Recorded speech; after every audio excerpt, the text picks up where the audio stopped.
no time for discussion. Best believe I ain't leaving nothing. Once a nigga get the bustin', it's gonna be complete destruction. Bustin' back at the world for everything you've done to me. Nowadays, how I'm living, run with me or run from me.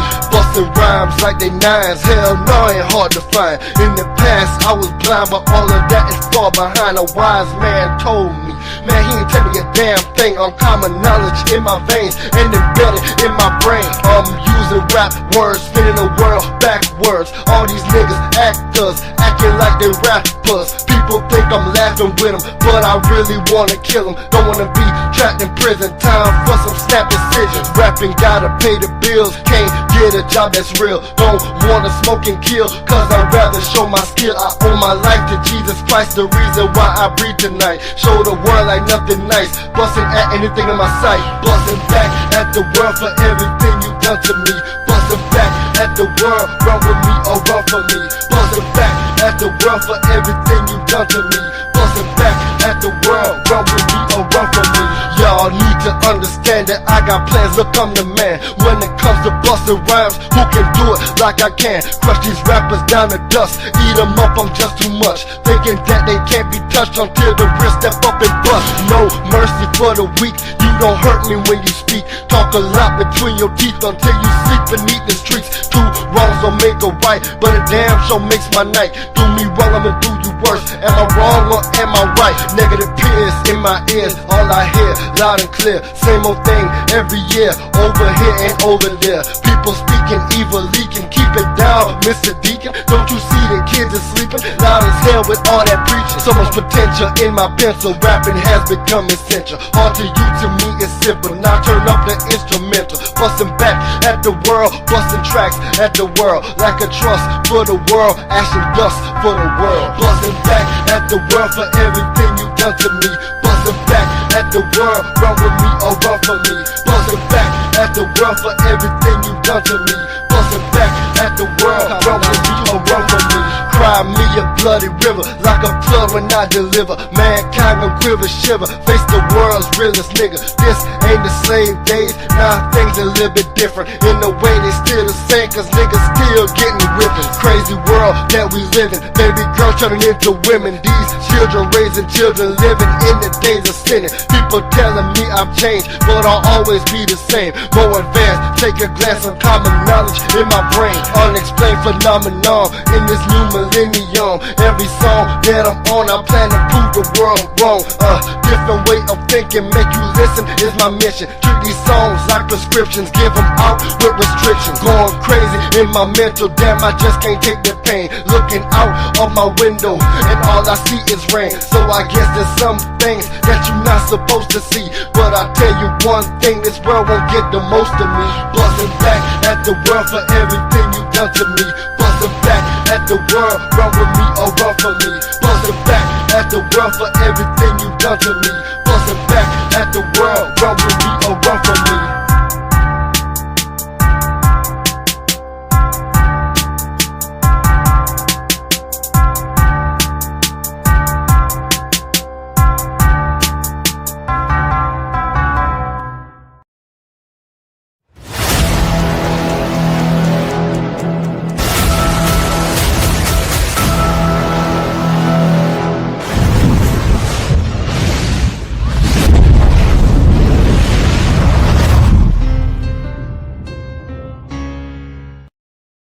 Do you really believe that garbage? It's not about believing, it's a matter of fact. So you believe People over here who run this nation support injustices over there.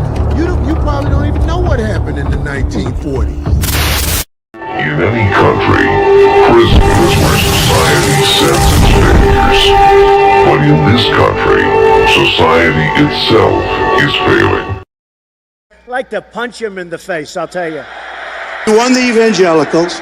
We won with young. We won with old. We won with highly educated. We won with poorly educated. I love the poorly educated. Look at you crazy. Grab him by the pussy. I did not have sexual relations with that woman. Let's go to war. Let's go to war. We are not at war. with Muslims. Let's go to war. We don't have a beef with Muslims. Let's go to war. We want to be friends with Let's go Muslims to war. and Muslim children. Let's go to war. We're fighting evil people.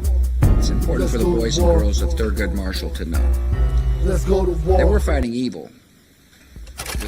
Donald J. Trump is calling for a total and complete shutdown of Muslims entering the United States until our country's representatives can figure out what the hell is going on.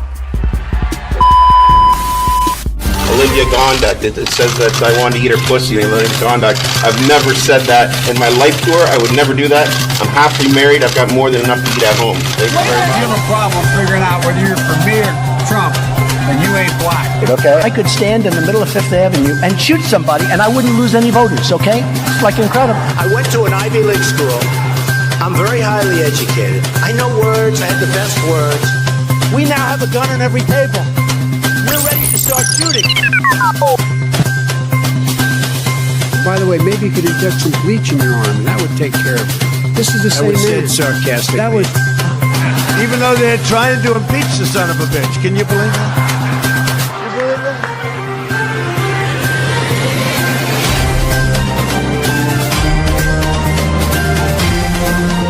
That's enough. Put down the mic. President, are you worried about indictments coming down in this investigation? Punch him in the face, I'll tell you. As a human under attack.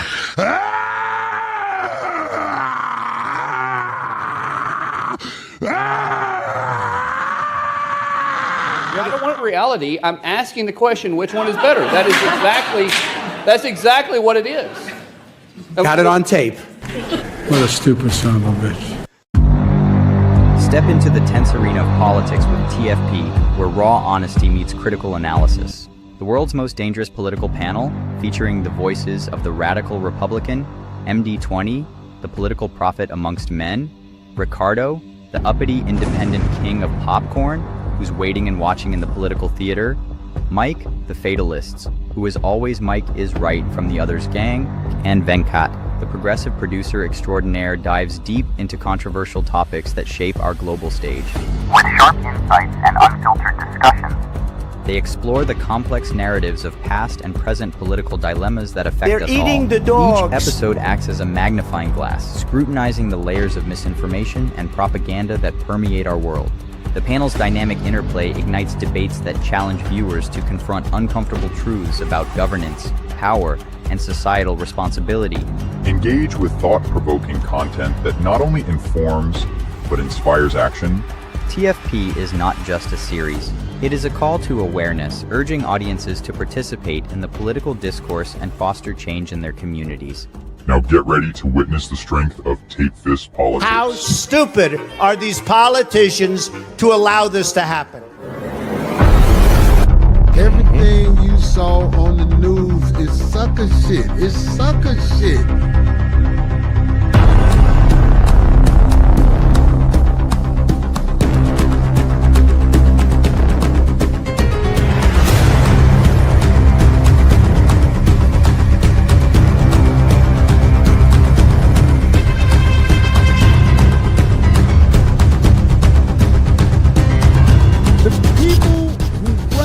Nation make sure that people like us are always struggling and in fucked up situations. We're gonna beat these people.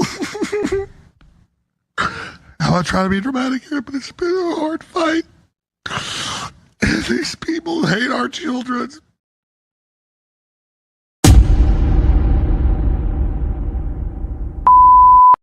The Trump admin is owning the libs by pretending to be what our founders hated the most, a king. Even if it's just to provoke liberal tears, it's disrespectful to our country and all Americans. And they're testing the waters. They're testing the bounds of executive power and the limits of checks on the presidency. Look at Trump's recent tweet saying he who saves his country does not violate any law. Or JD Vance's tweet saying that judges aren't allowed to control the president's legitimate power, which they are. Or Elon Musk's tweet saying if any judge anywhere can stop every presidential action everywhere, we do not live in a democracy, which is also not true. And now the official White House as well as Trump posted "Long live the king" after he received rescinded tolls on vehicles entering Manhattan. Some Republicans commented saying that he went too far. Others said, "Hail King Trump." Many reveled in liberal tears. But it begs the question, why are Republicans so eager to give their power up to a single leader? Here's an uncomfortable truth. Some people knowingly voted for authoritarianism. It's what they wanted. 41% of Americans think having a strong leader who doesn't have to bother with parliament or elections could be good. That's in line with other studies too. Experts say it's because of a psychological need for security and desire for conformity as the country goes through demographic and social changes. They want to obey a strong leader who will protect the group. Experts say Trump appeals to humans' most primitive instincts for a father figure to take care of them. Maybe that's why they call him daddy. But we have to understand from history that authoritarianism isn't sustainable. It undermines everyone's freedom. We know our government isn't working, but I'd argue that has a lot more to do with growing wealth inequality exacerbated by the people running our government on behalf of the rich. How would concentrating power in one person fix that? I never attacked him on his look,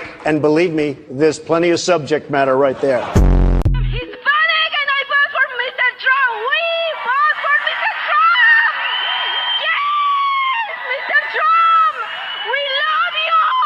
A few moments later.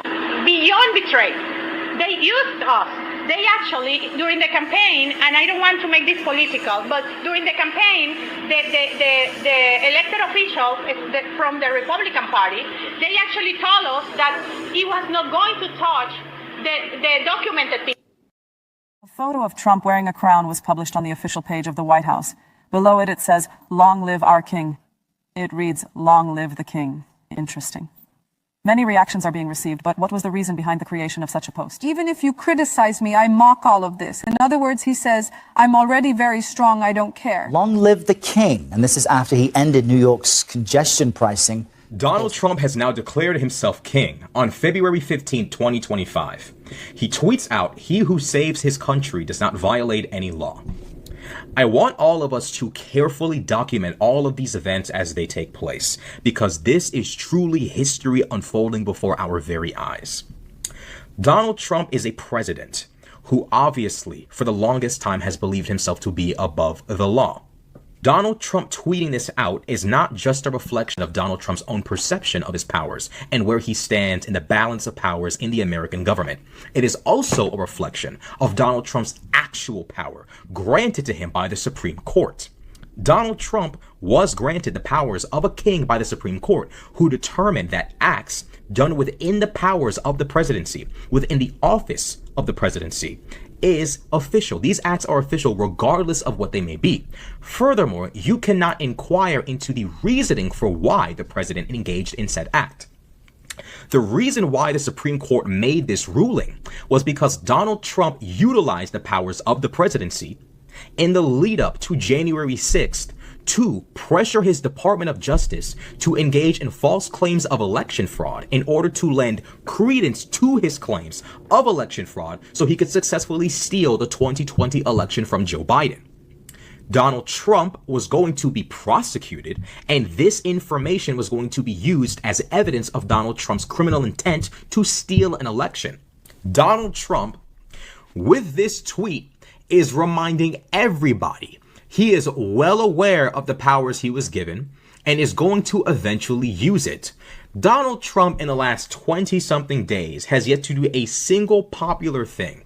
Almost everything he's done has created panic, chaos, mayhem, fear, and even some regret in this country. The Wall Street Journal yesterday spoke with Trump voters who just 1 month in say they are now horrified by what they helped cause when they voted for Trump. Quote, Stacey White says she voted for President Trump because she wanted lower prices and to stop fentanyl from coming into the U.S. Now, with widespread federal layoffs and expected cuts, she worries her family will lose their house if her partner is laid off from his government-adjacent job. At the dialysis unit where she works, staff has started doing drills for what to do if Immigration and Customs Enforcement comes to deport their patients. Stacey said, quote, when we said safer borders, I thought he was thinking, let's stop the drugs from coming into the country. I didn't know he was going to start raiding places. She said she didn't believe he would actually follow through on some of the more hardline policies he touted during the campaign. The 49-year-old Omaha, Nebraska resident said, quote, now I'm like, dang, why didn't I just pick Kamala? Emily Anderson from Duluth, Minnesota, categorizes her vote for Trump this year as the, quote, biggest mistake of my life. She is horrified by Trump's focus on deportations and use of Guantanamo Bay to hold migrants. She says that Trump has been too focused on, quote, ridiculous, flashy moves such as banning paper straws and renaming the Gulf of Mexico the Gulf of America. Anderson's daughter is an occupational therapist. Anderson's daughter's occupational therapist has stopped taking new patients over fears that the practice will have its federal funding dry up. Anderson said, quote, I feel so stupid, guilty, regretful, embarrassed is a huge one. I am absolutely embarrassed that I voted for Trump. A lot of babies getting tossed out with the bathwater, to use an old-fashioned phrase, in this first few weeks. And of course, as usual, and I'm disappointed about this with President Trump because he served before, we're just forfeiting respect internationally daily. If we had a drinking game where everyone took a drink when the word reverse course or walking this back, we'd be drunk in 20 minutes. It's chaos up there. You know, you can talk a good game. I'm just looking for the come through. I'm looking for, for the person that many of us voted for or didn't vote, which I'm just waiting to see what happens next. Things need time, and I'm very optimistic for change. How's all this landing?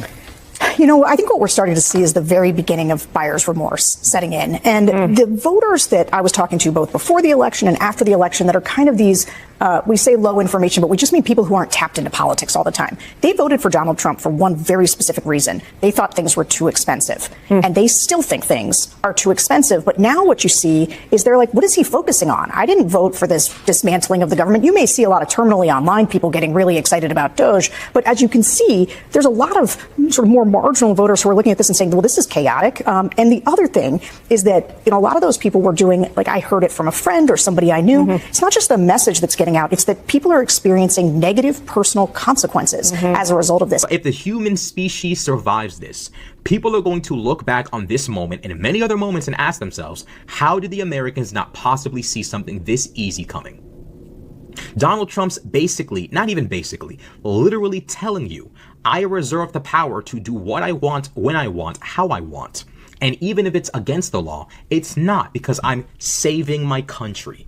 This is not 5 years. This is a 180-day rapid change in your life. I don't know that any of us would have expected this particular circus, but all of it fits into the same pattern, that there was intentionality around making sure that Americans saw a show. And initially I said, you know, sometimes, you know, just there's this old adage, those that can't hear must feel. And that at some point, even if you don't pay attention to what we're saying about what's coming, you're going to end up feeling it. I don't wish that on anybody, but the problem is that it is now here. No king, no crown. We the people won't back down. No king, no crown. We the people won't back down. No king, no crown. The Supreme Court at any point in time can become victims of their own ruling if they piss off Donald Trump. This nation truly has become a joke. Thank you. Also, you can see it in the poll numbers. I can hear it in the focus groups. Like, it's already starting to turn.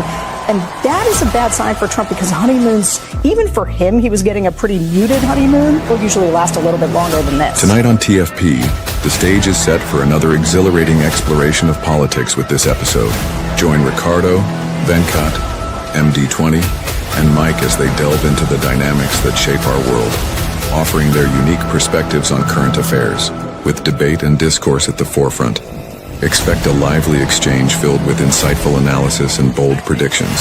The atmosphere is charged with anticipation, as each voice brings forth a blend of experiences in varying positions, creating a tapestry of ideas that resonate with the audience.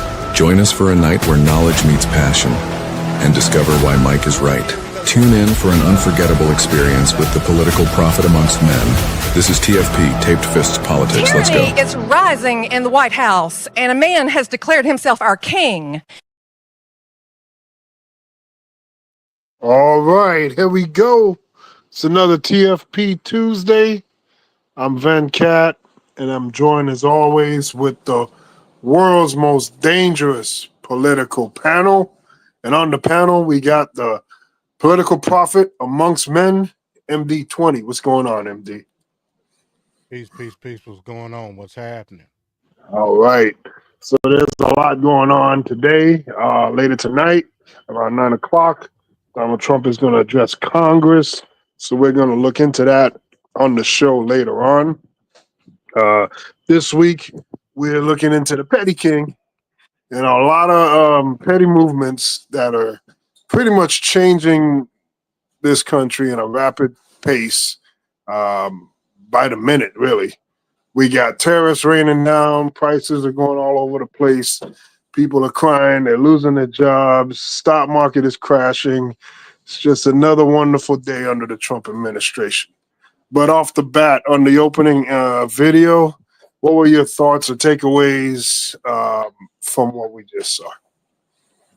Yeah, so I would agree with the sentiments of the general premise of the video.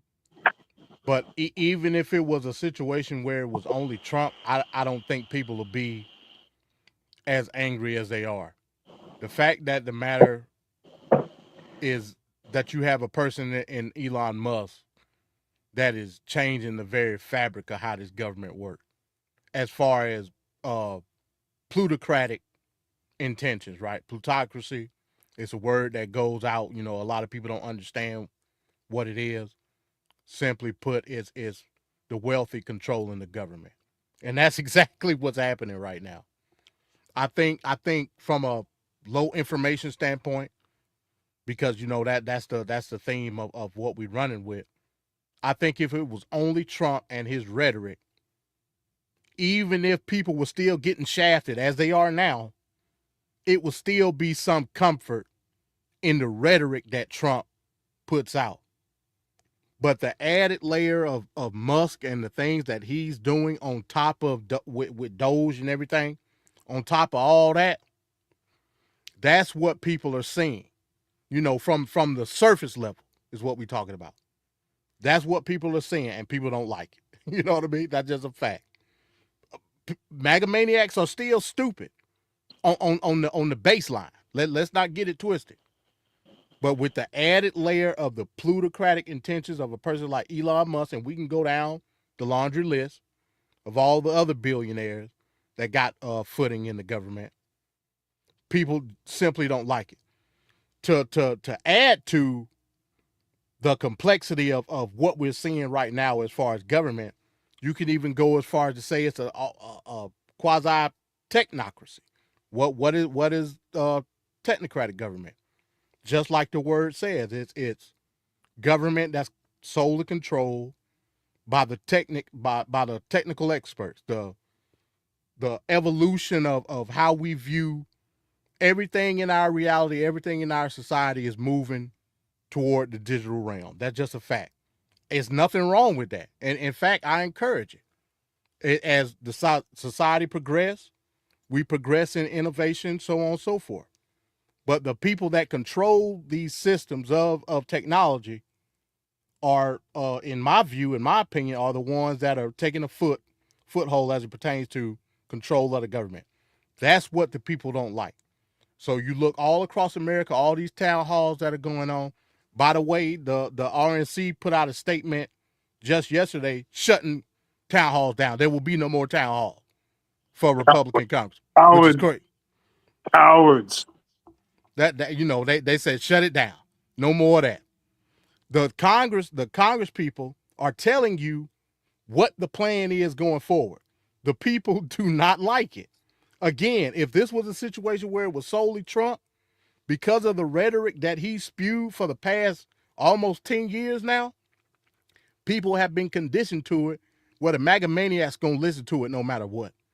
But the added layer of Elon Musk is leaving a sour taste in these MAGA maniacs' mouths, and eventually it's going to be the downfall, no pun intended, of what we see going forward when it comes to the Republican Party. Hell, government for that matter, because it's Republican control. So that's what I say on that. Not just the federal government. I mean, a majority of the governors across the United States are Republican. You have all these Republican-controlled local governments, state by state by state.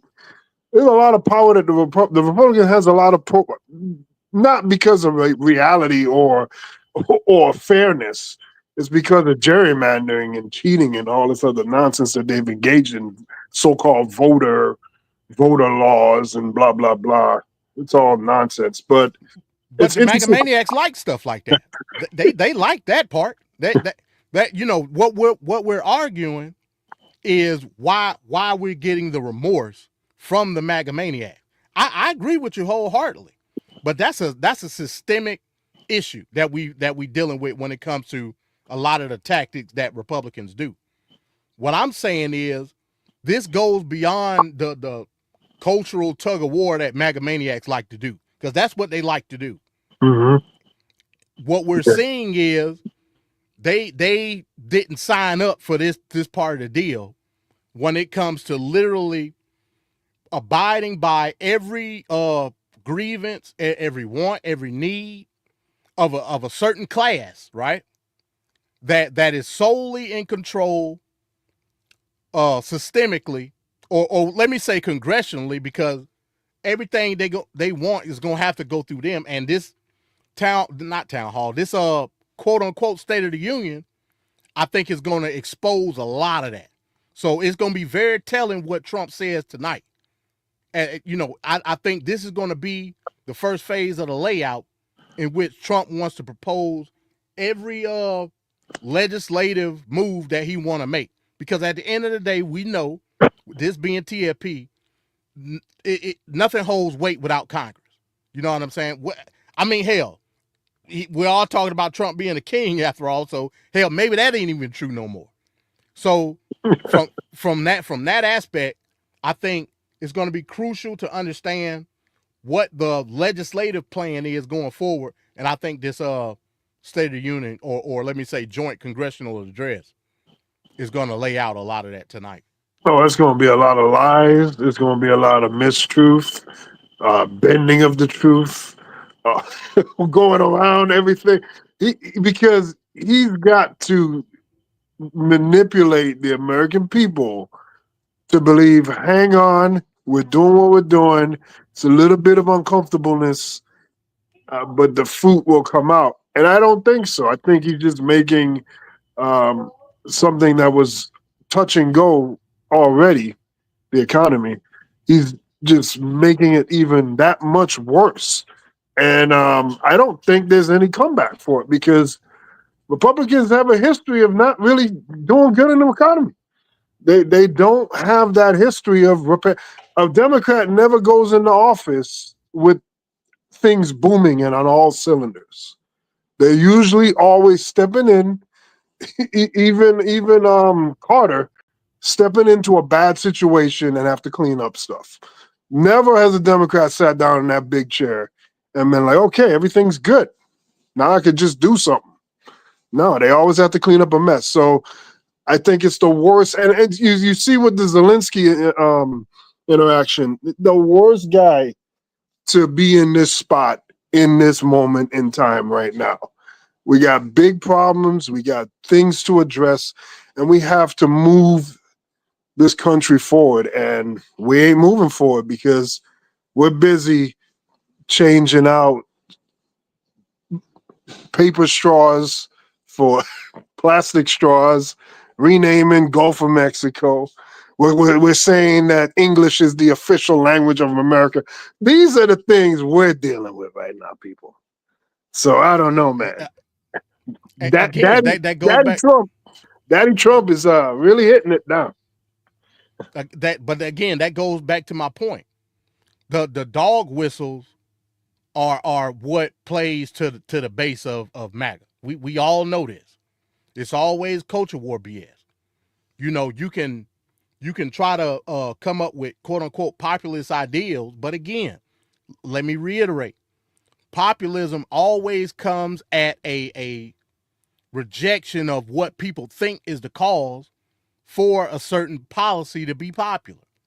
In Trump's case, he tells you what people want to, well, let me not say people, because I don't want to generalize it. What MAGA maniacs want to hear.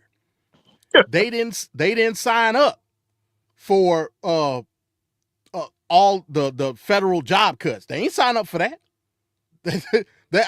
I mean, they should have known, because it was clearly said what was going to happen via Project 2025, but they were too busy trying to refute Project 2025. The hell with what's in it. Trump ain't got nothing to do with that. Ain't that what they told us, Venkat? That's what they said. Oh, yeah. Trump ain't got a damn thing to do with Project 20. Yet, here we are. So it's interesting that you said that if it wasn't for Elon involved or the involvement of Elon, this might have gone under the radar a little bit more. Maybe they'll excuse a lot more because it's Daddy Trump doing things. But once you have the involvement of Elon and all the stuff going on, you have another focus to put your anger towards. That's what's making or creating the activity. If it was Trump alone proposing all these issues, proposing these cuts in the government and whatnot, and they may have had a little bit more grace with him. That's an interesting take there. It's true. It's true. So again, everybody knows once every generation there's one that comes up that is chosen to be the political prophet amongst men. But there's also an antagonist that comes with that. Look at a person like Steve Bannon. Steve Bannon tried to tell the MAGA maniacs, hey, don't fall for it. It's Trump and only Trump. In the theme of what we're doing, Trump is the king. Nobody else needs to be involved with what Trump is trying to do. He told the MAGA maniacs months in advance. Now, Elon, optically, is holding the reins, per se. And Steve Bannon said, hey, look, I tried to tell y'all. Steve Bannon don't want these federal jobs, especially when it comes to stuff like the VA and the armed services. It's funny how, even at the slight inclination, Steve Bannon is actually an ally as it pertains to that specific issue. But Steve Bannon tried to tell us months in advance, look, we need to put all our eggs in this one Trump basket, nothing else. Yet, everybody voted based on thinking that was the case, not knowing that it was the strings being pulled by Elon, and now everybody's mad. So it's a noble concept. Saying that, the fact that if this same thing was happening under the guise of Trump, people would be with it because people are cultish and they can rationalize what Trump does. This also gives an onus to pretty much put everything on Elon, even though, they coincide. But this gives Trump an out almost. If this thing goes to shit, Venkat, right. I'm telling you, Trump will not take the blame. He's the type of person that will put everything on Elon. Hey, I didn't do none of this. Elon Musk did it. Lynch him. You know what I'm saying? That's very true. So that's just a fact. That's consistent with what we've seen of Trump pretty much his whole career before politics. He'll put you under the bus with the quickness. So we got all these issues in the economy at the moment. It didn't take long. My God, in less than 30 days, completely uprooted an economy Joe Biden gave to him that was very good. It had its issues as far as with the inflation, but it was right at that point where it was coming down. It went from almost 10% down to the twos. And around 2% is where you want to be anyway. So now we've ticked back up into the threes because of Donald Trump within less than a month. Let's take a look at a 2-minute clip here about the unemployment, and we'll be back. Breaking just moments ago, jobless claim numbers are in. It's not good. First-time applicants for unemployment benefits rose more than expected last week. CNN's Matt Egan is joining me now. Does this show that we're having a little problem here in the labor market? It might be. It might be an early sign of stress that is starting to bubble up in the labor market. And we know there could be even more stress coming because the federal government is laying off tens or even hundreds of thousands of workers. So these new numbers just out show that the number of people filing for first-time unemployment benefits rose significantly for the week ending February 22nd. It increased by 22,000 to 242,000. Now, that is more than expected, and it's the highest level in 11 weeks. Now, I do want to stress that these weekly numbers, they can be a little bit noisy. They can go up and down. So we do need to kind of wait to see how the next few weeks go to see if this is the beginning of a new concerning trend or not. It is a little bit difficult to parse out exactly why claims have moved higher. One thing to note is that the District of Columbia did say that jobless claims there increase, so that could be a sign of some of the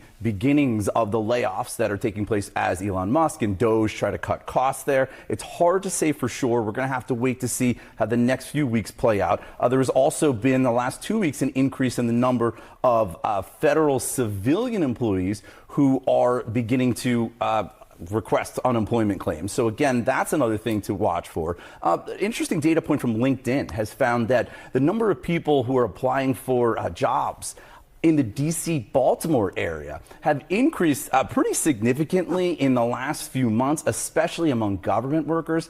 Again, some of that could be because there's a change in power. Some of it could be because of all these federal layoffs. And I would just point out, Sarah, look, this is not happening in a vacuum. Investors, economists are getting a little bit more concerned about a possible slowdown in the economy. And I don't think today's numbers are going to help those concerns. Not at all. But as you said, to be a trend, it has to happen several times to see what is really going on in the labor market. But we got to watch these numbers closely. I know you will be. Thank you so sir. much, Matt Egan. President Trump's ringing endorsement of Elon Musk at the first cabinet meeting made very clear he is totally supportive of those mass federal firings. The fallout from Doge and its mass terminations are very real. American families are being hit hard. All right, so there we go. You're going from 22,000 jobless claims to 246,000. And that's initial, not the already existing unemployment claims. That is insanity. What are your thoughts, Political Prophet? Oh, you're on mute, MD. You're on mute. My bad. Yeah, I agree with the clip. Again, a lot of that goes with what we're seeing happening with Doge and the mass layoffs and firings. We understand that. Also, it's a common theme that around the holidays, the beginning of the year, companies, quote unquote, cut weight as far as expectations on what production is, depending on the job, so on and so forth. We understand that. But I think there's a more underlying issue. A lot of these companies, especially a lot of the conglomerates, they know what's going on because they follow the markets more closely than a lot of small businesses and mid-tier level companies do. They follow them to a T. They understand what's about to happen, folks. That's just a fact. You would think that, talking about tariffs and what's going on with a lot of the executive orders that Trump's putting forth, that it would bolster or it would ramp up production as far as American companies trying to basically keep up with the production needs in advance of higher costs from international manufacturers. That's not the case at all. History tells us this because we know there's going to be more of a cost for the goods, more cost for the resources used in these, specifically talking about manufacturing, if we're going to use that as an example. What the companies do, because it's all about profit at the end of the day, what the companies are going to do is they're going to justify layoffs, they're going to justify firings as it pertains to the increased costs of resources versus what they need to do as far as production. For people to believe that ramping up the production equals more labor from a manpower sense is asinine, especially in today's society where we got automation and other means of production that companies invest in to increase profit. They don't need your ass at the end of the day. So look, this is the tip of the iceberg, folks. That's just a fact.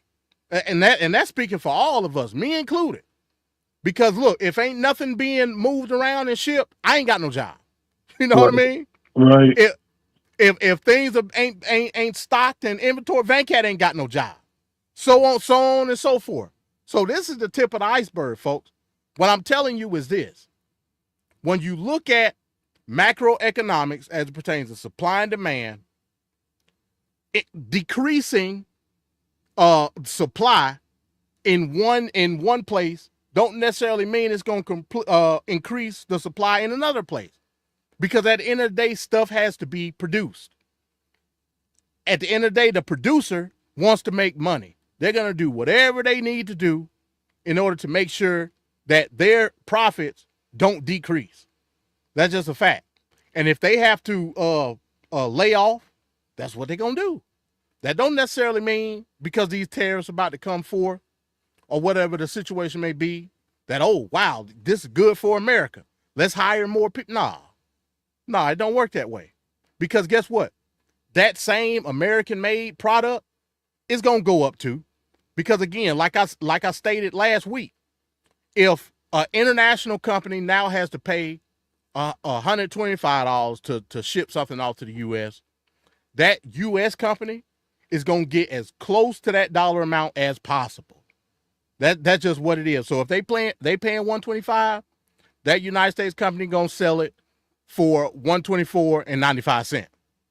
That's just what it is. So this is not a good thing. Tariffs have never been a good thing.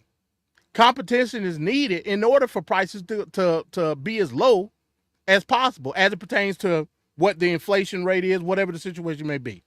So tip of the iceberg, folks. Get ready, man. Get ready.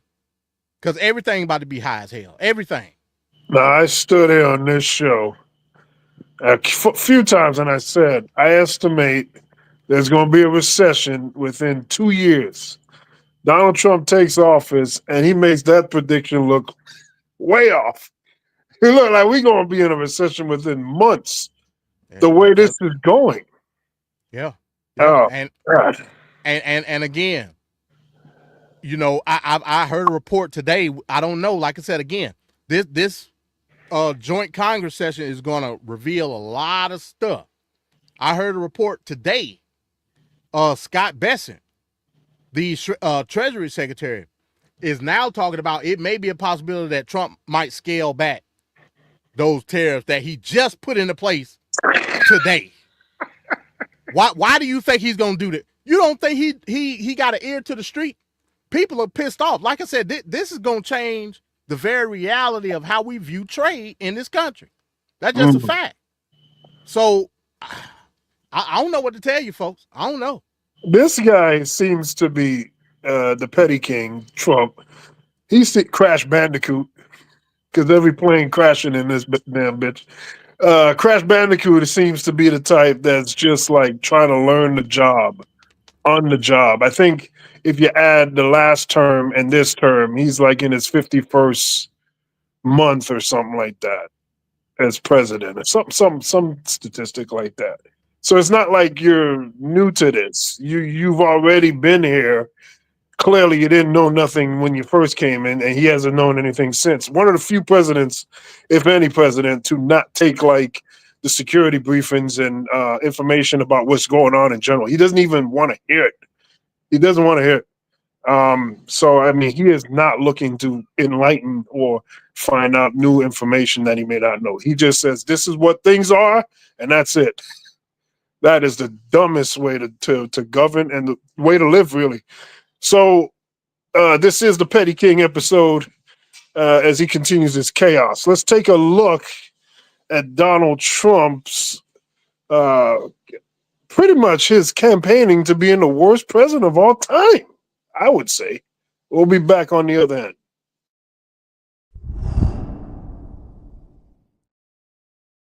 And by the way, did you know there are only 2 presidents in American history who left office with fewer American jobs than they entered it? Herbert Hoover, and yes, Donald Herbert Hoover Trump. Only 2. When there's a crash, I hope it's going to be during this next 12 months, because I don't want to be Herbert Hoover. The one president, I just don't want to be Herbert Hoover. Okay, Tuesday. Okay, that was Donald Trump actively rooting against the well-being of this country and the American people, saying he hopes the economy crashes this year because he, quote, doesn't want to be Herbert Hoover. Well, Trump got his wish. A new poll out today shows that he is not Herbert Hoover. He's actually way, way worse. The poll of historians and scholars ranks every president in U.S. history from best to worst. And while Herbert Hoover received the 36th spot, Trump is ranked dead last at 45. Behind the likes of Richard Nixon, Franklin Pierce, even William Henry Harrison, who died 31 days after taking office. 1 year later. The U.S. economy is in deep trouble. Now investors on Wall Street, frustrated with the Trump administration, have begun a market sell-off, triggering this. The stock market closed out the week with the worst day of the year so far. The Dow losing 748 points. The NASDAQ and S&P also were off. The major averages are not only lower on the day, they're lower on the week. And the Dow, the S&P, and the NASDAQ are now also lower for the month of February so far. The latest hit to the U.S. economy in wake of Trump tariff threats and labor shortages involves public confidence, or the lack of it. Consumer sentiment, according to experts, drives about 70% of all U.S. economic activity. And a new report shows that consumer confidence under Trump has plummeted. A study this week from the University of Michigan finds consumer confidence is down nearly 10% from last month, the lowest it's been in more than a year. Is there a person in this country that isn't concerned that prices are not going to keep going up? In his first month in office, Trump has presided over rising prices for gasoline and basic food necessities, including eggs. It's a stark contrast with the drops that Trump had pledged during his presidential campaign. I will immediately bring prices down starting on day one. But things have not gone as promised. The latest consumer price index showing inflation rising to 3%, up a tick from January and a whole point higher than the Federal Reserve's goal of 2%. Project 2025 called for 50,000 federal workers to be fired, but as the New York Times reports, Trump officials escalate layoffs targeting most of 200,000 workers on probation. It is prompting leading economists, including Jesse Rothstein, to write, "It seems almost unavoidable at this point that we are headed for a deep, deep recession. Just based on 200,000 in federal firings and pullback of contracts, the March unemployment report, to be released April 4th, seems certain to show bigger job losses than any month ever, outside of a few in 2008 and 2009 and 2020. High-profile Democratic lawmakers are echoing the concerns. I don't mean to be gloom and doom, but when you have somebody that is firing people from the 15th largest employer in the world, which is the federal government, and then when you are saying, let's kick out these amazing people that have actually contributed to our country in the form of building our homes, as you're complaining about the cost of homes, when you're talking about people that are going and working the farms, as you're complaining about the cost of food, as you're getting rid of people that are working on bird flu, and you're like, oopsie, didn't realize that's what you were doing. We are living with this incompetent administration that is literally driving us to a recession at warp speed. And all I can say is hold on to your money and make sure that you have a way to make money even if you lose your job, because there are people that believe that, oh, I don't work for the federal government, so I'm fine. But that's not the case. Polling shows most Americans understand the connection between mass layoffs and economic turmoil, as well as the connection between government incompetence and public instability. And making everything even more simple, instead of costs dropping under Trump, prices are rising. And public anger is now showing up in national polls. The CNN poll looks a lot like the other polls that were out. Let's not make a mistake. The last day and change has been the worst day of polling for Donald Trump during his entire second term in office. What am I talking about here? Take a look at Trump's net approval rating. CNN, you see it on this side of the screen, -5. Gallup, -6. Ipsos, -7. Quinnipiac, -4. Negative, negative, negative, negative, underwater, underwater, underwater, underwater. These four polls, all of them tell a consistent story, and that is Trump is on the negative side of the ledger. His net approval is negative. He is underwater. Gallup just did its follow-up poll, now 1 month into Trump being back in office, and his numbers have gotten worse. He's not -1 anymore. Now he's -6, which makes him at this point in his term, not only the most disliked and unpopular president in 70 plus years of Gallup polling, Gallup says it actually puts him 15 points below the average polling for presidents. At this point in a presidential term, 1 month in, the average is 15 points higher than where Trump is right now. Nobody has ever started off a presidential term this poorly. They're really screwed up. I watch this MSNBC, which is a threat to democracy, actually. They're stone cold mean, but they're stuttering. They're all screwed up. They're all mentally screwed up. They don't know what. Their ratings have gone down the tubes. I don't even talk about CNN. CNN's sort of like, I don't know, they're pathetic, actually. But MSNBC was mean. Their ratings are absolutely down. There's Rachel Maddow. What does she have? She's got nothing. Nothing. She took a sabbatical where she worked 1 day a week. They paid her a lot of money. She gets no ratings. I should go against her in the ratings because I'll tell you, she gets no ratings. All she does is to talk about Trump, Trump, Trump, Trump, Trump. All different subjects. Trump this, Trump that. But these people are really, I mean, they lie. This is coming from Donald Trump. Many psychologists say this is another example of Donald Trump projecting. The term refers to when people with a mental health disorder displace their own unacceptable attributes onto others. The Trump administration has already cut a Biden-era law to keep down the prices of drugs.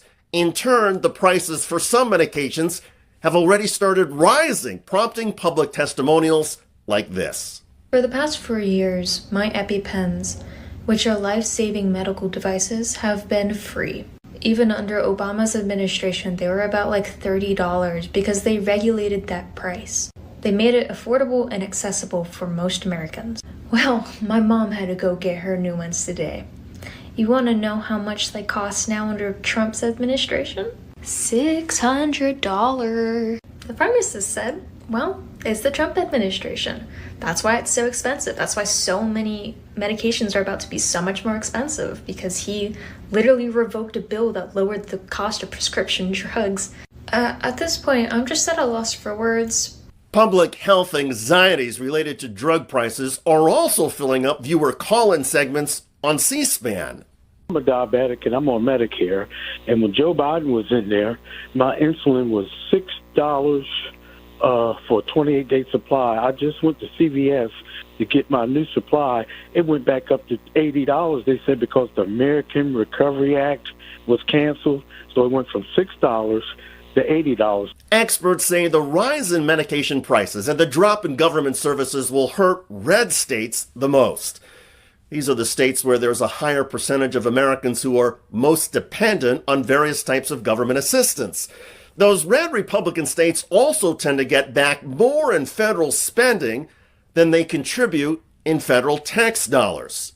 Some of these people fail to realize, down in Alabama who's broke, down in Louisiana who's broke. I can go through pretty much the entire South and tell you that they're broke, and they rely on a lot of welfare from the government. To be perfectly honest, it is tax dollars from these big blue states like New York. Yeah, they send a lot of money into taxes, and then broke states end up benefiting from it, and now they're about to find out. So we're in the find out phase.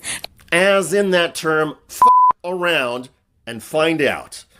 The election of Trump, with the chaotic and extreme actions he has taken so far, are already sparking consequences. Markets are tumbling, prices are rising, and a recession is coming. Everything in America seems to be getting worse, not better. We told you so, and that MAGA folks who are suffering are getting what they deserve. Unfortunately, America's crash and the calamity of Trump is going to hurt all of us.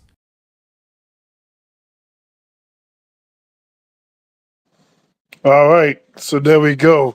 One thing for sure, if you didn't hear anything in that piece, you needed to hear how by Trump revoking Joe Biden's bills, it affected medical costs. You're talking about literally going from costing $0 to $80, from the cost jumping all the way up to $600. That's the reality of what it is. So the petty king, again, Joe Biden signed it. repeal, repeal. And as a result, the people that pay the price are the people that put Trump in that position. MD, your thoughts on the piece we just saw? Yeah, the American Rescue Plan was a COVID era bill that had sustainability as it pertains to rising costs, which is a big deal, keeping up with inflation, because that's just what it is. I would argue that the ARP is probably the main reason why inflation was able to go down. Of course you had the Inflation Reduction Act, but the ARP, as it pertains to cost of goods and services, is the main reason. Why? Because when prices go down, people can spend more money, rapid production of those goods and services, and inflation will go down. That's just how economics work. When you're dealing with bird flu, now, maybe you saw something I haven't seen, Venkat. I see Trump on TV pretty much every day. Have you seen anything from the CDC, U.S. Department of Agriculture, FDA, giving us updates or new revelations as it pertains to bird flu? I ain't seen it at all. Not a word. So we don't even know what the hell going on with that, if anything. Yeah, that's why I told you. I believe it's made up stuff, man. I don't believe in it. I don't believe in it. You don't believe it's bird flu going on? I don't believe it. I think it's a means to an ends to get those prices up. I don't agree with that. I don't, because we've had local updates, like here in Georgia. We've had it from state agriculture department. So I'm not gonna say, I ain't gonna go that far. You went lefty loony on me then, Venkat, but that's all cool. All day. That's fine. I ain't gonna take it that far. But from a federal standpoint, I've heard nothing about bird flu. What does that do? Of course, ramps up the price of eggs, which people are not buying as many. Companies are not buying as many. Waffle House, they upcharge it for eggs, so that's gonna slow down production. That's recessionary. The layoffs, recessionary. All these things are going to build blocks and eventually tumble and burst the bubble. Why don't people don't? I don't understand what's going on, Venkat. I just don't understand. When we talk about what we can do to help the economy, because apparently that's why y'all voted for Trump. Y'all voted for Trump highly. The polls show upwards of 80% voted for Trump because of the economy. Where is the talk of the economy? Trump just had the press conference he did with the Asian company doing the building some type of chip plant, I believe in California. That's an isolated incident. It's a good thing. I'm not saying it's not, but I can almost guarantee you, Venkat, from a wholehearted conclusion, that a lot of that was put forth through the Chips and Sciences Act. He's taking credit. He's taking credit for it, Venkat. And why people don't understand this, I mean, it's perplexing to me. This is crazy. This is crazy beyond all circumstance. God. From a national standpoint, everything is going downhill. Yeah. I tend to agree with you, Venkat. We looking at a recession. If he don't change, which he, again, because he's a fake populist, he may end up reversing everything that we talking about right now. Because he a fake populist.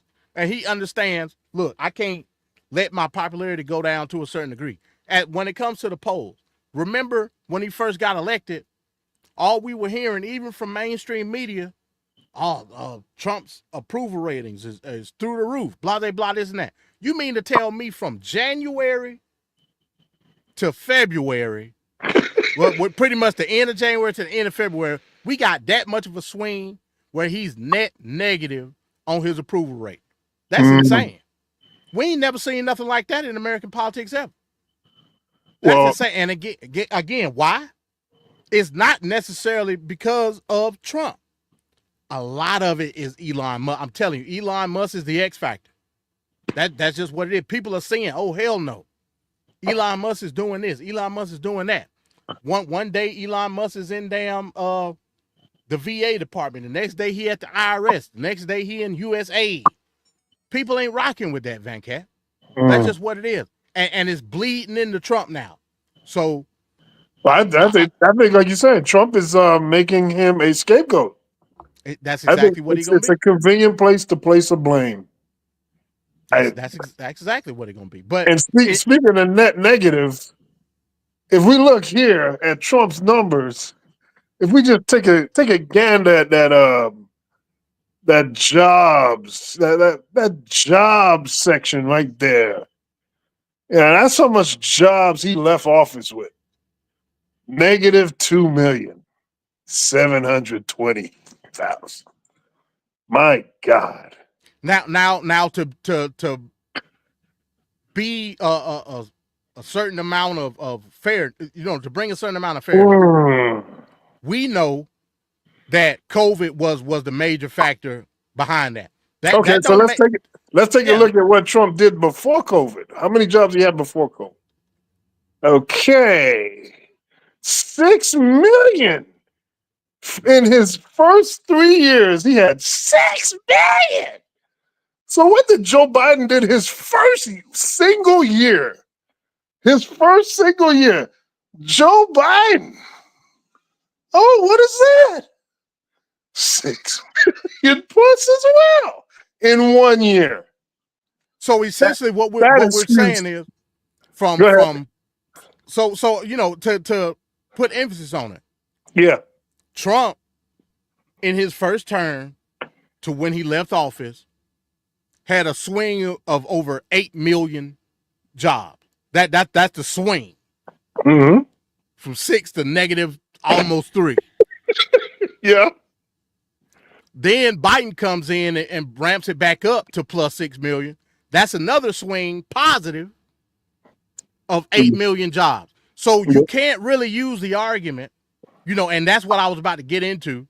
You can't really use the argument that it's just the jobs being recovered pre and post COVID, because the numbers don't show that. The fact of the matter is all the underlying issues before COVID even happened, the tariffs, the farming bubble bursting, the increase of corporate profits after the Jobs and Tax Cuts Act. Mm-hmm. All of these things played a role into what we discussing. So when you look at it from that aspect, what position is Trump articulating as it pertains to economic growth? It's not that he's showing economic growth for the billionaires, of course, because he's lowering taxes for the billionaires. And if we're looking at in the case of Elon Musk, basically giving Elon Musk reparations through government contract. That's what he's doing. Like the story came out about Verizon having the contract of the wireless service in FFA, and Elon talking mess about Verizon and them cutting Verizon from the FAA contract and giving it to Starlink. That's free money. Yeah. Government money. This is what I'm talking about when it comes to the plutocracy. And from a deeper standpoint, the technocracy. None of this money is going to the American people. And if y'all want to use quote unquote taxpayer dollar, my position is it's not taxpayer dollar. But if you want to use that argument, taxpayer dollars, you paying Elon Musk. Yep. The taxpayers are paying them billions upon billions of dollars. They ain't got nothing to say about it until now. Well, how can you be the richest man on the planet talking and be about a welfare queen? Exactly. Not only that, which is very true, but you're going to tell everybody else that are not you, that are struggling week to week on the best economy out there, that they got to do it out and they got to tighten up. And you at the same time are the richest guy on the planet who's also taking money from the government. And now you're firing people that work in the government, and you're telling American people that they got to get ready for some tougher times and make sacrifices. Why do we got to make sacrifices for your bitch ass to be sitting pretty? That I could never get. That's why I can never get down with this whole corporate stuff and rich people and whatnot. The bending of the knee and the exemptions that people are so willing to give. Like, I just don't. It doesn't comprehend to me. Anyway, Donald Trump, also the fact that he started off the first month so poorly, and of course, jobs have been lost since he's come back. So he's already in the negative 2.7 million in the negative, and he's just adding to the negative. So if he has a really extraordinary presidency going forward, he still has to get himself out to 2.7 million. I mean, it's ridiculous. So Joe Biden just left office at about 17 million jobs gained. I mean, come on, man. This is just crazy. Democrats don't talk enough about what they be doing. But it's got to be said. And why is it when we just left this election, we heard too many people talk about, well, Trump, he's good on the economy. Where the hell is that coming from outside of Donald Trump's mouth? Who the hell don't understand what the economy is? They don't understand the economy. They just talk. That's a problem. That's a problem. They don't know what the economy means. They just think it means a job. Just like Trump said. What's a black job? Anybody that has a job.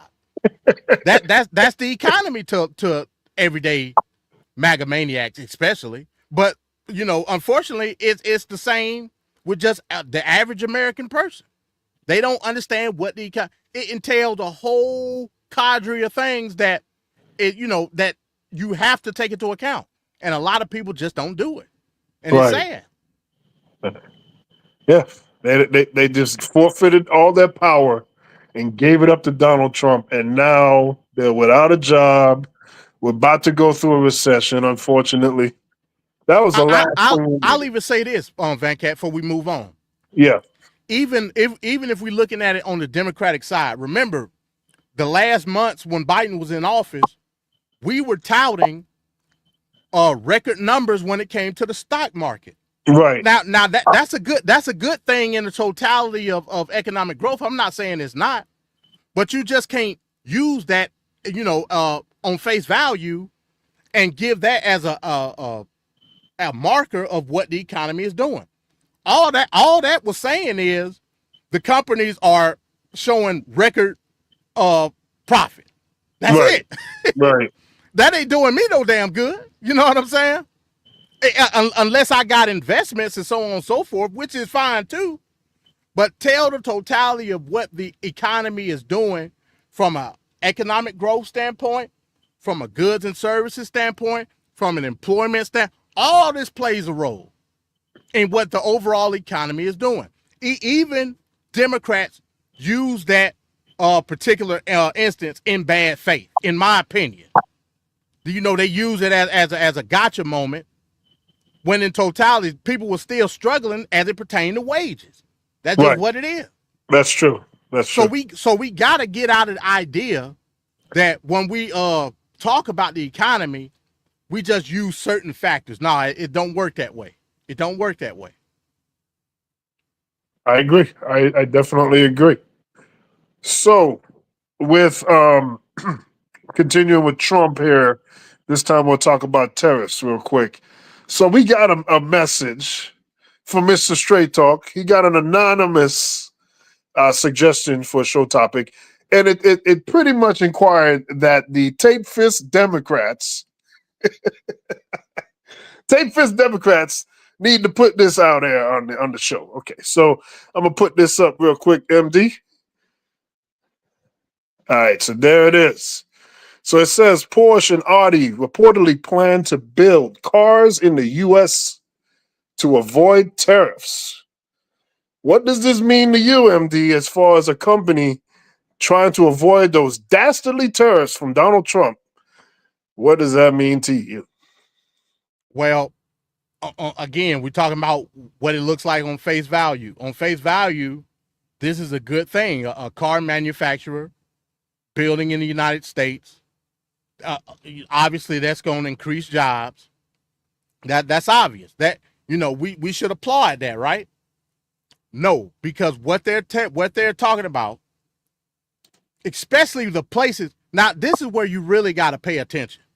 Look at the places where they're talking about building. They're talking about building in Tennessee and South Carolina. If you notice, most of especially a lot of the imported manufacturers, what do they build? They build in the South. Why? And this is a shout out. That too, but this is a shout out to you, Venkat. I want you to pay attention, listen to me, and cherish these words I'm about to say. They build in the South to avoid unionization.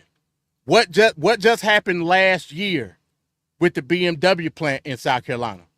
They tried to unionize. The state blocked it. Why? Because most of the South is what they call a right to work state. These companies know what they're doing. Now let's go to the point that Trevor was trying to make. It's good. The cars are built here. The parts are not, Trevor. This is what I explained to you in the group chat.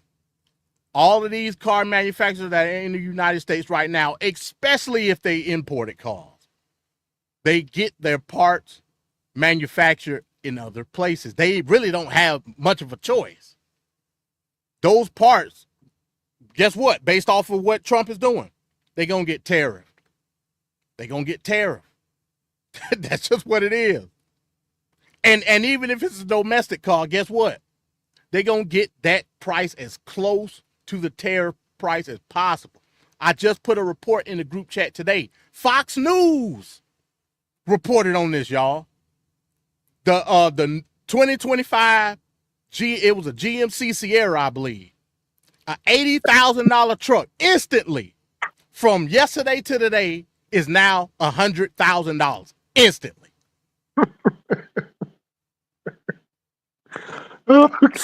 So we supposed to sacrifice paying $100,000 for a damn truck to maybe get 2,500 jobs. As Venkat will say, it just doesn't work for me, brother. That's right. That's right. That's what I'm talking about. He said, "No, not Trevor. Don't put that on me." Hey, I'm shooting the messenger. All right, so let's take a look at a video here on this tariff activity that we've been seeing, especially today. There's a lot going on with Trump trying to shoot off terrorists onto these countries, and they're shooting off the hip right back at his ass. So let's take a look. A trade war is erupting as we speak, as sweeping tariffs against China, Mexico, and Canada are now in effect. President Trump making good on his promise to make the countries, quote, pay for taking advantage of the U.S. Taking a live look at the big board right now, where the stock market is already reacting, the Dow dropping 700 points. Trump's announcement is sparking fears that everything from car parts to avocados will cost American families even more.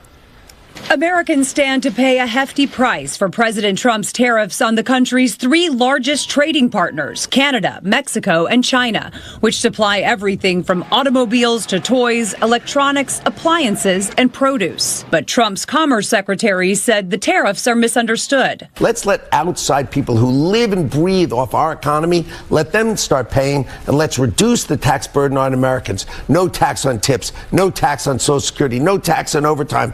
This is turning that tariff money back to the American people, and that's what Donald Trump's going to do. Governor Hochul met with upstate farmers about how the tariffs will impact their livelihoods. There's enough stress already. The price of everything is so much higher, but now to wonder, is Canada and Mexico going to accept our products?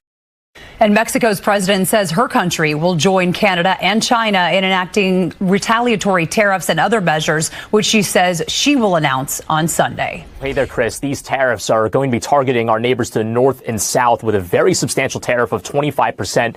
That took effect at midnight, in addition to an additional 10% tariff on China. This is going to cover many different types of goods. For example, fruits and vegetables that come in from Mexico. We also get a lot of produce from Canada as well in the form of potatoes and also grain. But you have to remember that steel and aluminum are part of this as well.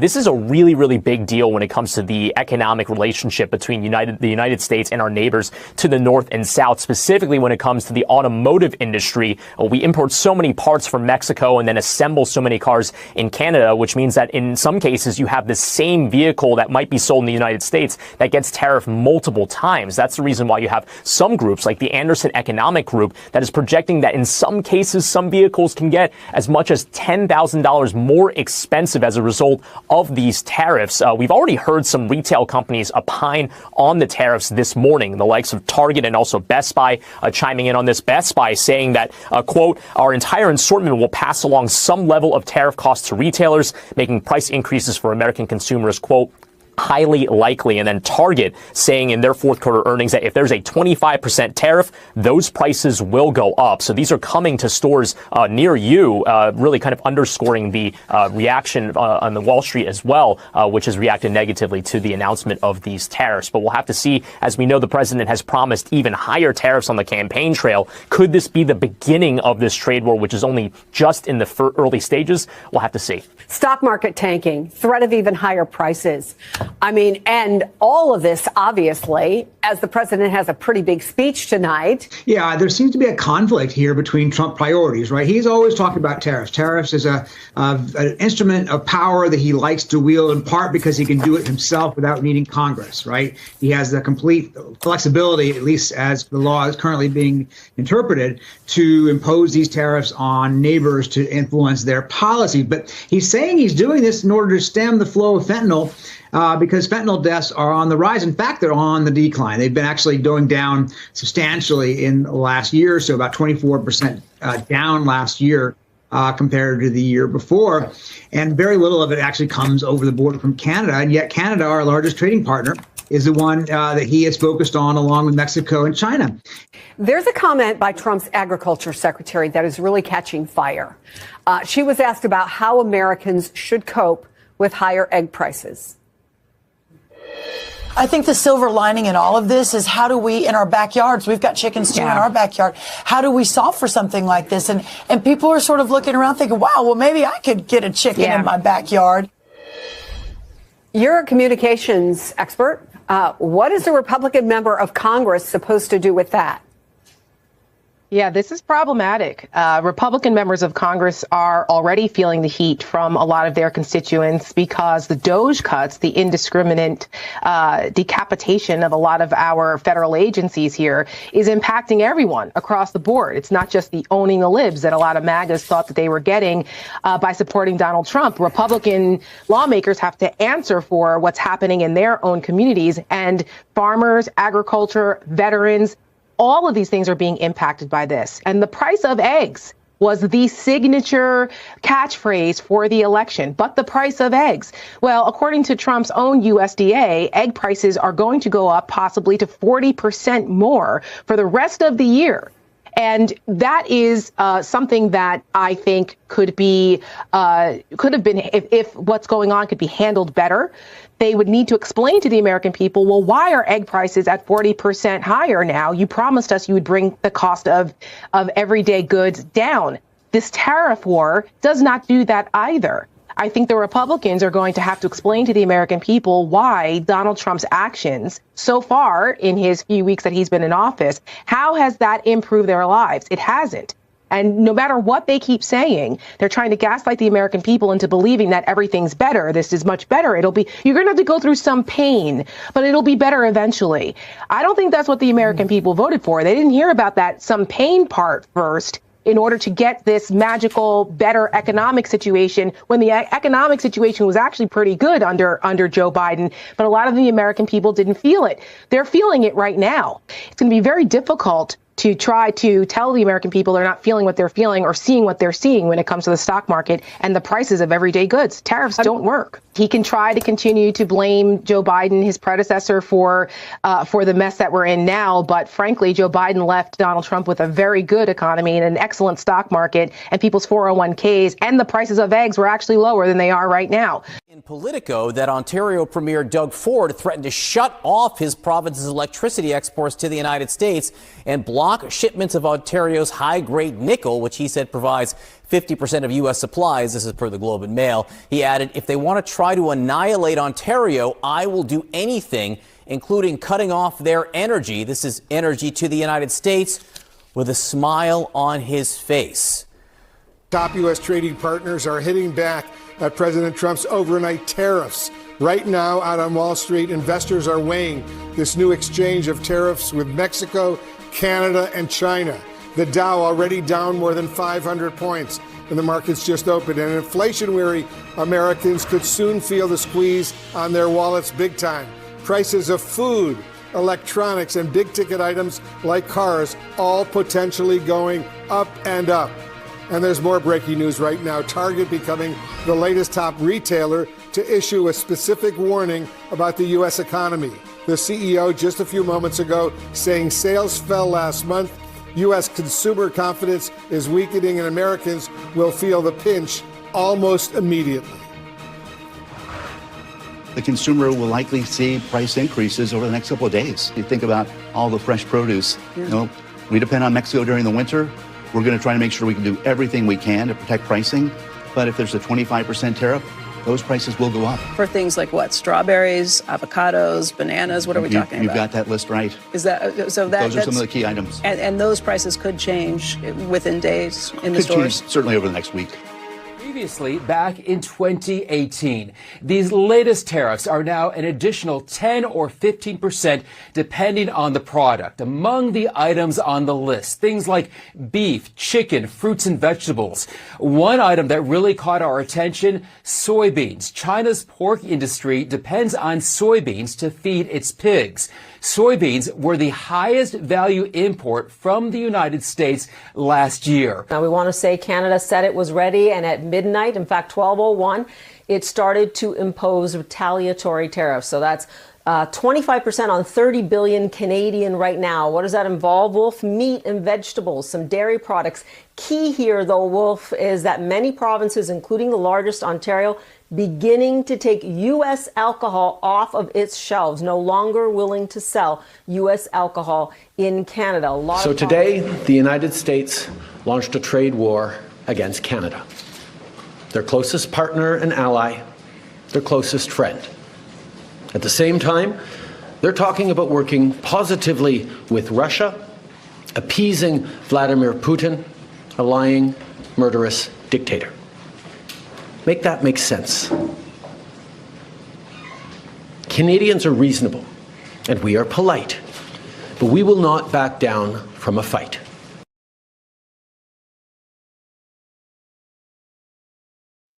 All right, so there we go with that one.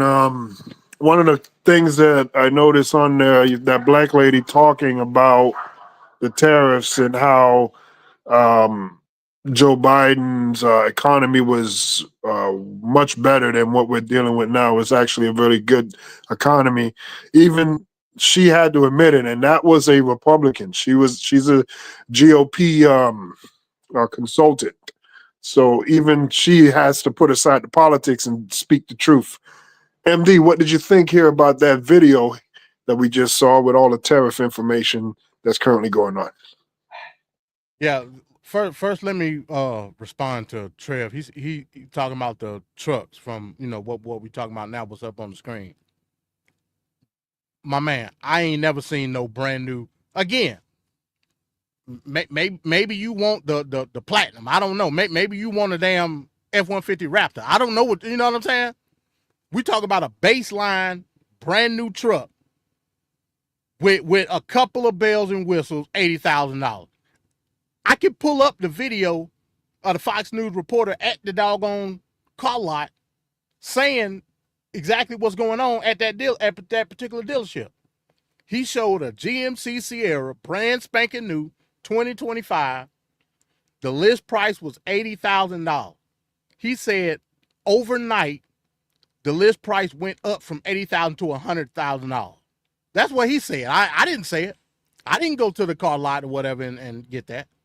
He said it. That was coming from Fox News. So what I'm telling you is the markets react. That's what happens. Going to the store that we're talking about here, the markets are going to react before anything even takes into effect of a tariff good that they get into their store. That's how markets work. The CEO from Target just showed you that, hey, the next couple of days, prices are going to go up. Why? Because we got a 20% tariffs on Chinese goods. Damn near everything that's in Target comes from China. That's just what it is. Oh, and that Target CEO tried to skate around the fact that people boycotted Target specifically the last month and a half. And that's the other part of the reason why their sales are down. So he wanted to just lump it into this tariff thing. But the reality is a lot of people are electing not to go to Target, me, myself included. Yeah, I got you. And you know, Trump ain't even throwing them a bone because now you got a double whammy. From the protests now to your goods going to cost even more, which are going to sway people from just not going to Target altogether. Me personally, I don't shop at Target. I'm a Walmart kind of guy. You know, that because Walmart is right there. So, you know, that's just what it is. I get it. Target may got some better quality stuff, you know, as far as like their brand. But, you know, it is what it is. As it pertains to tariffs, once again, I got to put emphasis on this because I don't think people understand. First and foremost, even if you go into the idea that tariffs somehow help U.S. manufacturers, you think that's going to happen overnight? No, it's not. So we just supposed to sit here and wait while everything high as hell. We just supposed to sit here and wait. Oh, man, they're going to be building that new plant up the street any day now. And everybody will be good. It don't work like that. Yeah, I mean, what are we talking about? We're just supposed to sit here and suffer. No, I want my Chinese stuff. Farmers, no, I want my Canadian potash and all this stuff. I didn't even know what the hell potash was when they was talking about it today. And this is crazy. They said that our crops here in America that we produce, 80 to 85% of the fertilizer we use come from Canada. So here we go again, farmers. Get ready. Wow. And the vast majority of y'all voted for Trump. I know it. So get ready. Your ass gonna have to get bailed out again. Hey, come on the panel, Mike. Come on the panel. So now y'all gonna be in another kerfluffle dealing with Trump. Like just think about the insanity of that, Venkat. I'm a farmer in middle America, in the Plains states somewhere. I damn near lose my farm based on what Trump did in the previous administration. Damn near lose it. Biden got to come in and bail my ass out. Well, no, Biden didn't do it. They had to do it at the end with the what was that called? What the act that the black farmers didn't get. You got to get bailed out based on the fact that Trump put the tariffs on China, and China just said, "The hell with y'all, we not taking the soybeans." You vote for Trump again, and now he doing the same exact thing. Like it don't get no more insane than that. If one thing Trump is consistent. Consistently bad. I don't get it. That's the mind of a cult. That's the mind of a cult member. That's what I'm telling you. What is wrong with y'all? Have y'all been in a different America? It's white supremacy and racism. That's what. No. Seriously, what other reason could a group of people who we are going to give quasi-intelligence to? We're going to give them quasi-intelligence. And they fall for the, you guys say they fall for it every time. You remember when they used to have that thing about Melania? They were like, oh, Melania, she's sitting there. Trump just has her locked by chains. She wants to get free. He's there for another go around, isn't she? Everybody likes to infantile and minimize these people's existence and say they're the same thing for women. Women are trying to break away from white. No, they're all a part of the same system of racism and white supremacy. It's the same thing. They ride for their team. White women were woke until it was time to vote, wasn't they? They were woke as hell until it was time to vote. Yep. They ride with white men. They are going to ride with the team. It is all a game. I don't know why we keep falling for it. I know why the Latins fall for it. Latinas fall for it because they want to be white. Part of them think they white. Now, I ain't gonna talk. There's a lot of them that realize what's going on, but there's a part of them that want to assimilate. The same thing with the Asians. The Asians came in and they were like, they're treating us horribly. Oh my God. Then they got all the rights on the backs of blacks, and they were like, well, we can slide in and we can look okay. Look what the Italians and the Irish did. We could pull that off. Let's start getting the surgery where our eyes open up a little better and they'll treat us better. And as long as you're not black, you're okay. That's what the Latins are trying to do. That's what everyone's trying to do, but the whites will never let them in. You notice how Jews are whites until it comes time to be white? Then they Jews again. It is what it is. It's white supremacy and racism. You can say anything you want. No, I'm being dead serious. Yo, look at this. We are in a generation of information. If you want to find out how many gallons are in the Pacific Ocean, there's somewhere you can look that up, right? Correct. Are you telling me that you couldn't figure out that DEI wasn't only black people? Are you telling me you couldn't figure out that affirmative action wasn't just black people? Are you telling me you couldn't figure out that they were going to cut, that they're going to go after Medicaid? Are you telling me that you couldn't figure out that Project 2025, hey, we figured it out? Are you telling me we're smarter than the whole white race? I refuse to believe that. They struggling, Mike. What? They struggling. No, sir. They are exactly where they're supposed to be. Black people have been poor. We know how to be poor. The ones that have forgotten what it's like to be poor, they're going to bring their ass back home. They're going to realize what it's like to be poor. The Spanish that forgot what it was like in the country they were in, they're going to realize what it is or they're going to suffer. It's white people that can't do it. Even the poor white people walk around and go, oh, well, at least I'm not a Negro. At least I'm not. You about to be Negroes. You about to be us. Come on down. I'm going to laugh at you. And when you start getting online crying again, I'm going to post you. If you're on any of my social medias, you know I'm not lying. I'm going to post you and I'm going to giggle my fat ass off while I hug my girl and eat a patty. That's what's going to happen. They want this just to say they're better than blacks. That's all this is. That's all it is. Because if they didn't want this, they could have done their research, looked online, and found out, oh, wow, this is going to screw us over. When the man stood up and said, you know, you heard a lot of veterans, I laughed. I said, what do you think inclusion stands for, you freaking idiot? It's you. But you don't want that because you want to hurt blacks so bad. All they got to say is, hey, you know, black people like this. And then white people do one or two things. They either try to outlaw it or they try to buy it so it's so expensive. Look at Newports or look at Oxtail. They going to steal it and they going to try to make it their own. Look at KFC. KFC used to be a Negro staple. They couldn't wait to steal KFC. Ain't a black person been to KFC in a minute. They had to make Popeyes. Now we have Popeyes. And white people are right outside of Popeyes like, I heard they, look, bro, look at churches. Black people were in churches, white people stole churches. I heard they have honey in there. Honey and hot sauce. Stole it, now churches is gone. Now churches is gone. That's what they do. I was telling people the other day how they like to, how if you want to get a business, you want to keep a business going, when white people abandon it, you got to go to black people. All these businesses are trying their best. Well, I don't want to be bastardized. I don't want the Negro dollar. Cool, go out of business. That's what's going to happen. You see, the real racists, they know how to play. Look at Fox News. What they do? They built on black people, then they cut black people off because black people are stupid. What they doing now? They got Tubi. They build it on black people. As soon as they get a certain amount of money and market share, they're going to kick Negroes out again.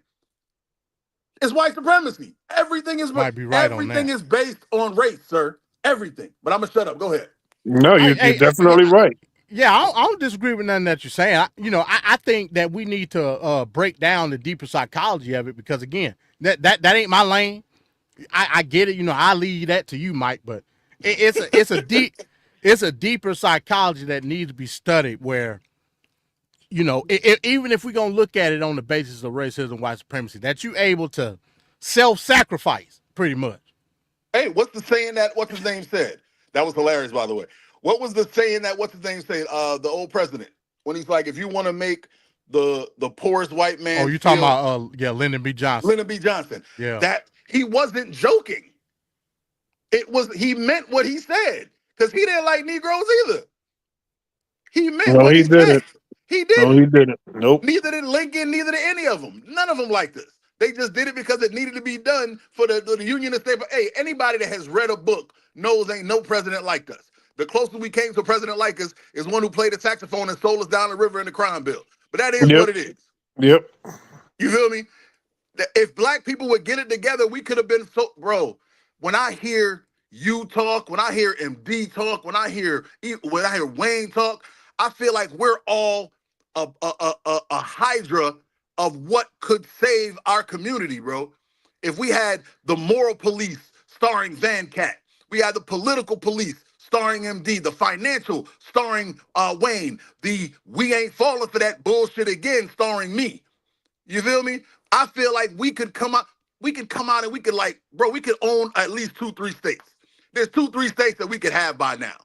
Legally, we could run the locals, we could run the states, and then they have to holler at us. But it'll never happen because Negroes don't understand what unity means. And that's going back to the culture was stolen from them. That pisses off Americans. I'm sorry, MD. So, white supremacy Mike, will forever win. That is why. As you say that, we just had on February 28th, we just had this economic blackout. Yeah. So you believe that cannot work because people wouldn't band together to send a message to corporate entities. Do you know what I just posted on Instagram? I think No. I did, or I might have sent it to people. A video of a black woman walking around Target on the 28th telling black people, today's the boycott, get out. Because that's how much niggas listen. Niggas don't listen. I was waiting for a black guy to be like, hold up, today the 28th?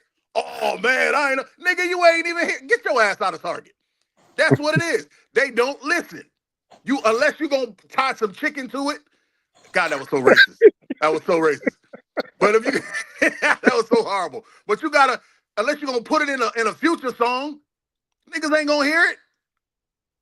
It's just bro, I don't know if I knew how to fix it, bro, I would do it. I love my people so much. I would give my life and a couple other people if I could and solidify my daughter's future. If I could just if I could force us. That's the only good thing about this. If I could force us to be unified. And everyone's hoping, hey man, maybe Trump's gonna do this and then we're gonna be forced to come together. But I know it's not gonna work because niggas is gonna nigga. Mm-hmm. It's never gonna work. There's gonna be a bunch of people that say, hey, let's come together. And there's gonna be one guy that go, man, bump all that. And that's all it's gonna take. He gonna walk out and somebody gonna be like, well, if he ain't doing it, I ain't doing it. And it's gonna be over. Cause crap, bro. White supremacy is the greatest game ever played. Yo, when I say it's the greatest, you know how they say the greatest game ever told, the greatest lie ever told is the devil when he convinced people that he didn't exist? That is second to white supremacy. White supremacy beats the devil. That's how good white supremacy is. Because if you think about it, they had a painter paint his cousin and convince the world that that's Jesus. Think about that. They had a whole man show up and discover America, and then it was like, well, he ain't really white. We gonna say it was this other dude. Get him out of here. And it got the whole world convinced of that.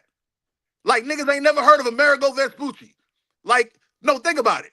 Like, Columbus came to America and was like, we gonna call it America. Not after me, but after something else. Because that's what human beings do. If I invented an ant, that ant's gonna be named Mike is Right. You telling me Columbus discovered America and he ain't called us Columbusville? That makes sense?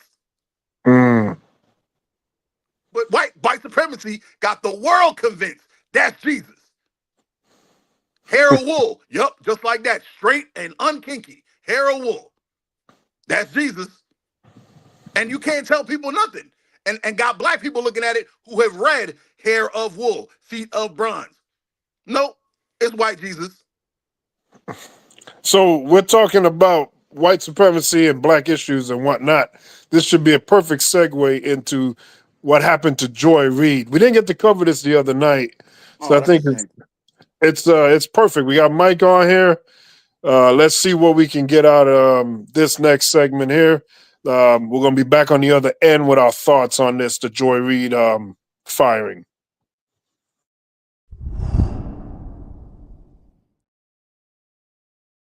I am not sorry that I stood up for those things. Both of our non-white hosts in primetime are losing their shows, as is Katie Fang on the weekend. And that feels worse than bad. Over the weekend, a lot of people were angry when the word came out that Joanne Reid, her primetime show on MSNBC, had been canceled. As Brandon Friedman writes here, all the folks who exited NBC today seen together. Hoo boy, message received. Interesting that no one here is white. But here she is discussing her thoughts on the cancellation of Joy Reid's show. 7 p.m. Eastern, where Joy Reid's show, The Readout, ended tonight. And Joy is not taking a different job in the network. She is leaving the network altogether. And that is very, very, very hard to take. I am 51 years old. I have been gainfully employed since I was 12. And I have had so many different kinds of jobs, you wouldn't believe me if I told you. But in all of the jobs I have had, in all of the years I have been alive, there is no colleague for whom I have had more affection and more respect than Joy Reid. I love everything about her. I have learned so much from her. I have so much more to learn from her. I do not want to lose her as a colleague here at MSNBC. And personally, I think it is a bad mistake to let her walk out the door. It is not my call, and I understand that, but that's what I think. I will tell you, it is also unnerving to see that on a network where we've got two non-white hosts in primetime, both of our non-white hosts in primetime are losing their shows, as is Katie Fang on the weekend. And that feels worse than bad, no matter who replaces them. That feels indefensible, and I do not defend it. Where she does not care what the executives at the network are going to think when she directly calls them out for firing and canceling Joy Reid's show. We are here to support Joy. Don't believe the hype about the ratings. Her show was doing very well. You know whose ratings ain't doing well, who ain't never got fired? Morning Joe Scarborough. They went to Kiss the Ring and they are still being elevated. I could say a lot about other ratings, but if you look at them, Joy's show has rated very well. She's always done well. There are people in positions of power who do not like her opinions and truth-telling courage when she spoke about what was happening in Gaza, among a lot of other things. That's it right there. Gaza. As Crystal Ball pointed out on Twitter, can't say I'm surprised, speaking of Ayman losing his show.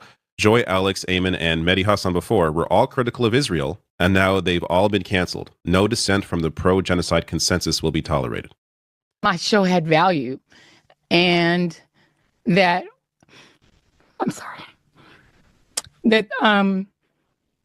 what I was doing had value. And in the end, I try not to cry on TV. And this is kind of like me on TV, so I apologize. That in the end, thank you. Where I land is that the moment of guilt that I felt, that I went hard on so many issues, whether it was the Black Lives Matter issues of a young baby or a mom or a dad that was killed, or when we opened up people's eyes to the fact that Asian Americans were being targeted and not just Black folks, or whether we've talked about what the president is doing that is subversive to the Constitution, that is injurious to our liberty, defending books that people find inconvenient, that Nicole Hannah-Jones put into our spirit, that we need to understand 1619 as the real founding of this country, whether it's talking about any of these issues, and yes, whether it's talking about Gaza and the fact that we as the American people have a right to object to have a right to object to little babies being bombed. And where I come down on that is I'm not sorry. I am not sorry that I stood up for those things, because those things are of God. Peter Beinhardt sharing this on Twitter. Years from now, Joy Reid will be able to hold her head high because of what she said about Gaza. Not all journalists will. Very true. So this is the opening of Joy Reid's final show, and I think this is evergreen. We begin tonight with what I think is the question.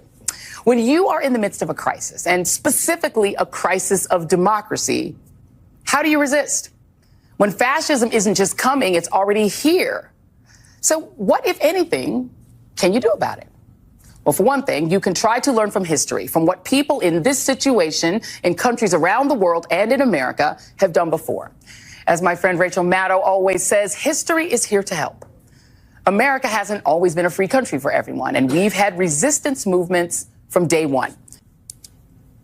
You don't always win every battle, but the whole thing is about resisting. I've been through every emotion from, anger, rage, disappointment, hurt, feeling that, guilt, that I let my team lose their jobs. And gratitude, not just because people would take the time to get on a call like this, or to take care of me, but also that my show had value, and that that what I was doing had value.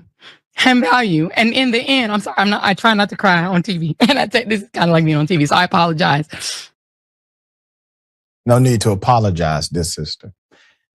Joy Reid is crying because she has heart, because she understands the level of impact that her show has had. The big news tonight will be Joy Reid's final show on MSNBC. Single tear, white woman tears happening right here, Joy.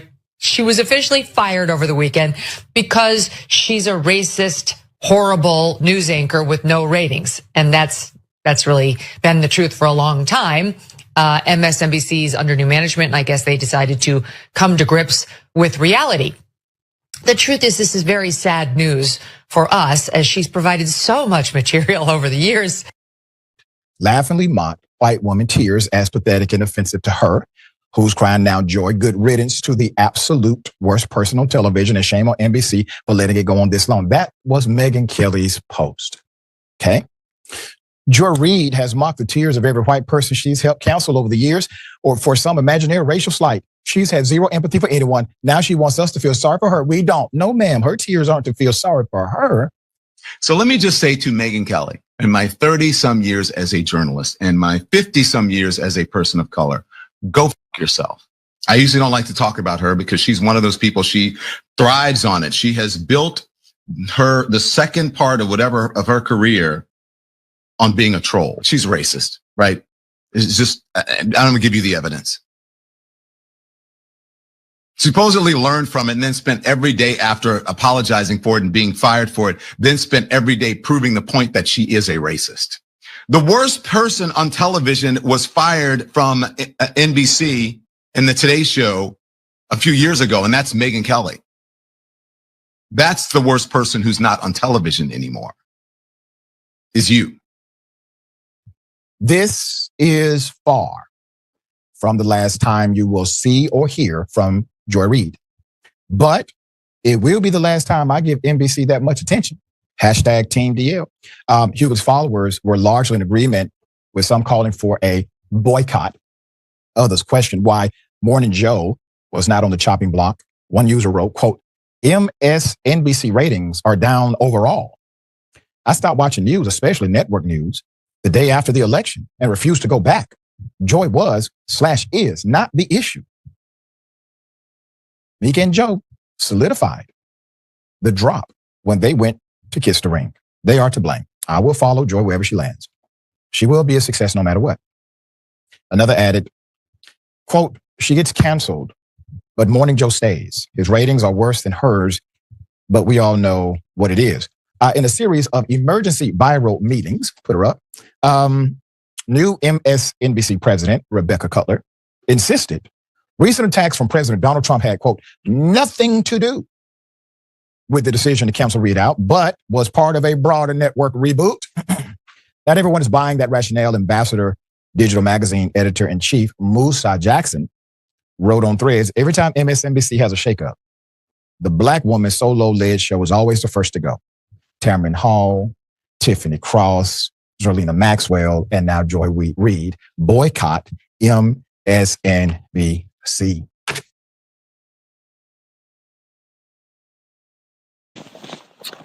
All right, there we go.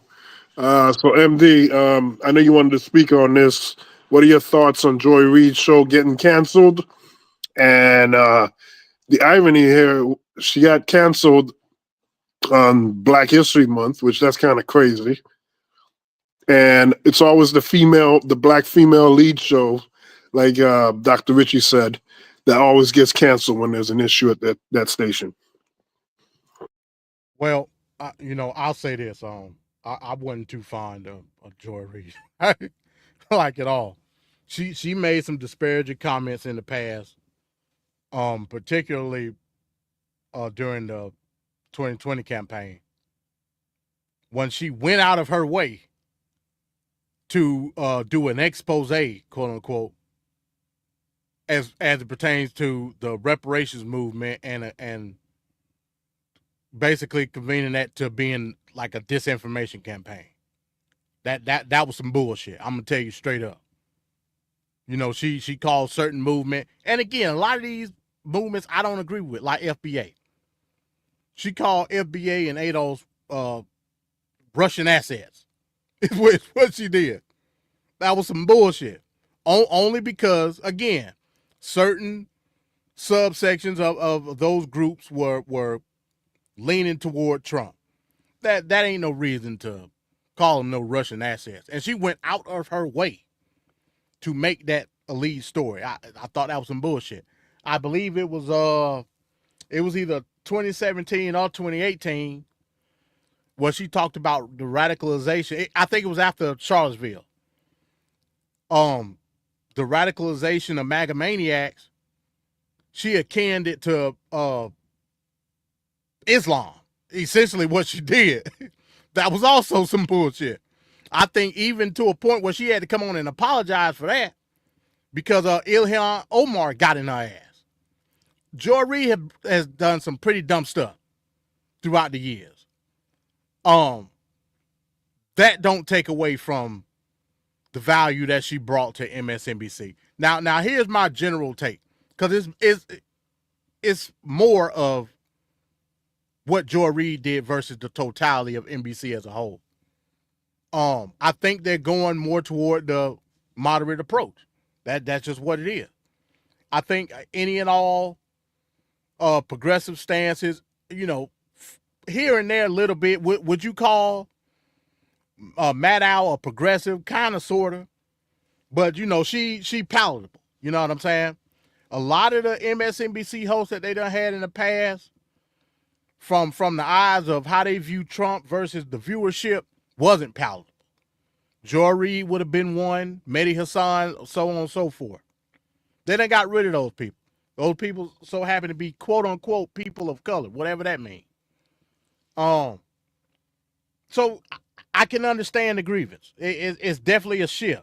Now, to NBC's credit, they did hire another black person. So, and I like him. I think Eugene, I forget his name. He's from Politico. They hired him. I don't know if they're going to put him. No, they're not going to put him in that slot because they put Michael Steele and Simone Sanders in that slot. I think he's going to be on the weekend. Long story short, they going more moderate. That might be based on they threat of what they see Trump. Because again, that's why Morning Joe said what they said and did what they did. Because they don't want to feel the wrath of Trump.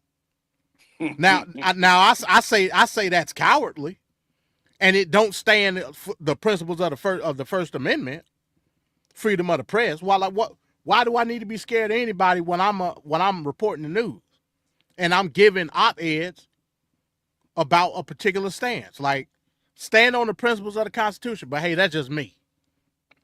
But in that sense, just like a lot of these other companies we see, they scared of Trump. They don't want to feel the wrath for whatever situation may be. They don't want to get sued like all these other news outlets that done got sued.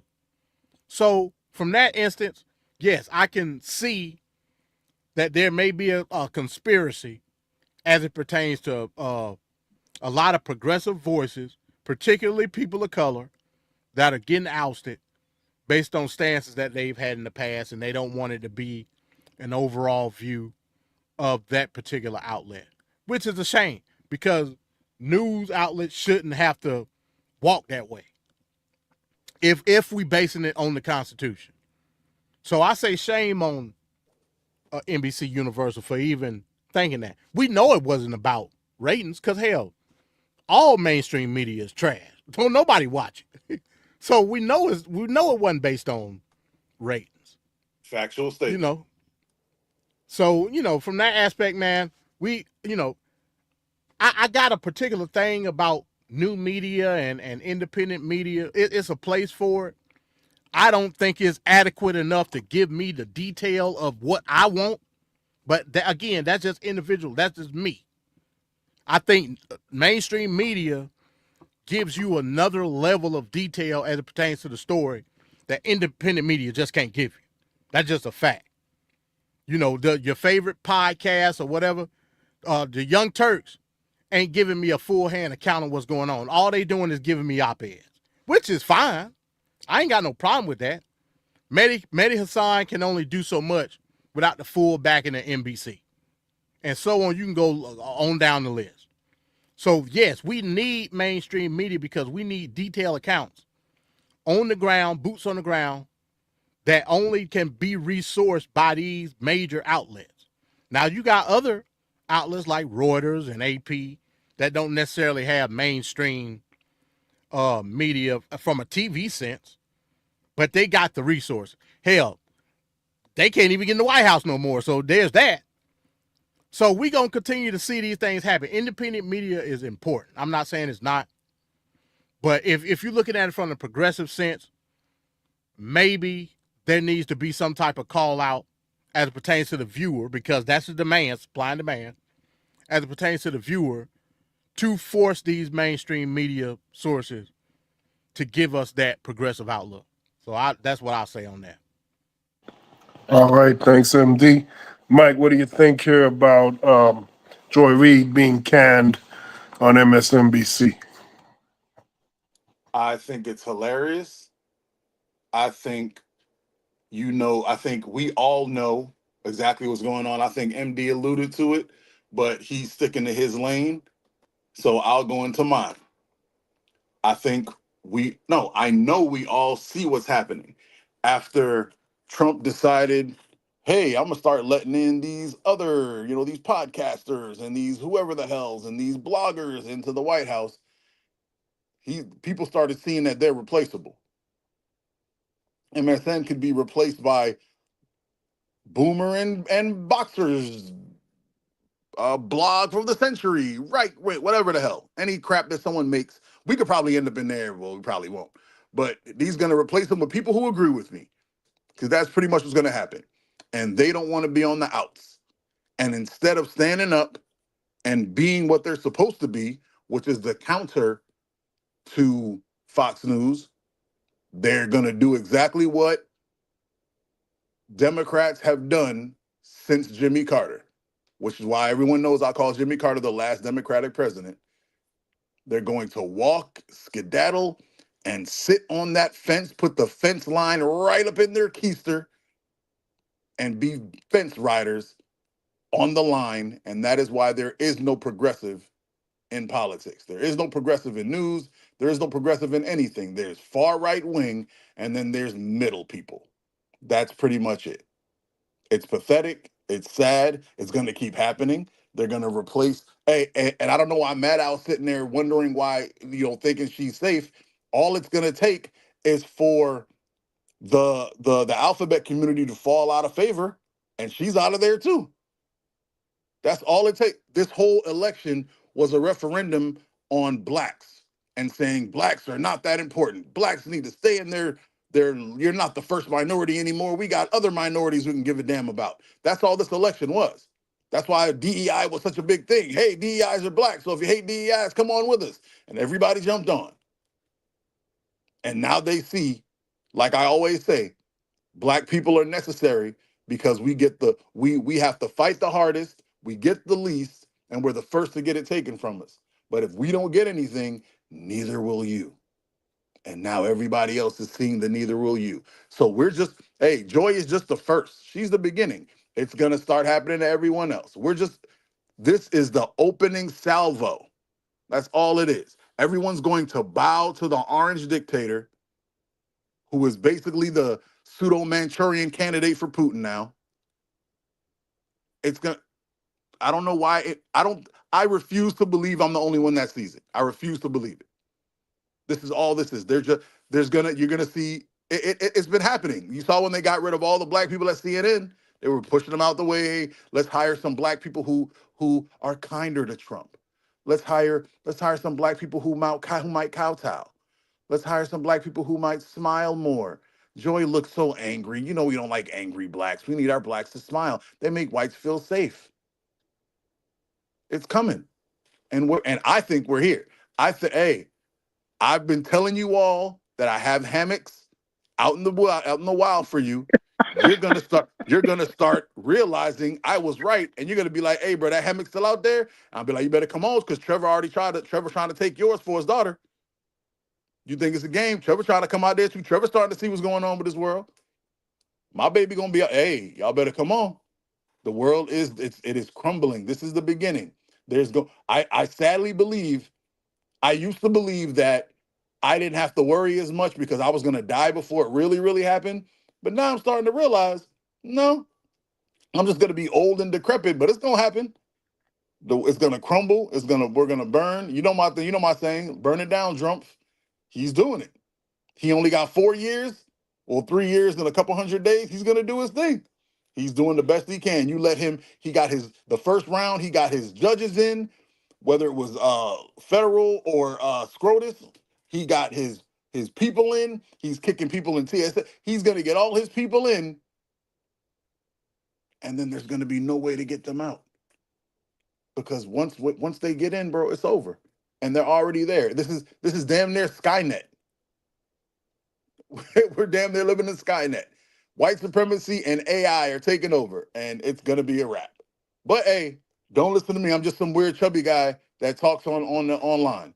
But when it happens, I want you all to remember that I said it, just like I said Trump was gonna win. And in your heart, those 3 letters are gonna pop up. MIR.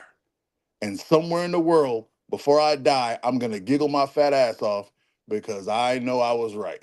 And that's all that really mattered. On you, Venkat. And let me say this real quick before you move on, Venkat. When it comes to like moderate, I consider myself moderate. Ain't nothing wrong with moderate. What I believe is that it's important, especially from a viewer standpoint.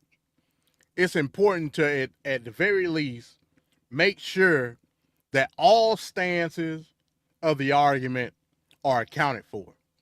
I thought that MSNBC did a good job at a certain point, maybe 2019, 2020, doing that. They had a wide variety of people. You talk about Joe Scarborough, hell, he was a Republican at one point. Michael Steele, all these never Trump people, to your moderates, even to your progressives, people like Mehdi Hasan and Rachel Maddow to a certain degree, or Joy Reid. I think the problem is, again, going back to the Trump influence, they're putting more of a focus on a particular viewpoint of politics to incorporate that shield of not being messed with by Trump. And that's not how freedom of the press is supposed to work. More so, when we look at what Trump is doing, like, for instance, with the press room, when he does press conferences in the Oval Office or in the conference room, he's picking and choosing, which is starkly against the First Amendment. Don't you know when that whole Zelensky thing was going on? Not this is diabolical. When that Zelensky debacle happened last Friday, Reuters and the AP weren't allowed in the Oval Office. TASS, I didn't know what the hell that was. I'm like, what the hell is TASS? TASS. That's a Russian news platform, Venkat and Mike. That's horrible. That was inside. You think he just did that on a wing? They did that shit on purpose.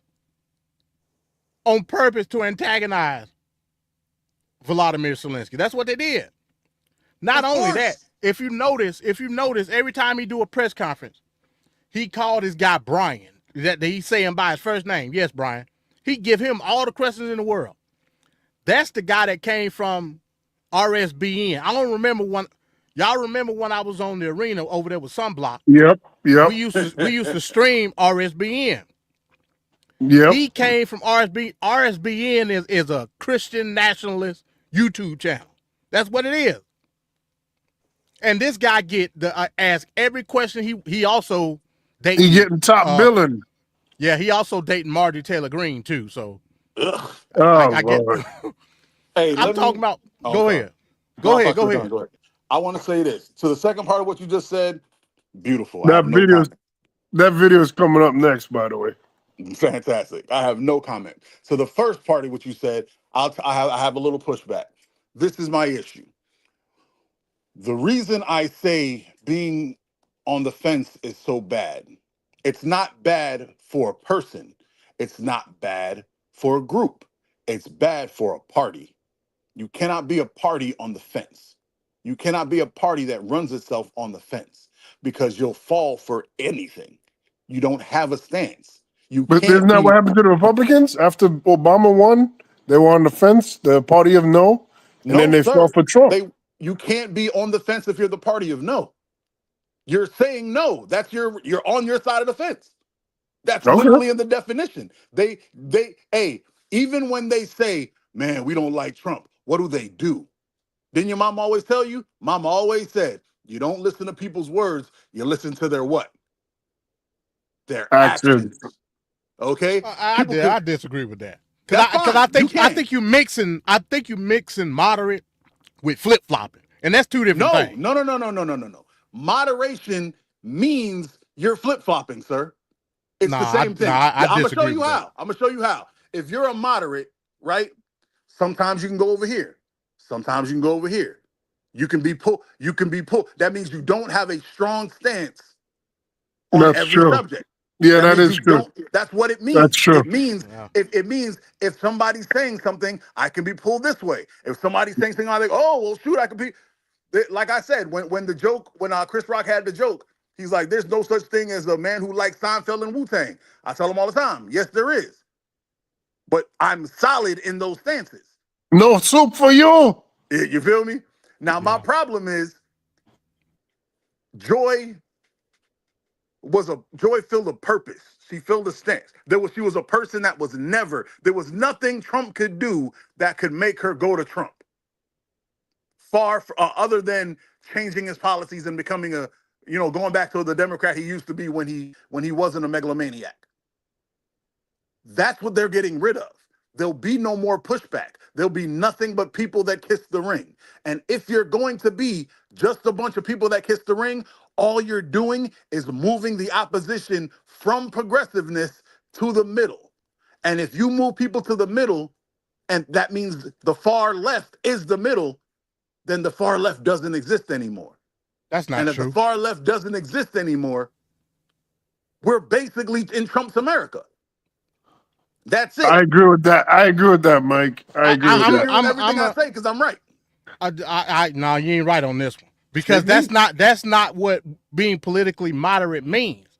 You're not the one that are out. You're not the one that's putting the outline on the political policies. You're not doing that. The parties themselves are doing that. For instance, women transgender women in sports. You agree with that? No. Okay, so we're talking about being a moderate. That's not a Democratic policy. That's a left, like extreme left policy. privatizing everything. You agree with that? No. That's extreme right policy. That's not a Republican. Well, it is now, but the traditional, the traditional Republican, that's not their policy. So if you're not the one that's putting structure to the policy, you really don't have no choice but to be moderate. You can be of the left-leaning ideology, of the right-wing ideology. If you got a mix of some, that's called being moderate. Flip-flopping is a totally different thing. Do the Democrats and the Republicans flick? Of course.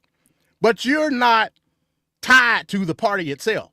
And that's what I'm saying. When we talk about moderate, I'm talking about the populace. I'm talking about the voters. I ain't putting that label on the party itself. So I think that's where this may have come from in regards to what you were saying. Well, So I'm telling you, the difference is that one party, there is no moderate. I know people like to act like it. There is no moderate on the right.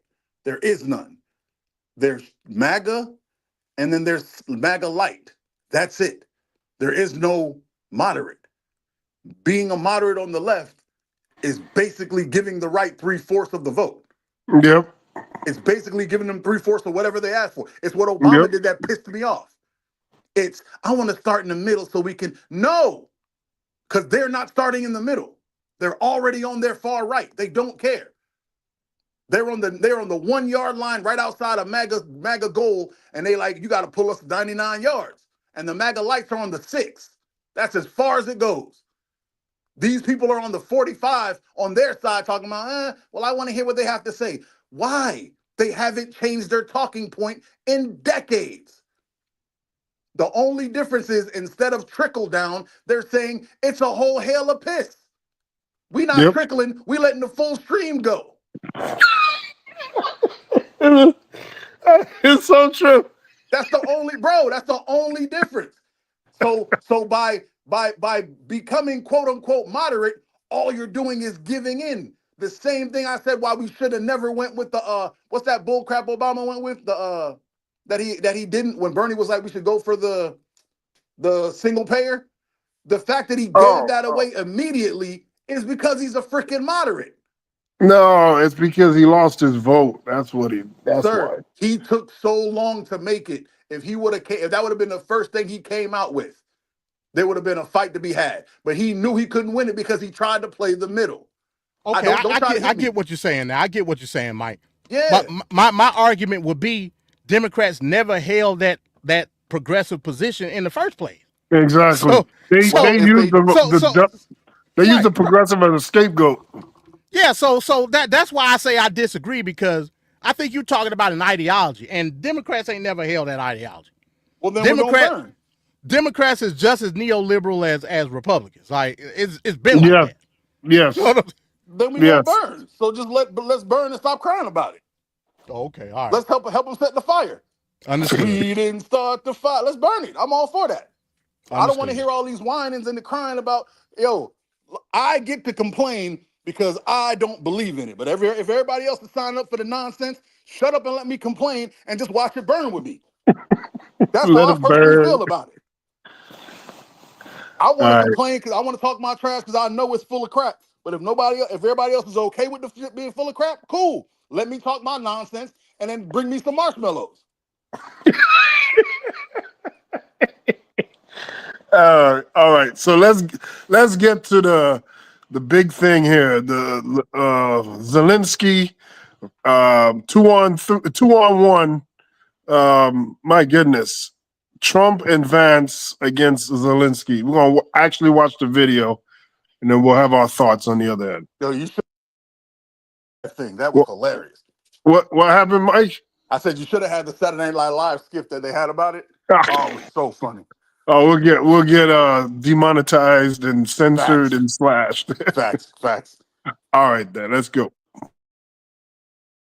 The path to peace and the path to prosperity is maybe engaging in diplomacy. We tried the pathway of Joe Biden of thumping our chest and pretending that the President of the United States' words mattered more than the President of the United States' actions. What makes America a good country is America engaging in diplomacy. That's what President Trump is doing. Can I ask you? Sure. Yeah? Yeah. Okay. So he occupied our parts, big parts of Ukraine, part of East and Crimea. So he occupied it on 2014. So during a lot of years, so I'm not speaking about just Biden, but those time was Obama, then President Obama, then President Trump, then President Biden, now the President Trump, and God bless, now President Trump will stop him. But during 2014, nobody stopped him. He just occupied and took. He killed people. You know what the contact 2015.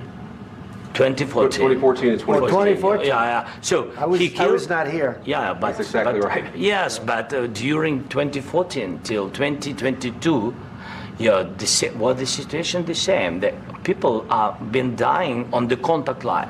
Nobody stopped him.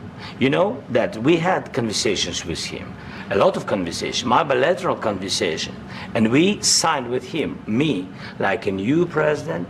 In 2019, I signed with him the deal. I signed with him, Macron and Merkel, we signed ceasefire. Ceasefire. All of them told me that he will never go. We signed him with gas contract. Yes, but after that, he broken this ceasefire. He killed our people and he didn't exchange prisoners. We signed the exchange of prisoners, but he didn't do it. What kind of diplomacy, JD, you are speaking about? What do you mean? I'm talking about the kind of diplomacy that's going to end the destruction of your country. Yes, but if you Mr. President, with respect, I think it's disrespectful for you to come into the Oval Office and try to litigate this in front of the American media. Right now, you guys are going around and forcing conscripts to the front lines because you have manpower problems. You should be thanking the president for trying to bring an end to this conflict. Have you ever been to Ukraine that you say what problems we have? I have been to. Count one. I've actually watched and seen the stories, and I know what happens is you bring them on a propaganda tour, Mr. President. Do you disagree that you've had problems bringing people into your military? And do you think that it's respectful to come to the Oval Office of the United States of America and attack the administration that is trying to prevent the destruction of your country? A lot of questions. Let's start from the beginning. Sure. First of all, during the war, everybody has problems, even you, but you have nice ocean and don't feel now, but you will feel it in the future. God bless. You don't know that. God bless. God bless. You will not have a war. Don't tell us what we're going to feel. We're trying to solve a problem. Don't tell us what we're going to feel. I'm not telling you. Because you're in no position to dictate that. That's Remember exactly this. You're in no position to dictate what we're going to feel. We're going to feel very good. You will feel influence. We're going to feel very good and very strong. You will feel influence. You're right now not in a very good position. You've allowed yourself to be in a very bad position, and he happens to be right about it. From the very beginning of the war. You're not in a good position. You don't have the cards right now. With us, you start having cards. But right now, you don't. You're playing cards. You're playing cards. You're gambling with the lives of millions of people. You're gambling with World War III. You're gambling with World War III. And what you're doing is very disrespectful to the country, this country. That's back to you. Far more than a lot of people said they should have. Have you said thank you once? This entire meeting? No, in this entire meeting, have you said thank you? You went to Pennsylvania and campaigned for the opposition in October. Offer some words of appreciation for the United States of America and the president who's trying to save your country. Please, you think that if you will speak very loudly about the war, you can... He's not speaking loudly. He's not speaking loudly. Your country is in big trouble. Can I Wait a answer? minute. No. You've done a lot of talking. Your country is in big trouble. I know. You're not winning. You're not winning this. You have a damn good chance of coming out okay because of us. Mr. President, we are staying in our country, staying strong from the very beginning of the war. We've been alone, and we are thankful. I said thanks you haven't in been this alone. cabinet, You and haven't not been only alone. in this cabinet. We gave you, through I this said stupid president, $350 billion. You voted we gave for you your military president. equipment, You and your voted men for are your brave, president. but they had to use our military. What about if you didn't have our military equipment, you invited if me you to didn't speak. have our military equipment, this war would have been over in 2 weeks. In 3 days, I heard it from Putin. In 3 days, this is something Maybe new. less. In 2 weeks, of course, yes. It's going to be a very hard thing to do business like this. I Again, tell you. just say thank you. I said a lot of accept times that there, thank you accept to that, American people. accept that there are disagreements, and let's go litigate those disagreements rather than trying to fight it out in the American media when you're wrong. We know that you're wrong. But you see, I think it's good for the American people to see what's going on. I understand, sir. I think it's very important. That's why I kept this going so long. You have to be thankful. You don't have the I'm cards. thankful. You're buried there. Your people are dying. tell you You're again, running low I know. on soldiers. Don't- Listen, don't please, you're running Mr. low on President. soldiers. It would be a damn good thing. Mr. And then President. then you tell us, I don't want a ceasefire. I don't want a ceasefire. I want to go and I wanted this. Look. If you could get a ceasefire right now, I tell you, you take it so the bullets stop flying and your men stop getting killed. Of course, we want to stop the war. But you're saying you don't want a But ceasefire. I said to you, I want a ceasefire. with guarantees. Because you'll get a ceasefire faster than an agreement. Ask our people about ceasefire, what they think. That wasn't doesn't with matter me. for you what- that what wasn't this with me. means. It That was wasn't with with you. a guy named Biden, who was not a smart person. This That is was your, with, this that was is with your Obama. president. It was your president. Excuse me. That was with Obama, who gave you sheets, and I gave you javelins. Yes. I gave you the javelins to take out all those tanks. Obama gave you sheets. In fact, the statement is Obama gave sheets and Trump gave javelins. You got to be more thankful, because let me tell you, you don't have the cards. With us, you have the cards. But without us, you don't have any cards. I do want to, because there were a lot of things that were just not true, aside from just the tone and tenor and the monumental, historic, not in a good way, historic event that we just saw in the Oval Office. Caitlin, it really did seem to devolve when the vice president said to Zelensky, we just want diplomacy. And what Zelensky was trying to do was say, we had that. We had a deal with Russia. We had an agreement, the Minsk agreement, and Russia didn't abide by it. So I want some guarantees that that won't happen again. And then it devolved in a way that is really, really remarkable. The screaming, I mean, you have been with Donald Trump a lot.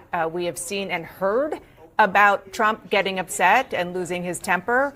I think this is probably the first time we have seen it like this on camera. We also should say, Caitlin, that let's just be clear. I'm not saying that there wasn't genuine anger here, but he understands when the television cameras are there, as does J.D. Vance, and we can't lose sight of the performance aspect of this. It was incredibly genuine, though. I mean, J.D. Vance said that this shouldn't be litigated in front of the press. Trump said, actually, no, it should be. I'm glad that this is happening. And, you know, the way that this built, just to give context of the 40 minutes that happened before what you just watched, the most remarkable part of this interaction was there were moments where President Zelensky would do what we saw the other European leaders do this week, where they step in to correct either on aid to Ukraine or to talk about Putin and the fact that he can't be trusted. At one point, Zelensky called him a killer and saying that there should be no compromises with him. And the U.S. officials were sitting there just kind of listening to this. And it was at that point, though, where Vice President Vance stepped in. Trump was silent at the beginning of that, and then Trump also got involved. And then they were just essentially yelling at one another in this. And with Trump, all of his diplomacy, we know, is personal. That's why the world leaders who have come here this week have tried to flatter him to essentially get what they want when it comes to negotiating the end of this. And that was not what we just saw, the tack that Zelensky took here. He was, as Zelensky typically is, straightforward in his opinions and what is the reality on the ground. Days after that explosive meeting in the Oval Office, President Trump has put all U.S. aid to Ukraine on hold. But Ukraine seems to be ready to return to talks with the U.S. President Trump announced the U.S. would pause billions of dollars in military assistance to the Zelensky government on Monday, expressing criticism over Ukrainian President Volodymyr Zelensky's demeanor. Well, I just think you should be more appreciative because this country has stuck with them through thick and thin. We've given them much more than Europe. In a statement posted on X this morning, President Zelensky said in part, quote, "We do really value how much America has done to help Ukraine maintain its sovereignty and independence." Okay, there we go. The big blow up that happened last week. We'll go to Mike here. Mike, what are your thoughts on what we just saw there from Trump, Vance, and Zelensky? I apologize. I just woke up, so I'm trying to get something to eat. But I will say this. That is going to be the reason the world comes to an end. That's going to be it right there. For them trying to, and from what we were talking about just before we went to that, the whole thing about being moderate and what you'll do. Did you see what the second lady did? Did you see what the second lady did? How she took what we obviously saw Vance do, which was play for the camera and play the anger, and then mollified it and made it seem like it made sense to do and made it seem like it was a good tactic and made it. That's what I'm talking about.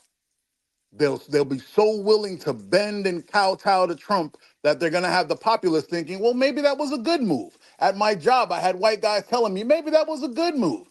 No, we told these countries not to develop weapons of mass destruction. We told them we would protect them. We told them that we would, hey, don't worry, if Russia acts up, we're going to jump in. We said that to them. This is a betrayal that looks exactly like what turned Russia against America in the first place. The end of World War II, when we lost Roosevelt, we got Truman, and Truman went against and went back on all the stuff Roosevelt promised to them. And then Russia went and made the Iron Curtain. They were like, yeah, we don't trust them. We're gonna protect ourselves. Now Russia is doing the exact reverse. They're taking the Iron Curtain back so they have better access to Europe. And if Europe don't see it, they're idiots. And I promise you this, all these countries that we promised to protect, and then we're gonna sell out, they're already starting to develop stuff. And when they do, if they can't beat Russia, what would be the best thing for you to do before you lose your sovereignty? I'd fire a couple off at a country that promised to protect me. Just saying. And I'm going to shut up on that. All right, thanks, Mike. MD, what are your thoughts on this whole situation? This might be what happened last Friday, might be one of the greatest inflection points in modern history. You think about all the stuff that's happened, throughout the course of history with World War I, World War II. I ain't going to count Vietnam on 9/11 because we're talking about world implication as far as the breakdown of diplomatic inquiry, right? That's what we're talking about. This going to be talked about years and years and years in advance, long after we gone. I think about 1938. I think about Neville Chamberlain and his meeting with Hitler. Stuff like that is what I'm talking about. Where they signed the peace agreement. That was deep, bro. For them to take the Sudetenland, modern day Czech Republic. Neville Chamberlain said, hey, look, do what you got to do. Just don't mess with us. And sold it down the river. The rest is history. You know what I'm saying? This is that moment that we're living in right now. I was ashamed to be an American. And this coming from me. I was ashamed to be an American on Friday afternoon. That was shameful. That was shameful. Only because I know the implications of it. Again, I just told you earlier. You had a Russian news source in the house when all this was going down. This was staged, by the way. Staged meaning it was pre-planned. Of course. This didn't happen just on a whim. Like J.D. Vance just couldn't help himself. This was staged. And again, going back to what we talked about earlier, Venkat, everything gets, the steam comes off of other people and Trump ride the wave. J.D. Vance initiated that just out of the blue, out of nowhere. That's crazy. And then shout out to Zelensky, because he had to come back and tell him. He said, hey, look, man, let me ask you a question. And like, he wasn't being disrespectful or anything. I think that's what jumped it off. And J.D. Vance, he said, yeah, this is my opening. But shout out to Zelensky. He said, hey, look, he took him through the history of the Minsk Accords 1 and 2.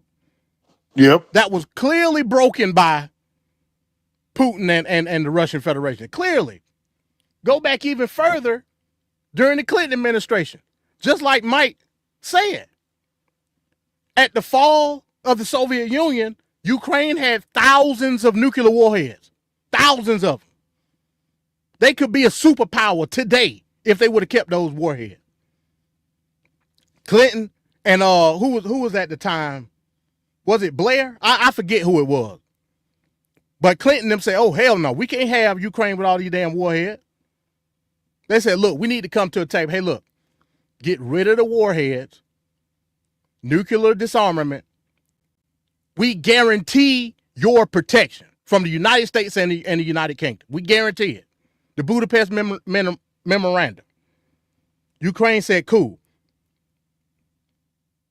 So why does Ukraine need NATO membership? They don't.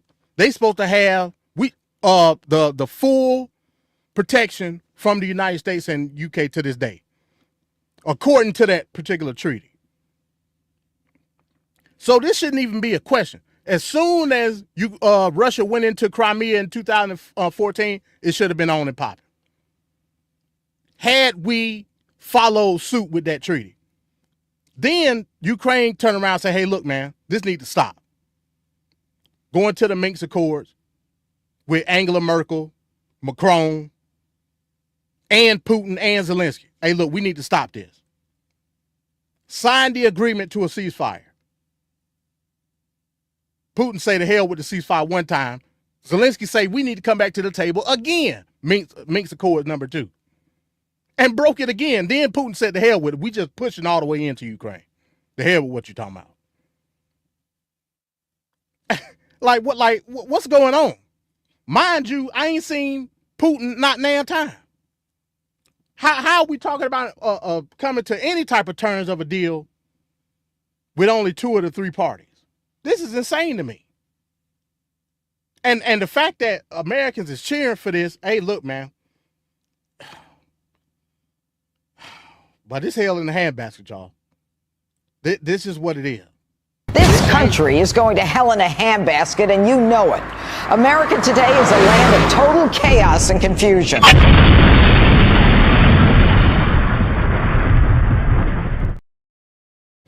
It's shameful. It's shameful. And next to J.D. Vance, Marco Rubio sitting there looking like a damn tree stump. Ain't moved not one time. I got video on that too. I don't know. I'm like, what the hell is like? Why was he looking like that? What the hell was wrong with him? Because he's the only one in the room smart enough to realize what was happening. Smart enough to realize other countries are watching this and realizing if America could elect this guy again, we can't trust him. Marco Rubio understood, damn, the America I was trying to inherit after these 2 idiots are gone is not existing anymore. Now, Mike might be right on that one. He might be right on that one. Hey, and next time I say something smart, don't come in with more smart stuff. Let my smart stuff ride. No, it's all good. Now, going back to it, like I said, it was so shameful. He talked about giving the javelins to Zelensky, which, in fact, he did. Kudos to him for that. But he was supposed to. Exactly. Obama, he talked about Obama gave him sheets. Totally false. Now, Obama did vastly from a net negative give less than the Biden administration did, but that was the ongoing. Remember, all this happened in 2014. That's when it popped off. Obama gave a lot of equipment, UAVs, medical supplies. That's where the sheets come from, and all sorts of financial covering for Ukraine. Who came up with the sheets thing? Now this is the ironic part of it. The person that initially came up with the sheets argument was none other than John McCain. John McCain wanted to give more to Ukraine. He said instead of giving them sheets, give them what they need to fight off the Russians. That's where that argument come from. Now all of a sudden here come Trump using McCain's same argument, his arch nemesis. I'll be damned. Remember what I told you? The right killed off the moderates, my bruh. They don't exist anymore. There ain't no Republican moderates anymore. They moved them dudes right on down the river. They are now working at full MAGA speed. It don't get no more ironic than that, folks. It just don't. Let me play a little piece here. I think you can see Marco Rubio. 1 second here. Why don't you wear a suit? You're the highest level in this country's office, and you refuse to wear a suit. Just want to see if you do you own a suit? Yeah, problems. A lot of Americans have problems with you not respecting. I don't have such. Office. I will wear a costume after this war will finish. Okay. Mr. President, with respect, I think it's disrespectful for you to come into the Oval Office and try to litigate this in front of the American media. You should be thanking the president for trying to bring an end to this conflict. Have you ever been to Ukraine that you say what problems we have? I have been to. Come once. I've actually watched and seen the stories, and I know that what happens is you bring people, you bring them on a propaganda tour. You got to be more thankful, because let me tell you, you don't have the cards. With us, you have the cards. But without us, you don't have any cards. The problem is, I've empowered you to be a tough guy. And I don't think you'd be a tough guy without the United States. And your people are very brave. But you're either going to make a deal or we're out. And if we're out, you'll fight it out. I don't think it's going to be pretty, but you'll fight it out. But you don't have the cards. Why don't you wear a suit? Why don't you wear a suit? You're the highest level in this country's office, and you refuse to wear a suit. Just want to see if you do you own a suit? Yeah, problems. A lot of Americans have problems with you not respecting. I don't have such. Office. I will wear a costume after this war will finish. Schumer changed the dress code, but letting someone in the Senate chamber dressed like this really crosses the line. It is amazing to me that this is even a conversation that we are having.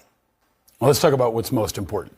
That was disgraceful, disgusting, disrespectful, dangerous, and bad for not just Ukraine, but bad for American national security. It felt un-American. It felt traitorous. I've never seen a reaction from veterans of all backgrounds like I have in the last couple of hours to that disgusting, demoralizing display. So I don't even want to focus too much on what was worn. I want to focus on what was said and what happened. And that was a real low point for American leadership. And right now, it also, importantly, to focus on, makes America less safe. Our allies are less supportive. We have more people around the world who hate us. And America, in my view, hasn't been this isolated since I and many others invaded Iraq. And I think that's... All right, so there it is. I hope you guys saw the sunken place moment with Marco Rubio there. And he showed no emotion whatsoever. The entirety of the whole thing, he showed no emotion, bro. I bet you his brain was running. Unbelievable. Like, look at, again, we talking about a wartime president, Venkat and Mike. And the guy that was talking about the suit, that was the RSBN guy. That was Brian. Mm-hmm. That was him. I'm talking about, man, this is insanity. They showed the picture of Churchill when he came to the White House during World War II. They showed it in Royal Military Guard. Don't nobody give a damn about what you're wearing when your country's at war. I don't care about your tie. Man, you better tell it, man. Like, this is insanity. This is full-blown insanity, man. We at the precipice, man. I'm telling you. We at the precipice. Sound like you need that hammock, bro. Come on. No, I don't need the hammock, but I understand the complexity and the severity of it. That's for damn sure. We looking at, and it's almost like an alternate reality, damn near. Where we part of the axis of evil. This shit is crazy. Who would have thunk it? I did. The greatest country that has ever existed, Jamaica, is on the wrong side of history. This is crazy. This is crazy. That's because you really think this is the greatest country. I don't. This country has screwed people, has screwed other countries over. They're doing it again. The only difference is we're in the information age. If this was back in the 80s, they would have found a way to cover it up. Well, I'm gonna let you have that one. in my eyes, there ain't nothing greater. And like I said, it's always a way of things falling into place correctly. The world, if we could be put in a time capsule and opened up 200-300 years later, it'll show the correct result. That's my confidence. I just put it that way. That's my confidence. Okay, but you'll be the United States of Glasgow. All right. Hey, it's all good. But in that instance, again, it's almost like an alternate reality, man. I can't believe this is happening, and the ball is in Europe's court as it pertains to what's going on right now. Europe has a window of opportunity that it hasn't had in a very long time. Hell, I would probably say since the Revolutionary War. That's a fact. To become, in the eyes of the rest of the world, the global South plus what we would call the developed world, this is the opportunity where the full influence of the developed society solely rests on Europe at this point. Because it sure as hell ain't coming from the United States. And that's what Zelensky was talking about when he said we was going to feel it. Not from a physical standpoint, from an influential standpoint. And he was spot on. He's 100% correct. He was spot on. And you know who's sitting in the wings waiting? China. China! God, man, I want to hug you. China. Look what's going on. Go back to the USA being cut off. To look at the African countries. Here come China. Here, black man. We give you humanitarian aid. Ching chong chow, ching chong chow. We don't care what you do to your people. Just take money and give money. Yeah, and that's it. Yep. So Mike is right yet again. Thank you, sir. So I want to take a look at like this flip flop and a commentary from a UK journalist, but there's a flip flop that Lindsey Graham did that's striking. Stop right there, Venkat. Stop right there. How is Lindsey Graham not this week's duck? That's crazy. Based off of what you about to play, in my eyes, he should be duck. I guess so. Goose. I guess so. I guess you're right. I may have messed up this week, but I think the lame duck we got is pretty interesting too. All right, let me just play this real quick. When you're at war, you're not worried about your outfit. That is what we call a privilege, number one. Number two, to say, oh, what can you afford? Well, if he was walking around in the fanciest suits, I'm sure that they would accuse him of taking our dollars and spending it on his wardrobe and being more concerned about that. Listen, this is a no-win situation when you're walking in with someone who has decided that he is going to align himself with a dictating thug. This is Marco Rubio and others on Putin and Zelensky before today's Oval Office ambush. Russia is governed today by a gangster. He's basically an organized crime figure who controls a government in a large territory. There's no other way to describe Vladimir Putin. I think this entire invasion has been irrational. It's hard to understand what is actually being fed into Putin in terms of intelligence and reporting and how much of his own propaganda he believes. What's at stake is repelling an authoritarian who basically is saying, I want the Soviet Union back, I want Ukraine back, I want Kiev back. And then what's at stake is making sure we don't allow it to become an Article 5 larger, broader war than that. Let me show you what Lindsey Graham had to say literally 12 days ago to Zelensky's face, and then I'll show you some of what he had to say today. I want to tell you and your people, you're the ally I've been hoping for all my life. Not one American has died defending Ukraine. You've taken our weapons and you've kicked their ass. And I'm very proud to have you as our ally. So, what do I think? Complete, utter disaster. What I saw in the Oval Office was disrespectful, and I don't know if we can ever do business with Zelensky again. He either needs to resign and send somebody over that we can do business with, or he needs to change.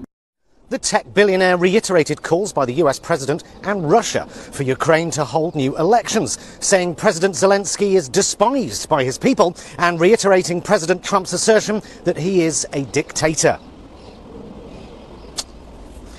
Neville Chamberlain must be up there now, must be down there now, thinking at last a bigger fucking pussy than I was, because at least Neville Chamberlain didn't come back reading from a bit of anti-Czech propaganda that Hitler had written for him. Are we still America's allies now that America is openly using Kremlin propaganda? Trump is clearly one of the worst negotiators in geopolitical history. The first time ever an American president has criticised an ally for not surrendering to an invading army, you fucking pussyhole.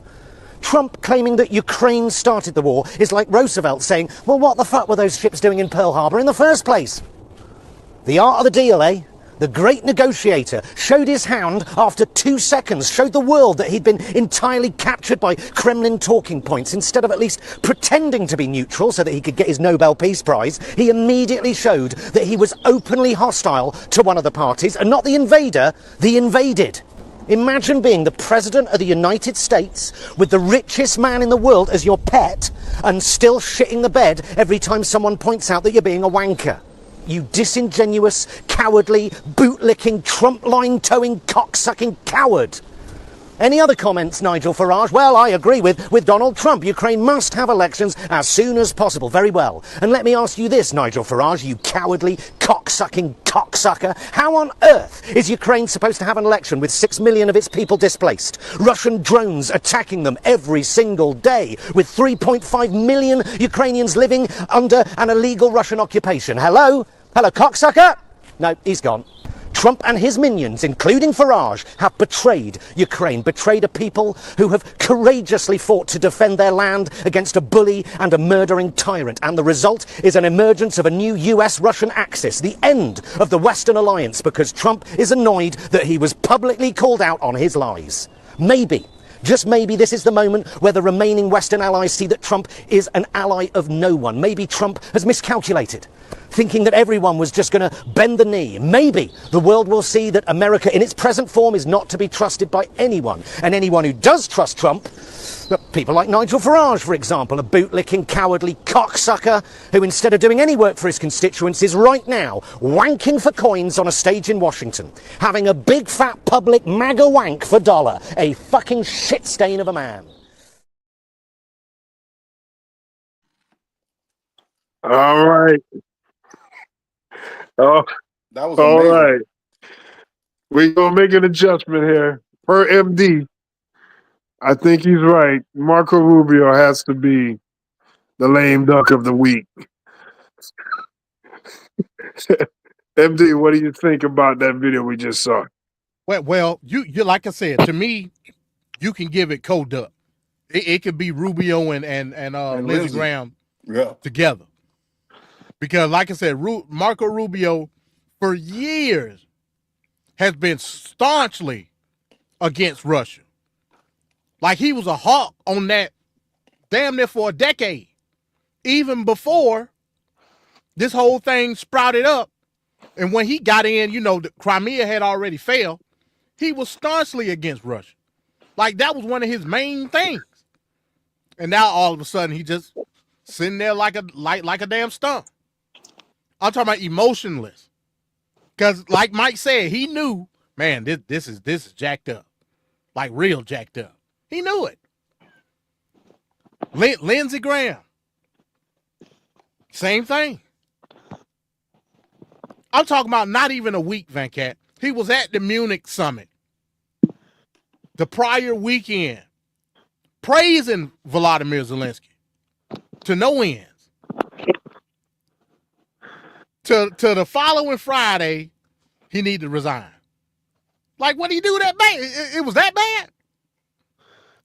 Like, this is insanity. It seemed like a skit. You know how, like, the person, they're, like, on the one person's side, and then, like, you don't realize they got bought out on the sitcom, and then they start giving this speech, and you're like, oh, yeah, he's going in on Russia, and then he gives you the look and says, Zelensky. I was like, whoa! Like, I didn't even know he was talking about him at first. I'm like, he's still mad at Russia, okay. And he just said Zelensky was disrespectful. It threw me off like it was a sitcom. Yeah, man. Hey, it's insane. Now, let's get a baseline of what's really going on. And I want to be clear on this. This wouldn't be happening if Zelensky did what he wanted him to do in 2019. Let's just start off right there. If it wasn't for the perfect phone call, none of this would be happening. Hell, we might be at war right now because Zelensky would have had the full backing of the United States. If Zelensky would have just simply investigated Biden and got some dirt on him, like Trump wanted him to, and not record the damn call, none of this would have happened. Let's not get it twisted. Petty life.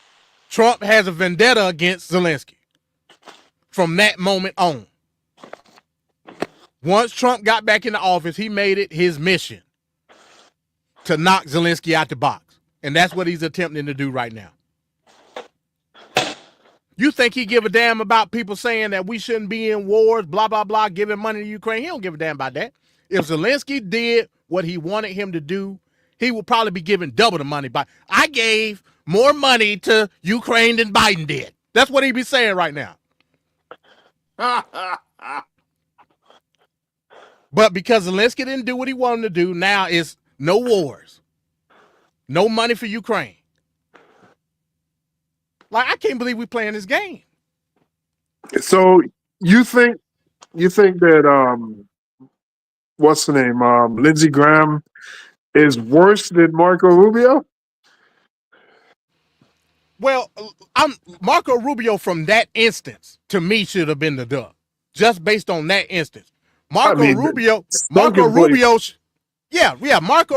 deserved a Lifetime Achievement Award because he stood on this principle of being anti-Russia since he's been a senator in the Congress. He stood on, that's been one of his main principles.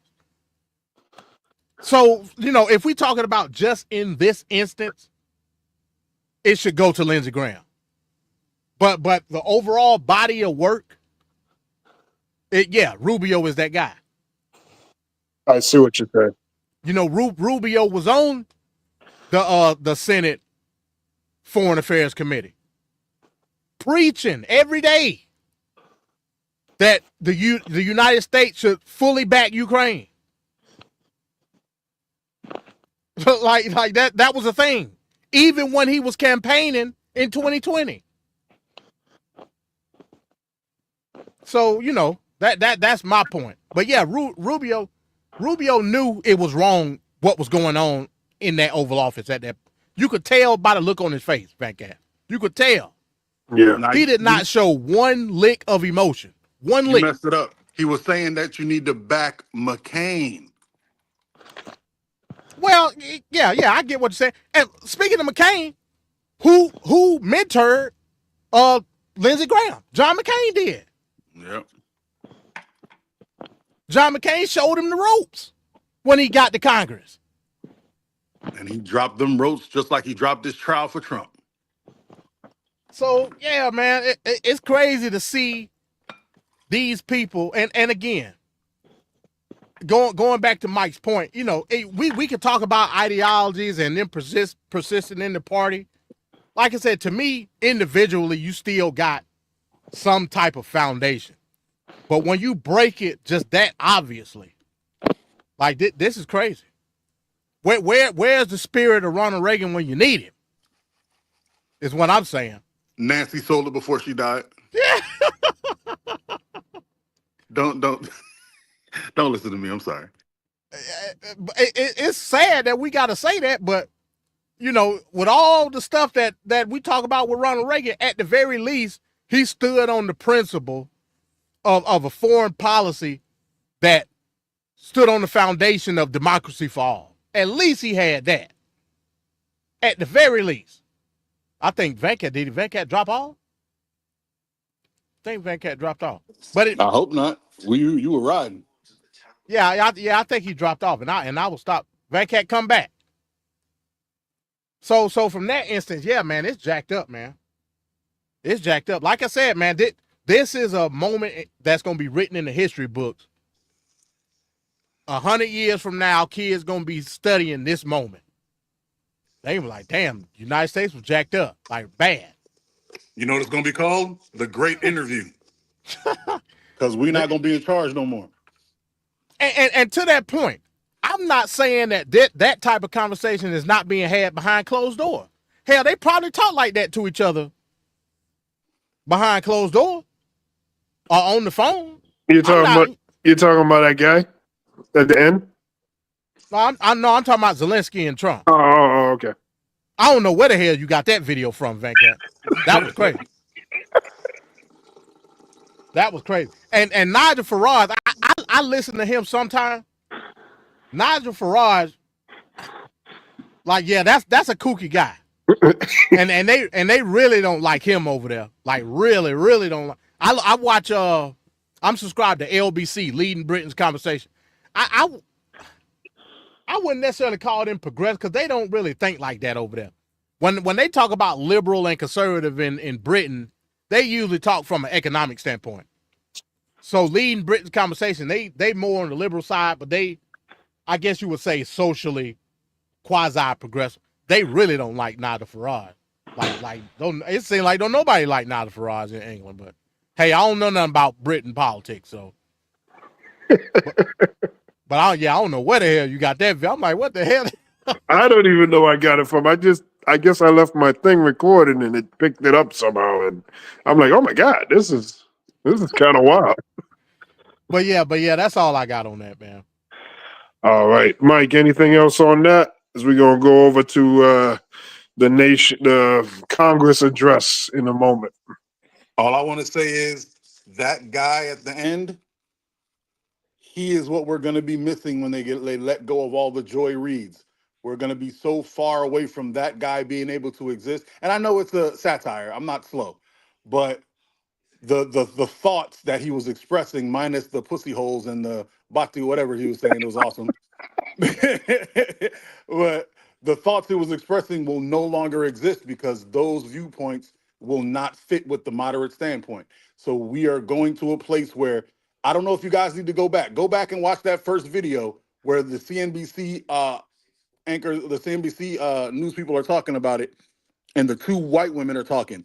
And the first white woman says, and I do not quote, she was like, yeah, that was disrespectful. That was crazy how they were acting towards Zelensky. And then the other white lady instantly corrects it, like, no, Vance was this and this and that and this. And I'm like, that's exactly what's going to start happening. They're going to start changing the narrative. You guys will see. Go ahead, Venkat. Oh, no, that was it. And you know the English mess with the Yardies, man. They mess with that. I didn't know the English whites did. That dude wasn't playing. Yeah. He said it right, too. He said it right.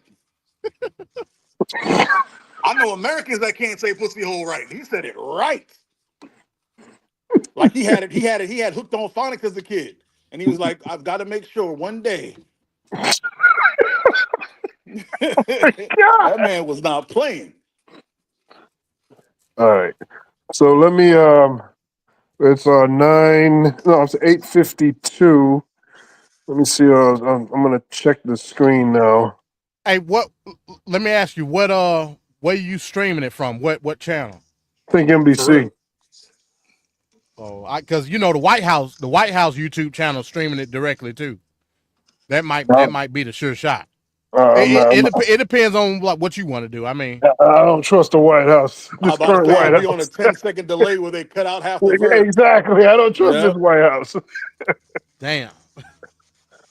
Let's see. Share screen. Hey, twin, get up here. Appreciate I'm holding your spot this week and always. I do want to bring in our panel right now as we are listening to the call to order there in the chambers. We have our political pros tonight. Cornell Belcher is the NBC political analyst and president of. Yeah, you might well mute it out till Trump. Yeah. Brian Lanza, senior advisor to the Trump. Well, we the kings of demonetization. Yeah, that's why I said go to the White House and do it. But hey, whatever floats your boat, Venkat. I'll check out White House. Hold on one second. Trevor somewhere blowing the gasket.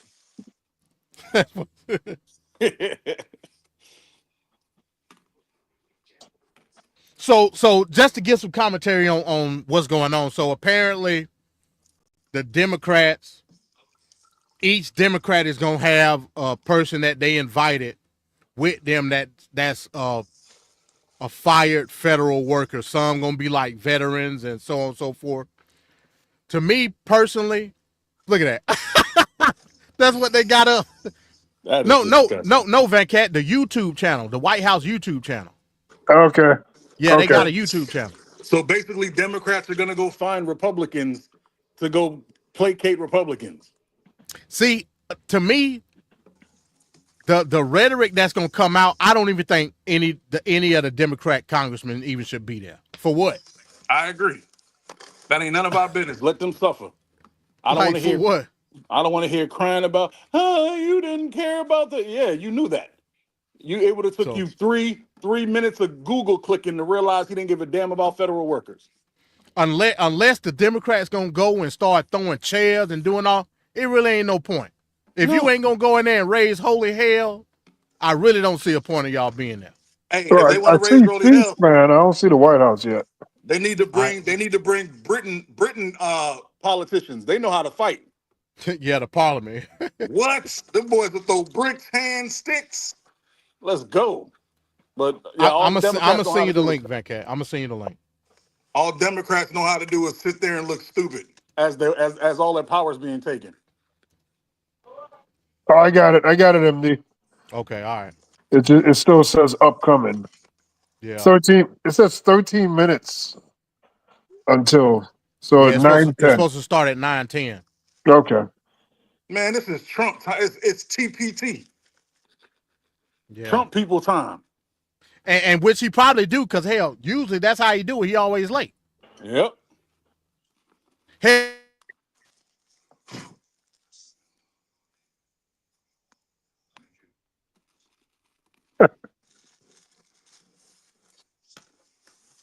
Well, people, I can guarantee you this.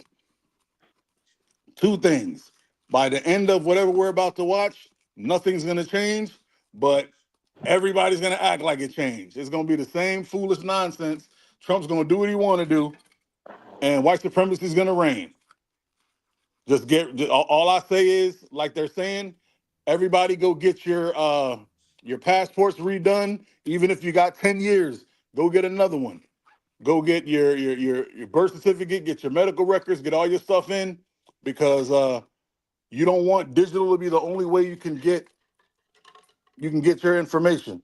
Because they gonna start when I say white supremacy and AI are rising at the same time. There's a reason. Cover yourself, cover your children. All I'm saying. All the deep fakes and all that, man. Yep. You're right about that. Hell, R-Truth already said that the Cena heel turn was a deep fake, AI generated. So, yo, you might be right. Yo, if R-Truth isn't put in the top half of the Hall of Fame in the WWE, I know something's wrong. I know white supremacy won. He should get a room just for the only person that could break Brock Lesnar. Yeah. Hell, not only that, like I said, people with small kids, man, hey, get them immunized, however you say it, get the shots. Get them you know what I'm saying? Yep. Immunize. Not immunize, immunize. Yeah, that's what I started to say, but I didn't know if that was right. Yeah, you're correct. Don't listen to Venkat. Inoculated. That word? Oh, nope, because then they're going to get Aaron Rodgers arrested. Yeah, man, because, this thing going down. You saw last week a person died from the damn measles. Hell, after a while, we going to have tertiary and damn typhoid and all other type of shit going to come back. Hey. It's like we're going to be back on the Oregon Trail again with all type of diseases. Blankets with the damn smallpox going. I'm telling you, man, we living in dangerous times, man. And you know what that means? That means all them anti-vaxxers are going to be the first to go. We can knock out a group of Republicans right there.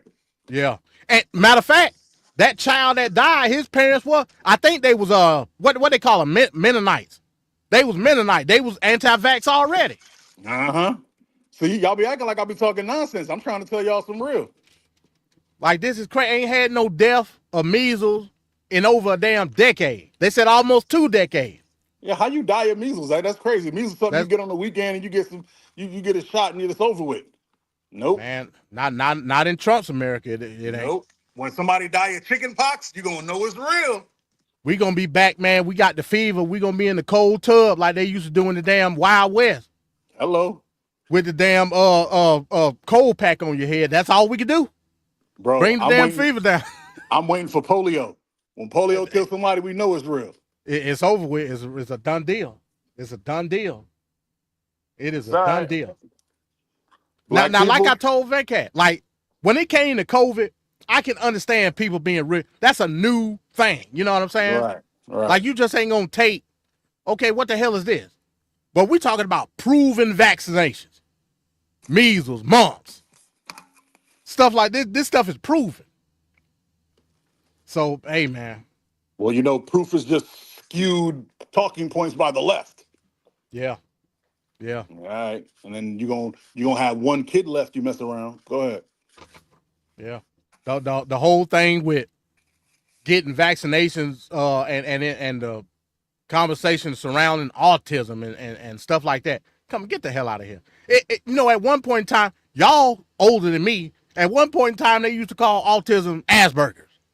Yeah. Asperger's didn't never damn go away. Like we, Asperger's got cured some type of way.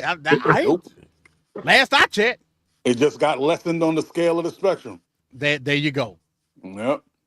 People is crazy as hell, man. Yes, that's what I've been trying to tell y'all.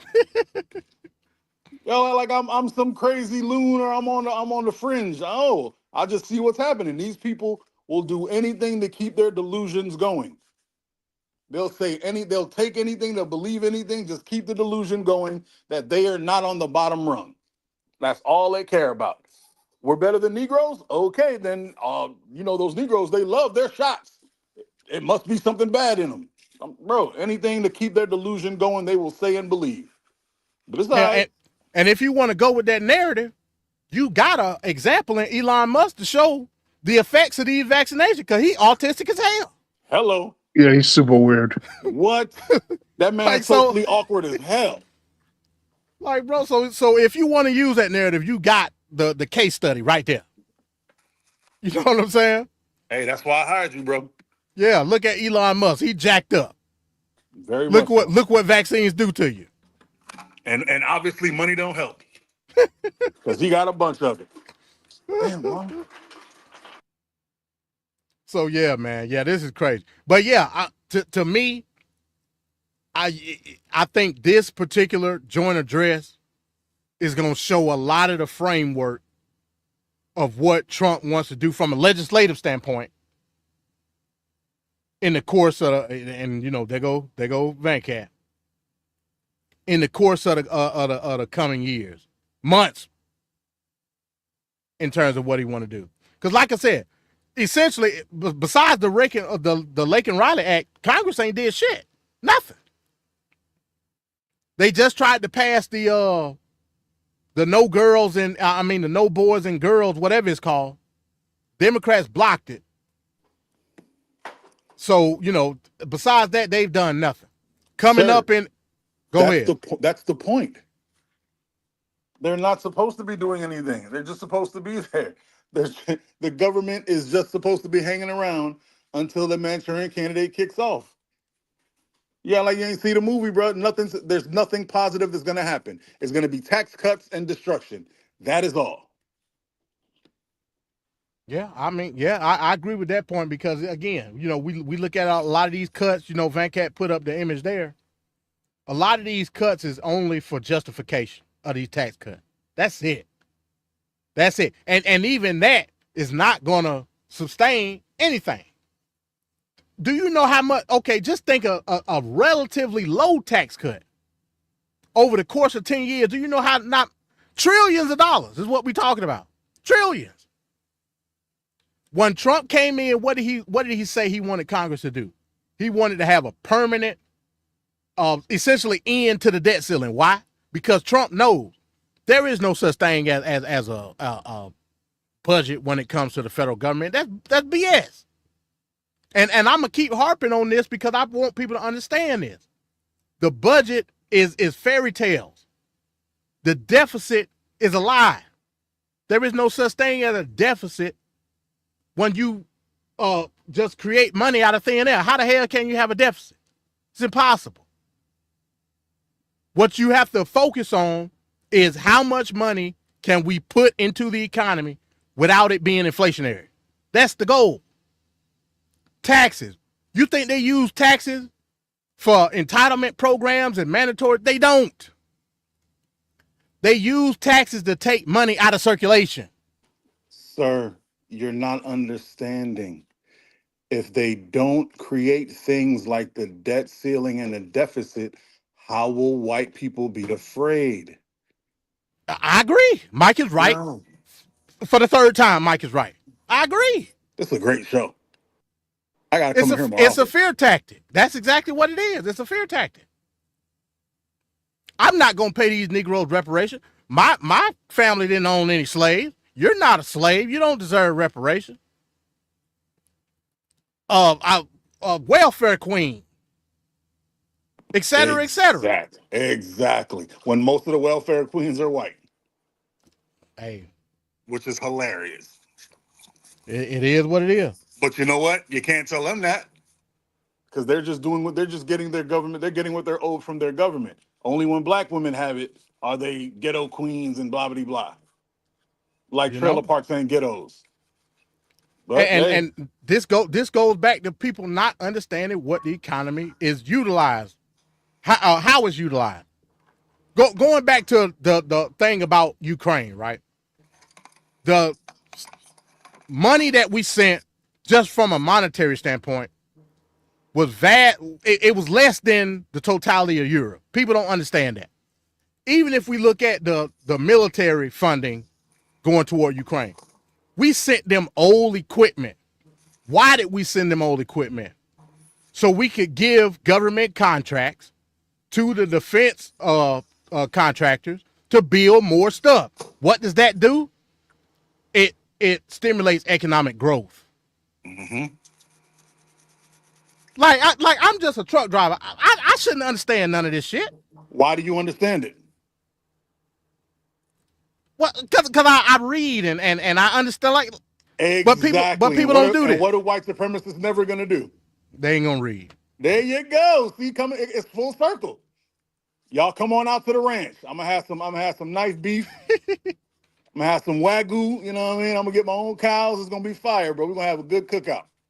Nice they said we need to get our own chickens anyway. Hell, I guess if you live in an apartment, you'd have just a chicken running around out in the carport or whatever. I don't know what you're gonna do. Bro, my neighbors at the back have a bunch of chickens. I'll go buy some from them. Hey, I guess the ultimate question is, what comes first, the damn chicken or the egg?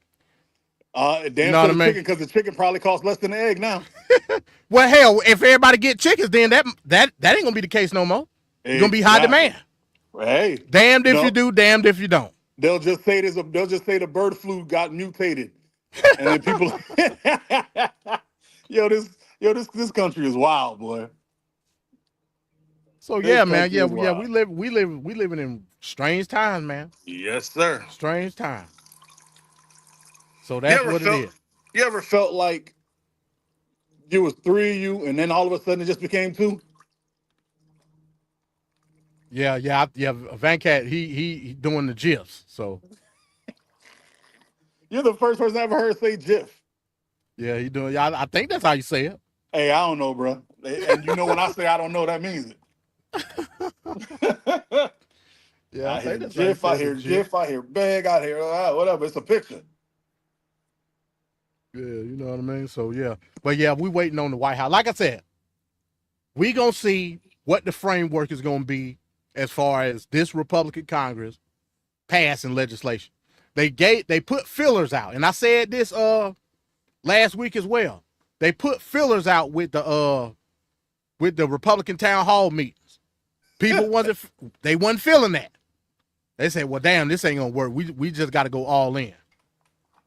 That's just what it is, and they about to get ready to go all in. You know, that's just my opinion. And I'm hearing that it might be something to do, you know, going back to Ukraine, because like I said, I think this is a pivotal moment. I'm not saying that for it. Well, what the hell? Bro, Venkat, what when the I hell is saw you my doing? stocks first edition, it threw me off. And this threw me off. Venkat tripping. Venkat crazy. You know, hey, we might see subsidies for BBLs. I don't know. Hey, at least my money will be going somewhere decent.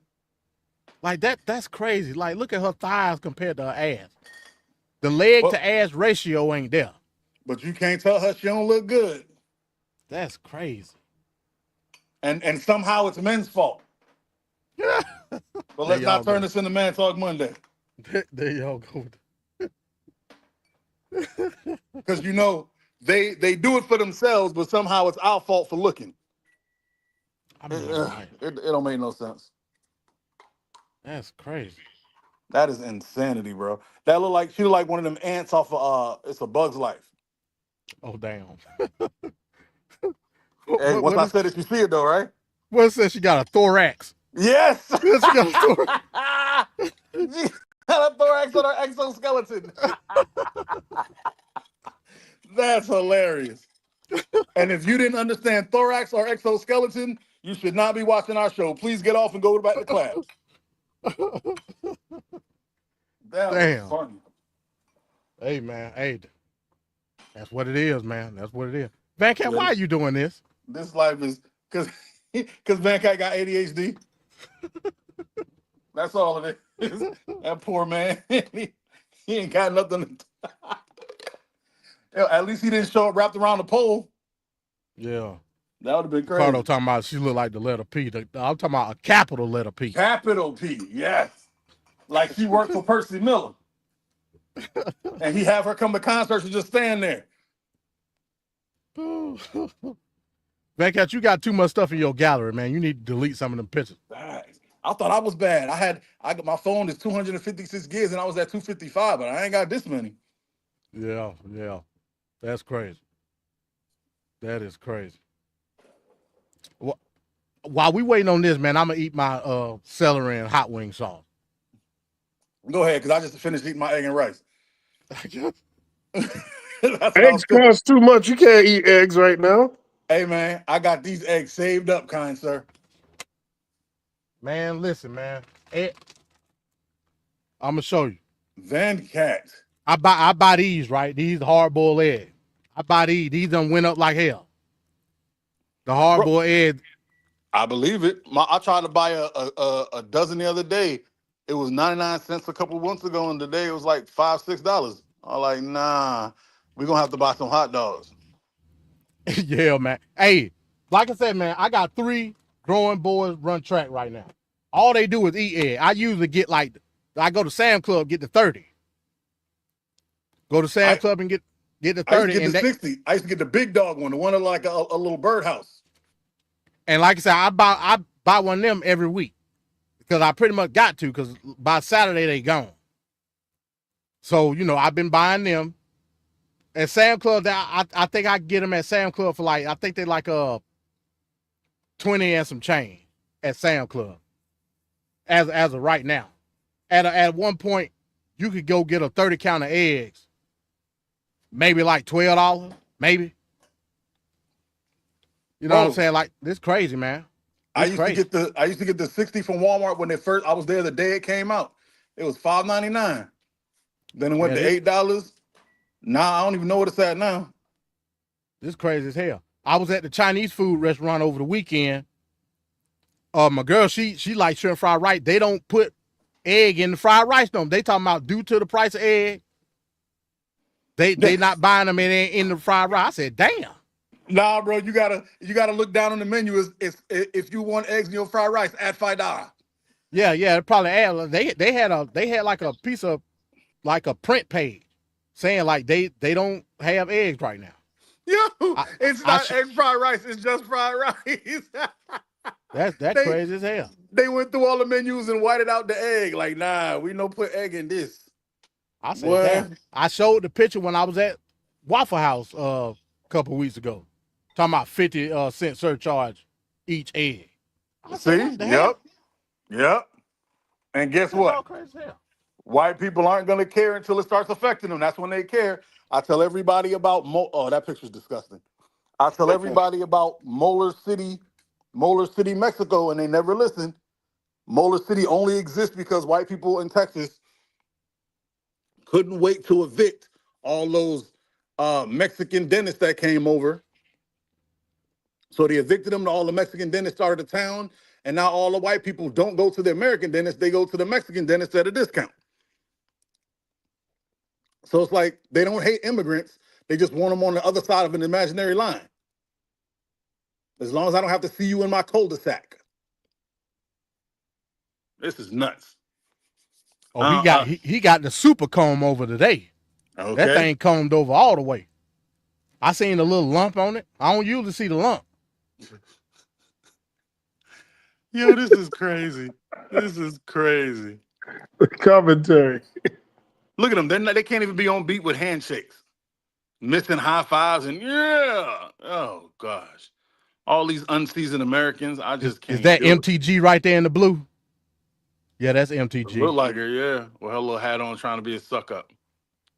And he just palmed her head. Good Lord. Look at the folks on the left side of the aisle. They not even looking, bro. They ain't even yo, that man right there looking, he ain't looking at nothing, but he looking hard at it.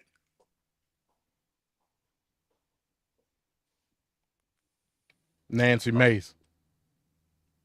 She's a jackass. Yo, they need to have a picture of him with that whole side so history can show this was the moment of the downfall of America. And we could keep it in, you know, when we're finally in the silos, like on that show, or we're all living underground, that could be like the picture we had up, where people would be like, I don't see any black people anywhere in there. I guess they're the holy ones. Then the Israelites religion will take over. This is a whole sitcom I'm making it right on the spot.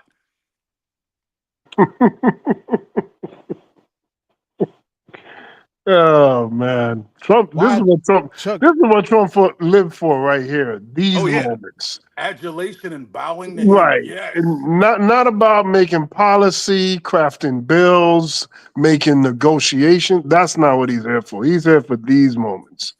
Yes. But Venkat, this not even a scheduled State of the Union address though. Like he just made this up. Yeah, they did. That lets you know his administration burning right now. He's trying to put out the fire a little bit. I don't even think he's smart enough to realize that there's a fire. I think he's thinking that they're loving him. He's like, that's right. The whole world knows that I just made America look strong. We're the strongest. Mm-hmm. We're the strongest. We let Ukraine know you got to come through us. Now we're at the weakest point right now, man, because we have so much look at that White confidence. House photographer, man. She DEI. What the hell she doing now? We kept her around because her mother's white.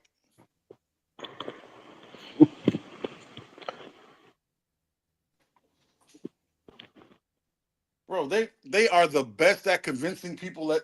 You remember when they convinced everybody that the ACA wasn't Obamacare? Mm-hmm. They are the best at the word game. That's what pissed me off about Democrats. But Democrats can never beat them because they're not unified in anything. All they do is act like we're not progressive. We're fence riders. We're flexible. We could do all right. And then when it's time to stand on something, you have nothing to stand on. But don't listen to me. I'm just some weird chubby guy. They pretending like the stock market ain't down right now. Like way down. Facts. Go full screen, Venkat. I don't know if I can. Let me just mute. go. Yeah, there you go.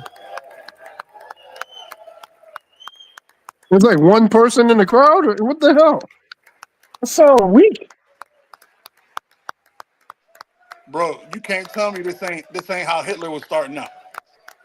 I mean, there's like, what's the like? There's nobody making noises. This is the most lackluster clap I've ever heard. You better off with the 80s clap, slow clap.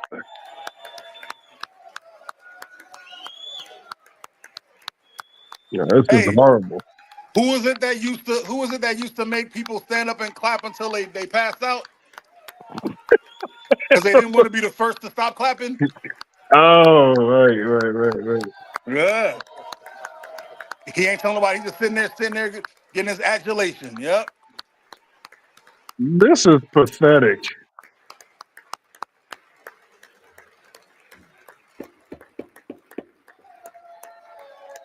You don't want me texting President Trump. Bro, that was... Speaker Johnson, Vice President Vance, the First Lady of the United States.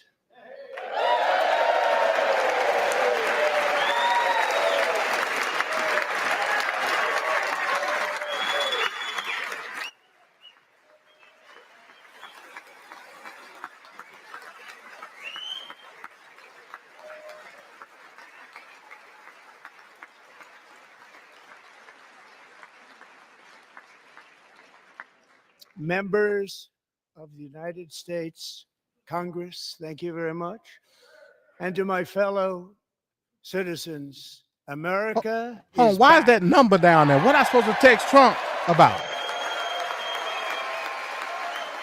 You know, he needs motivation. He needs encouragement. You need to text him to show your love for the Fuhrer.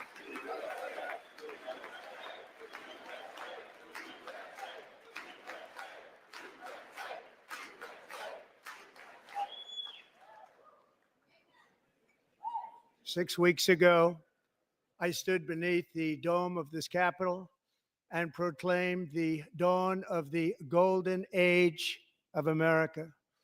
From that moment on, it has been nothing but swift and unrelenting action to usher in the greatest and most successful era in the history of our country.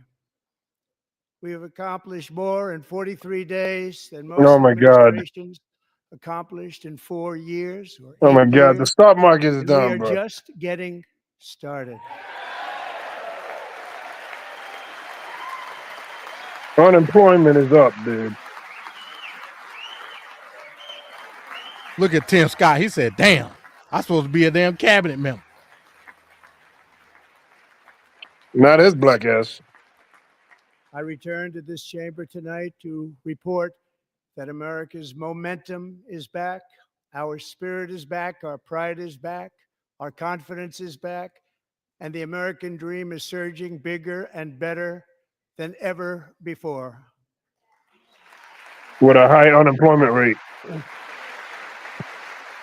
The American dream is unstoppable, and our country is on the verge of a comeback, the likes of which the world has never witnessed and perhaps will never witness again. I know, with your incompetence. The presidential election of November 5th was a mandate like has not been seen in many decades. We won all 7 swing states, giving us an electoral Why is he college talking about victory this of right now? My 312 God. votes.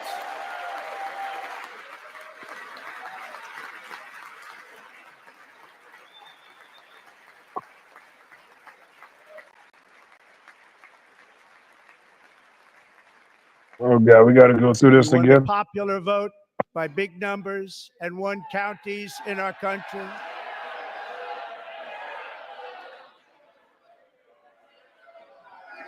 Oh, Democrats making some noise. This is a campaign rally. Pretty much, yeah.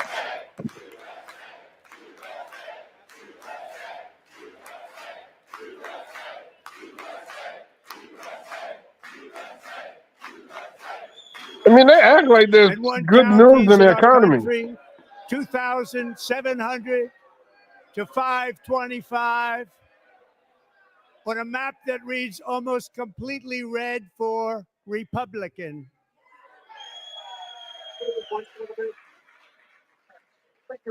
Now, for the first time in modern history, more Americans believe that our country is headed in the right direction than the wrong direction. In fact, it's an astonishing record, 27-point swing, Well, the most Mike Johnson ever. about to call order.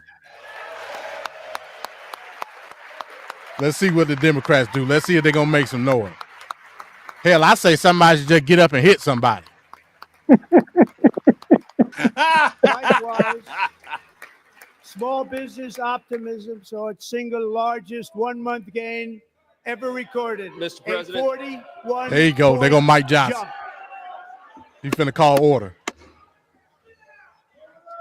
Members are directed to uphold and maintain decorum in the House and to cease any further disruptions. That's your warning.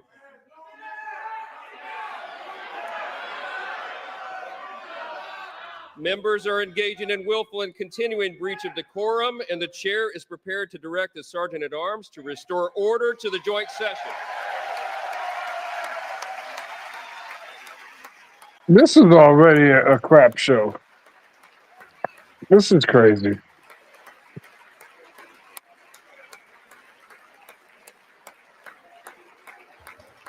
There's no substance to this at all. So it shouldn't be any order when the Republicans get up and chant Green, USA. Take your seat, sir. Take your seat.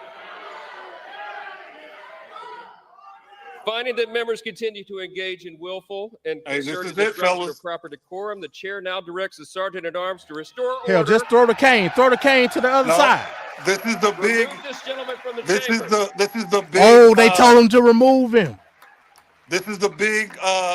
We're going against term limits. We're gonna try to get him an extra term. We're gonna go against all kinds. This is the Fuhrer, bro. Y'all think I'm playing? It's the beginning of the Fuhrer. This ain't gonna say no.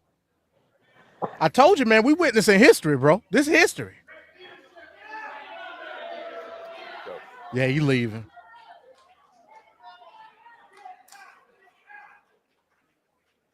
He did his part. Members are directed to uphold and maintain decorum in the House. Mr. President, you continue. Thank you. Over the past 6 weeks, I have signed nearly 100 executive orders and taken more than 400 executive actions, a record to restore common sense, safety, optimism, and wealth all across our wonderful land. The people elected me to do the job, and I'm doing it.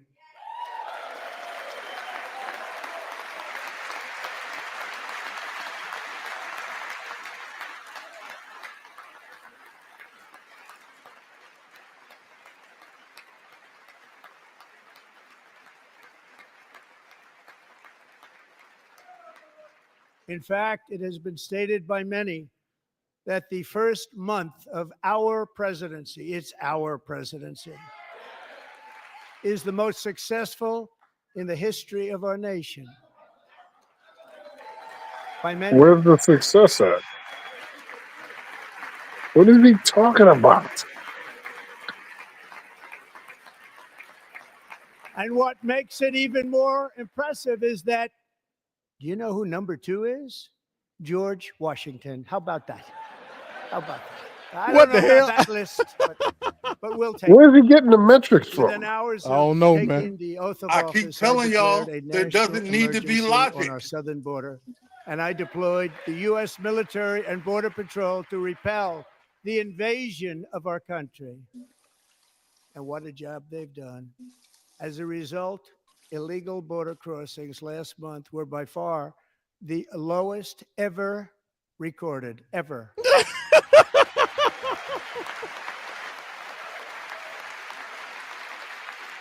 I ain't heard nothing about the border since he did that Dr. Phil thing. All you have to do is say it, and it becomes true. They heard my words, and they chose not to come. Much easier that way. In comparison, under Joe Biden, the worst president in American history. Oh my God, really, Hundreds of dude? thousands of illegal crossings a month, and virtually all of them, including murderers, drug dealers, gang members, and people from mental institutions. and insane asylums, were released into our country. He's going to his greatest hits right now. This is my 5th such speech to Congress. And once again, I look at the Democrats in front of me, and I realize there is absolutely nothing I can say to make them happy or to make them stand or smile or applaud. Nothing I can do. I could find a cure to the most devastating disease. Oh my God, this is so that would divisive. wipe out entire nations or announce the answers to the greatest economy in history or the stoppage of crime to the lowest levels ever recorded.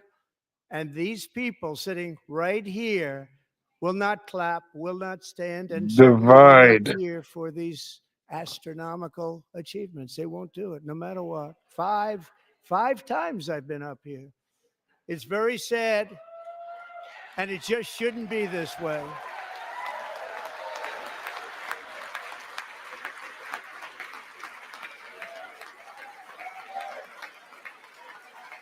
What does that say? It say Musk steals. So Democrats sitting before me, for just this one night, why not join us in celebrating so many incredible wins for America? What wind? For the good of our nation, We're let's work taking together L's. and let's truly make America great again. Now, come on, Venkat. He want unity with the Democrats. Come on, man. Wow. Wow.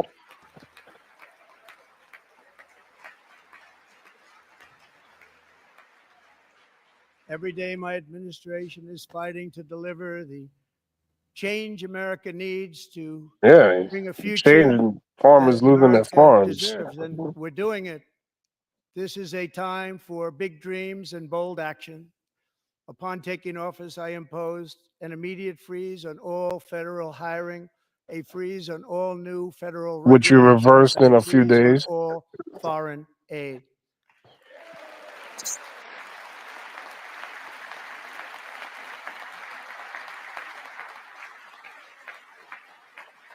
That's crazy. I terminated the ridiculous Green New Scam. I withdrew from the unfair Paris Climate Accord, which was costing us trillions of dollars that other countries were not paying. I withdrew from the corrupt World Health Organization.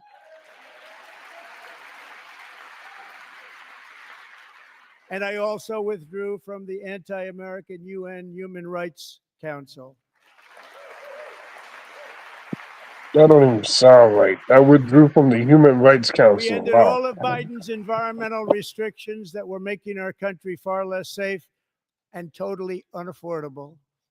And importantly, we ended the last administration's insane electric vehicle mandate, saving our auto workers and companies from economic destruction. As farmers go out of business as he's talking.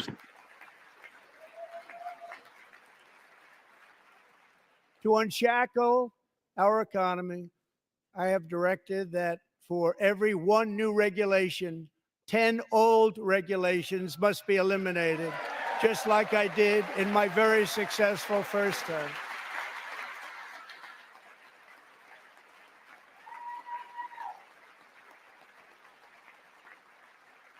And in that first term, we set records on ending unnecessary rules and regulations like no other president had done before.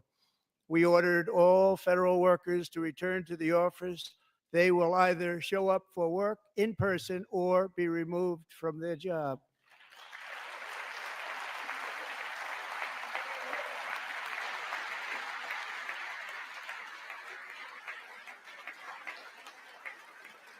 And we have ended weaponized government where, as an example, a sitting president is allowed to viciously prosecute his political opponent, like me.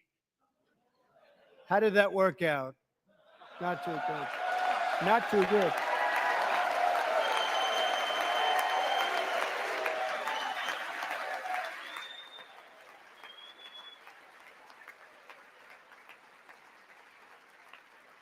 And I have stopped all government censorship and brought back free speech in America. It's back. It's free speech unless you criticize him. Tell that to the AP. And 2 days ago, I signed an order making English the official language of the United States of America. Oh, yeah, we really needed that one. That was very needed. Wow. Yeah, how about them straws, nigga? I renamed the Gulf of Mexico the Gulf of America. Wow, what accomplishments. What accomplishments. And likewise, I renamed for a great president, William McKinley, Mount McKinley again. Wow, he's doing all the heavy lifting. Beautiful Alaska.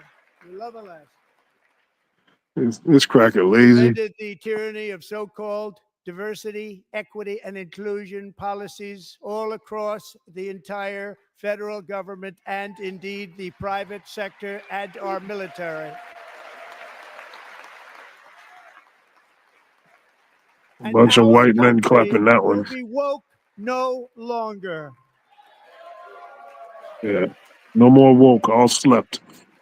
Let's get a bunch of slept crackers out here.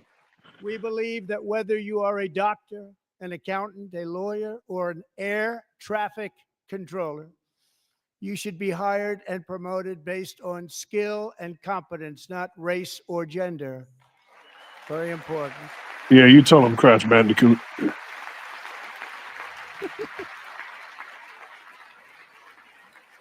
You should be hired based on merit.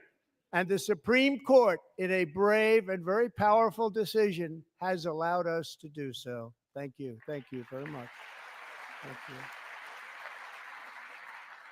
We have removed the poison of critical race theory from our public schools, and I signed an order making it the official policy of the United States government that there are only two genders, male and female. I mean, he ain't talking about grocery prices, gas prices. He ain't talking about anything that has to do with sickness, healthcare, nothing major. No jobs. I also signed an executive order to What about my ban straws? men from playing in women's sports. Wow, this guy doing all the heavy lifting right now. This is some bold legislation. Oh, it's not legislation. He just signed it. Wow. 3 years ago, Peyton McNabb was an all-star high school athlete, one of the best, preparing for a future in college sports. But when her girls' volleyball match was invaded by a male, he smashed the ball so hard in Peyton's face, causing traumatic His brain choice of injury, words is so weird. partially paralyzing her right side and ending her athletic career. It was a shot like she's never seen before. She's never seen anything like it. Peyton is here tonight in the gallery, and Peyton, from now on, schools will kick the men off the girls' team, or they will lose They come out all propaganda federal guess. funding. Every time, there's always a propaganda guess. There we go, propaganda. They got a free plane ticket. Her big ass was playing volleyball. Mm-hmm. She blaming it on the guy. She should be blaming it on no damn Twinkies.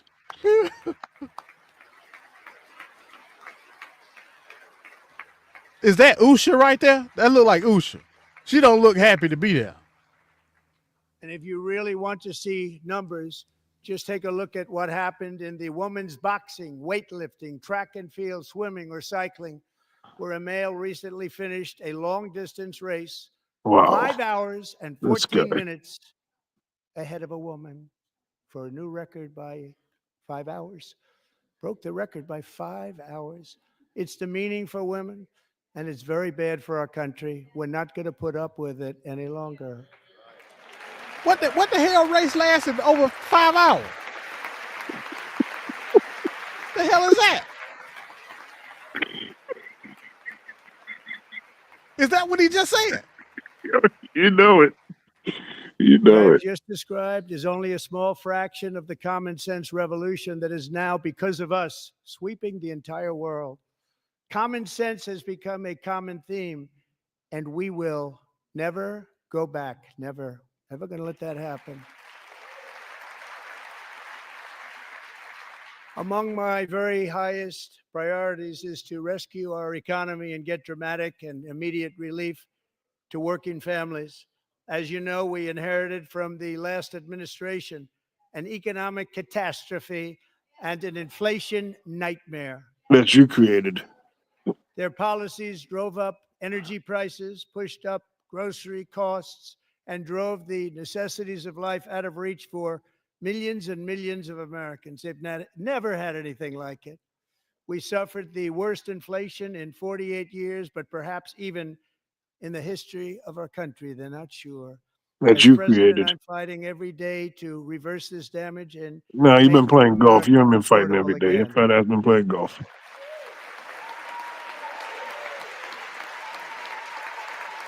He inherited a great economy, though. That's what I'm trying to figure out. Like, what's going on in terms of the numbers? No, he Joe didn't. Biden If he especially didn't let say it the was great, price it of wasn't great. eggs get out of control. The egg price is out of control. Yeah, because of We're you. working hard to get it back down. Secretary, do a good job on that. You inherited a total mess from the previous administration. Do a good job. It just happened. What are you talking about?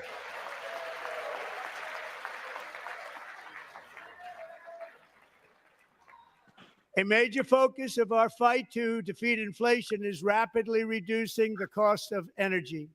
The previous administration cut the number of new oil and gas leases by 95%. So that's a slowed lie. pipeline construction to a halt and closed more than 100 power plants. We are opening up many of those power plants. Biden had the most oil contracts of any president ever. Like what are we talking about? This guy, man, he be lying like Frankly, we that. have never seen anything like it. That's why on my first day in office, I declared a national energy emergency. As you've heard me say many times, we have more liquid gold under our feet than any nation on earth, and by far. And now I fully authorize the most talented team ever assembled to go and get it. It's called Drill, Baby, Drill. Oh, God. This guy's so lame.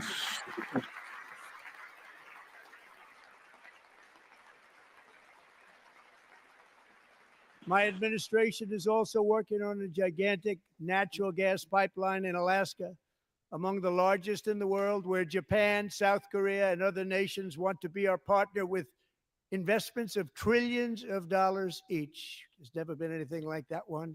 It will be truly spectacular. It's all set to go. The permitting is gotten.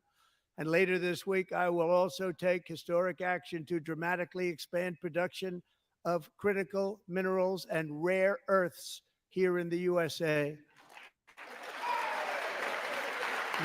What happened in Ukraine?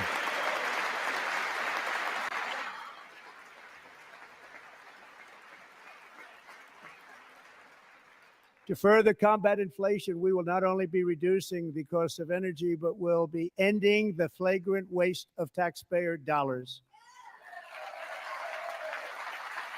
Oh my God, they have to stand up for every sentence. Oh my God. And to that end, I have created the brand new Department of Government Efficiency, DOGE. Perhaps you've heard of it. Perhaps. Douche.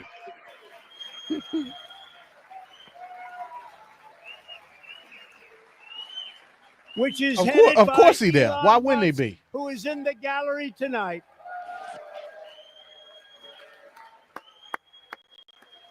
With the wrong color tie on.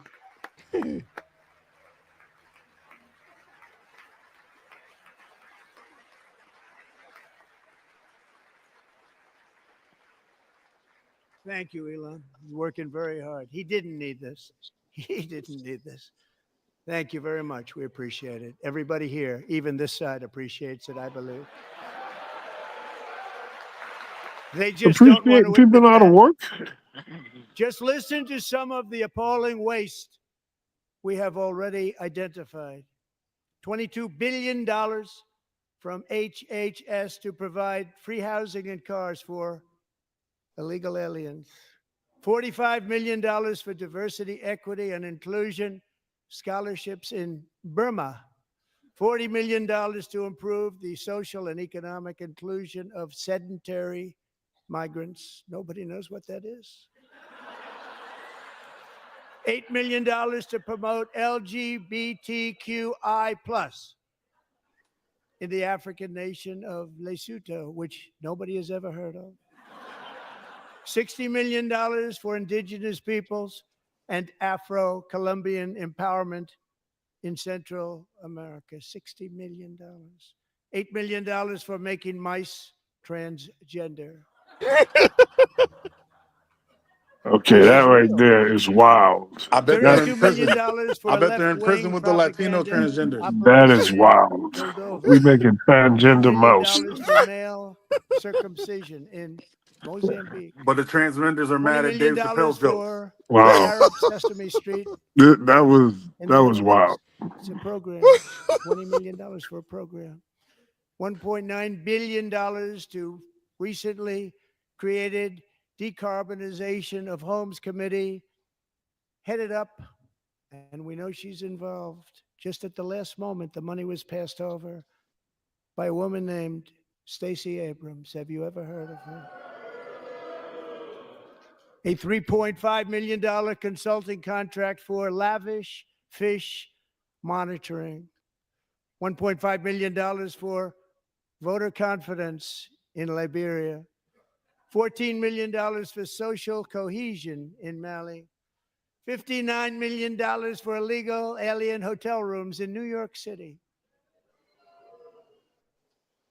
He's a real estate developer. He's done very well. $250,000 to increase vegan local climate action innovation in Zambia.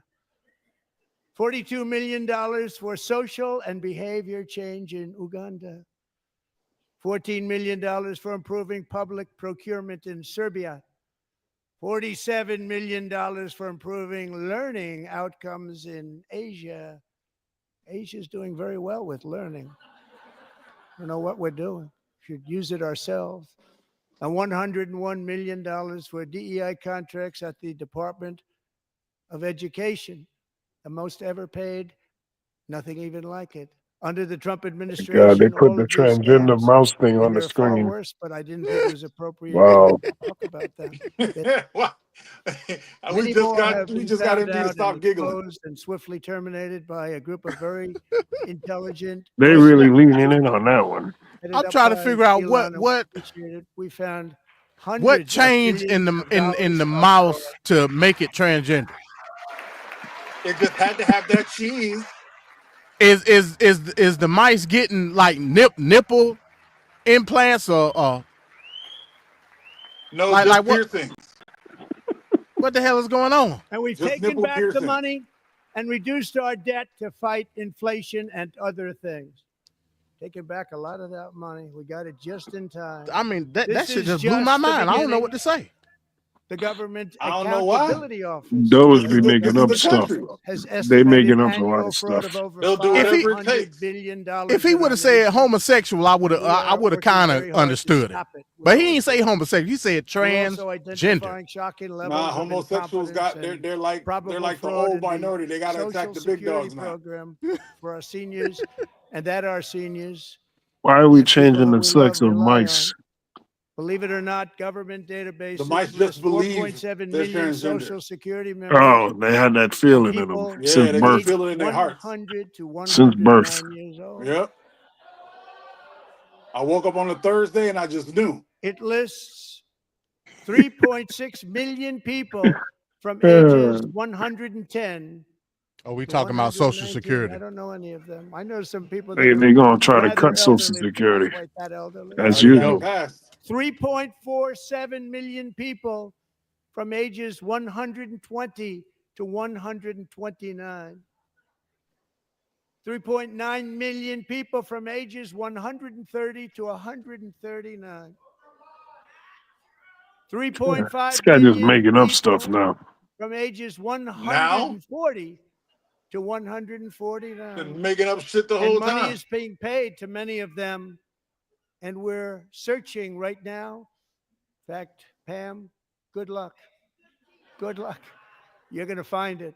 But He lot has of money is a paid solution out in to search of a problem. because it just keeps getting paid and Well put. paid, and nobody does, and it really hurts Social Security and hurts our country. 1.3 million people from ages 150 to 159, and over 130,000 people, according to the Social Security databases are age over 160 years old. That's a lie. We have a healthier country than I thought, Bobby. Yeah, this Doge thing is ridiculous. This is a circus. Like, and they really believe like people are like, yeah, get them. White supremacy, whatever it takes. Including, to finish, 1,039 people between the ages of 220 and 229. One person Who's cashing these checks? Who? Nobody, because if you know anything about the machine cuts you off at a certain age, even if you're still alive at around 100 and something. They cut you off early and you have to reapply to get it back. 100 years. Now listen to this interview. He said one person. He said one person was getting paid Social Security 300. It wasn't even the United States of America. And it's not going to be pretty. I can't make this up, y'all. The fraud, waste, and theft we can But find. if you say he's lying, you're going to lose your job. Bring down mortgage rates, lower car payments and grocery prices, protect our seniors, and put more money in the pockets of American families. This is a buffoon show. Yep. They go Marco Rubio, bitch ass. It's sunk in place, man. And He's today, gotten over his interest shell rates shock. He's back took in. A beautiful drop, big, beautiful drop. It's about time. And in the near future, I want to do what has not been done in 24 years, balance the federal budget. We're going to balance it. There's the fear talk.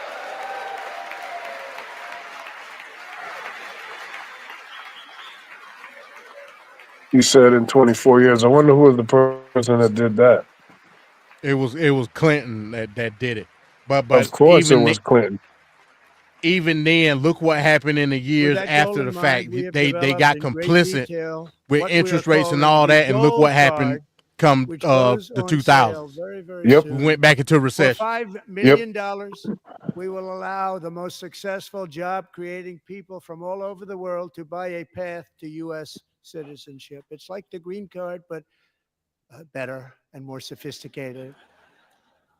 And these people will have to pay tax in our country. They won't have to pay tax from where they came. The money that they've made, you wouldn't want to do that, but they have to pay tax, create jobs.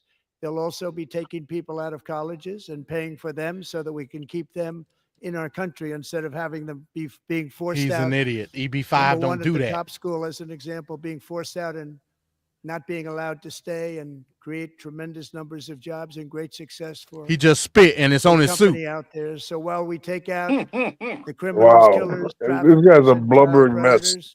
Who are allowed to enter our country under the open border policy. That wasn't no spit. What the hell he spit out? Democrats, the Biden that's a big ass lob of spit. If that's open border, you can see it on his suit.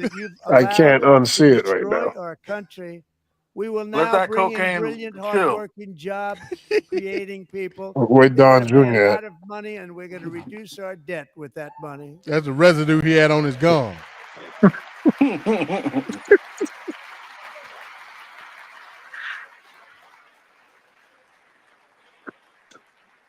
Americans, like you can even see it from. Damn, that's a big ass. Profound change. What the hell is that? That wasn't no spit. Somebody got to do something about this. No, they got to let it stay right there. The rest of the world can see it and know he's a buffoon.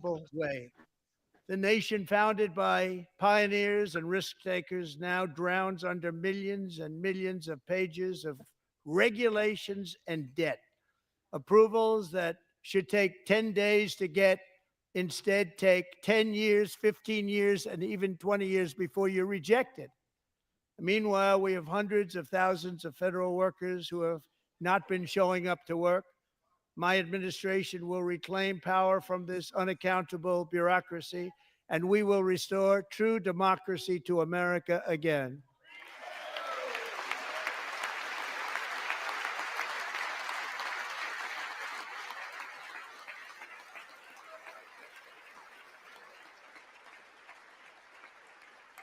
And any federal bureaucrat who resists this change will be removed from office immediately.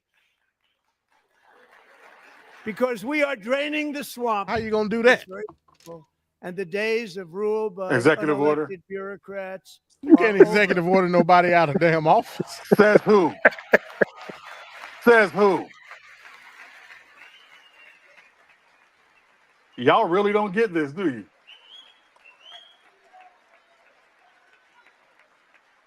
You can't run for president as a convicted felon.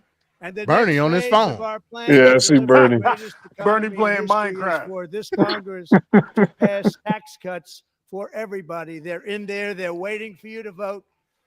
And I'm sure that the people on my right, I don't mean the Republican right, but my right here, I'm sure you're going to vote for those tax cuts, because otherwise I don't believe the people will ever vote you into office. So I'm doing you a big favor by telling you that. Nobody But I care know about no this group stupid is going tax to be cuts. voting for the tax.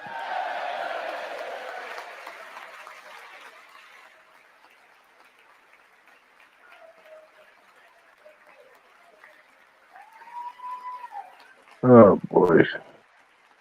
Y'all think I'm joking. It's a very, It's very big part of our plan. embarrassing. Tremendous Mein success of our Führer, this is first stage family, and one. a very big part of our plan. We're seeking permanent income tax cuts all across the board, and to get urgently needed relief to Americans hit especially hard by inflation.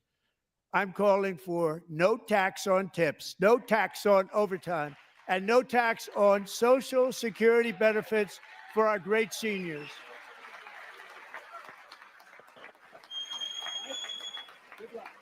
Hell, what good is that when hell the damn everything high as hell?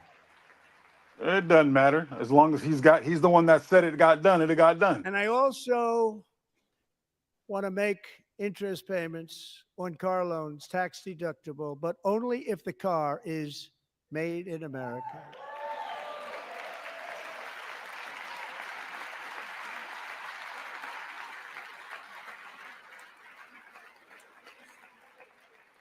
And by the way, we're going to have growth in the auto industry like nobody's ever seen. Plants are opening up all over the place. Deals are being made. Never seen. That's a combination of the election win and tariffs. It's a beautiful word, isn't it? And That, tariffs. along with our other policies, will allow our auto industry to absolutely boom. It's going to boom. Spoke to the majors today, all three, the top people, and they're so excited. In fact, already numerous car companies have announced that they will be building massive automobile plants in America, with Honda just announcing a new plant in Indiana, one of the largest anywhere in the world.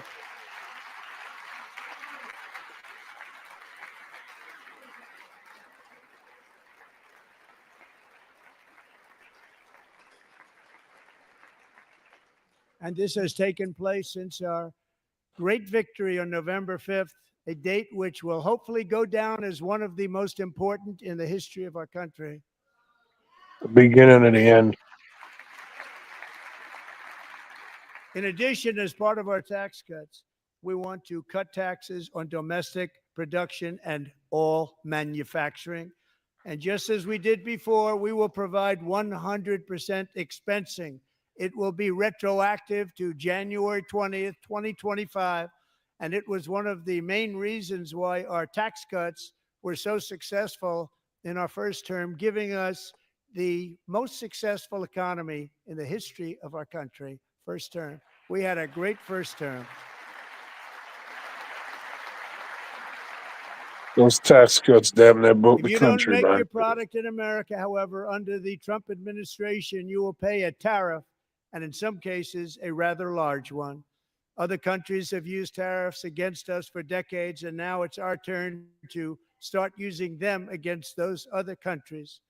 On average, the European Union, China, Brazil, India, Mexico, and Canada, have you heard of them? And countless other nations charge us tremendously higher tariffs than we charge them. It's very unfair. India charges us auto tariffs higher than 100%. China's average tariff on our products is twice what we charge them. And South Korea's average tariff is 4 times higher. Think of that, 4 times higher. And we give so much help militarily and in so many other ways to South Korea. But that's what happens. This is happening by friend and foe.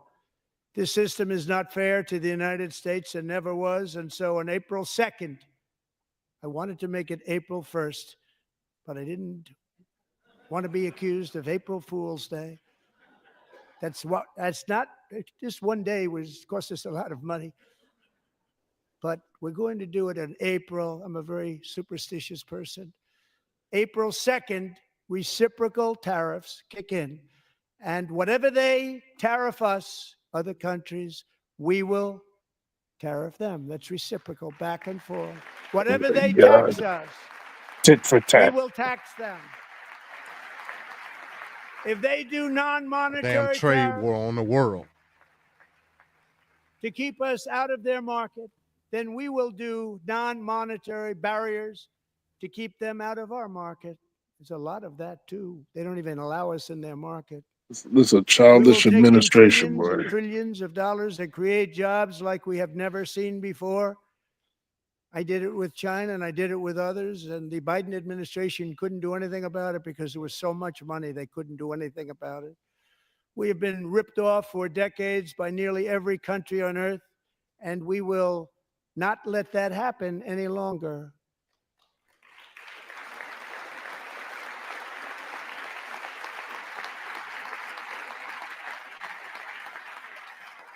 Much has been said over the last 3 months about Mexico and Canada, but we have very large deficits with both of them. But even more importantly, they've allowed fentanyl to come into our country at levels never seen before, killing hundreds of thousands of our citizens and many very young, beautiful people, destroying families.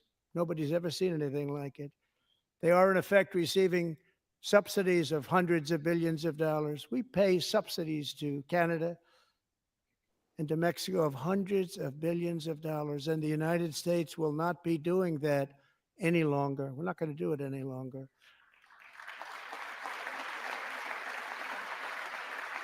Thanks to our America First policies we're putting into place, we have had $1.7 trillion of new investment in America in just the past few weeks.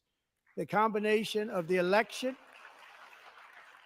and our economic policies that people of SoftBank, one of the most brilliant anywhere in the world, announced a $200 billion investment.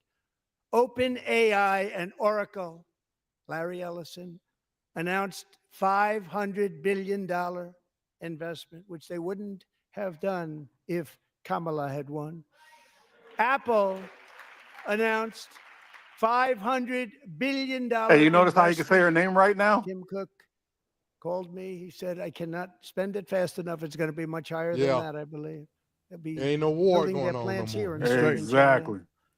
And just yesterday, Taiwan Semiconductor, the biggest in the world, most powerful in the world, has a tremendous amount, 97% of the market, announced a $165 billion investment to build the most powerful chips on earth right here in the USA.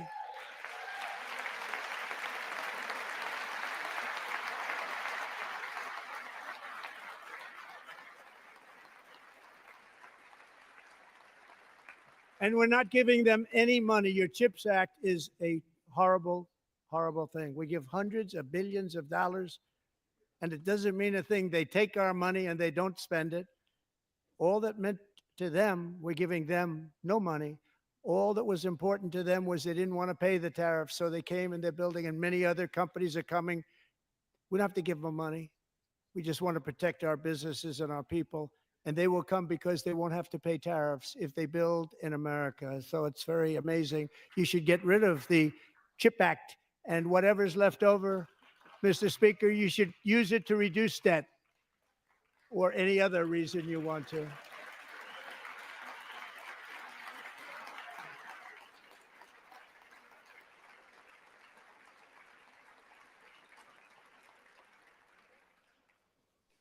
Our new trade policy will also be great for the American farmer. I love the farmer. That's a lie. Who will now be selling into our home market, the USA, because nobody is going to be able to compete with you. Because there's goods that come in from other countries and companies, they're really in a bad position in so many different ways. They're uninspected. They may be very dirty and disgusting, and they come in and they pour in, and they hurt our American farmers. The tariffs will go on agricultural product coming into America, and our farmers, starting on April 2nd, it may be a little bit of an adjustment period. We had that before when I made the deal with China, $50 billion of purchases, and I said, just bear with me, and they did. They did. Probably have to bear with me again, and this will be even better. He just admitted it that the farmers is going to be didn't enforce effed it. up. He just admitted it. $50 billion of purchases. Just like the last We were time. doing great, but Biden did not enforce it, and it hurt our farmers. But our farmers are going to have a field day right now. So to our farmers, have a lot of fun. I love you too. I love you too. It's all going to happen.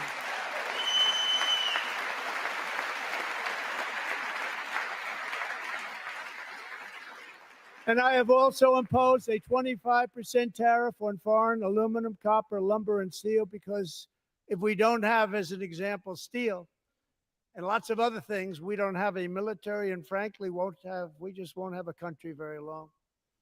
Here today is a proud American steelworker, fantastic person from Decatur, Alabama, Jeff Denard.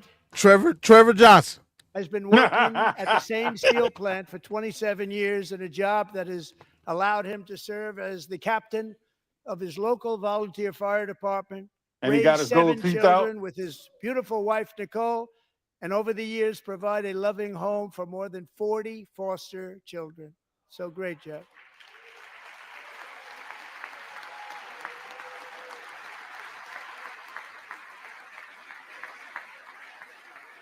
Thank you. Who is that Negro? Thank you, with a Jeff. do-rag and a cowboy hat? Stories like Jeff's remind us that tariffs are not just about protecting American jobs. They're about protecting the soul of our country. Tariffs are about making America rich again and making America great again, and it's happening, and it will happen rather quickly. There'll be a little disturbance, but we're okay with that. It won't be much. No, you're not. Oh. And look where Biden took us. Very low, the lowest we've ever been. Jeff, I want to thank you very much. And I also want to recognize another person who has devoted herself to foster care community. She works so hard on it. A very loving person, our magnificent First Lady of the United States.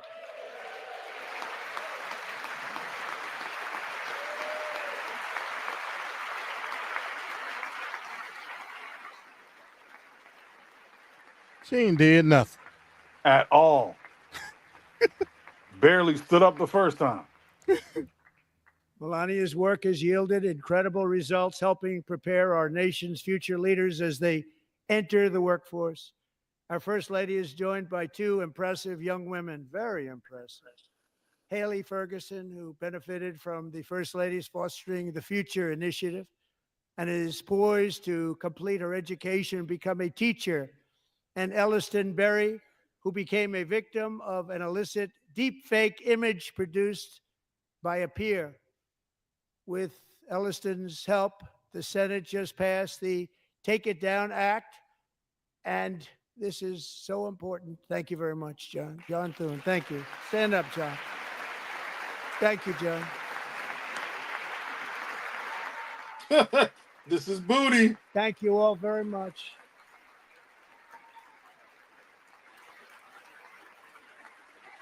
Thank you. And thank you to John Thune and the Senate. Great job. To criminalize the publication of such images online is terrible, terrible thing. And once it passes the House, I look forward to signing that bill into law. Thank you. And I'm going to use that bill for myself. Can't even say the Senate because he know that's gone. Because nobody gets treated worse than I do online. Nobody. That's great. Thank you very much to the Senate. Thank you. But if we truly care about protecting Americans' children, no step is more crucial than securing America's borders. Over the past 4 years, 21 million people poured into the United States. Many of them were murderers, human traffickers, gang members, and other criminals from the streets of dangerous cities. Why you keep pointing at the Democrat? Because of Joe Biden's insane and very dangerous open border Yeah, he's a policies. criminal from the They street. are now strongly embedded in our country, but we are getting them out and getting them out fast.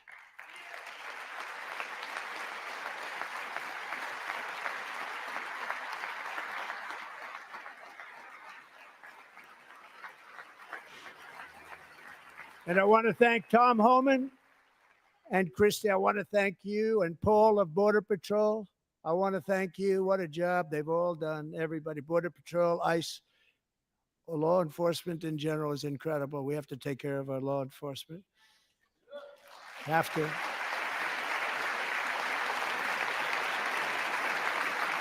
Last year,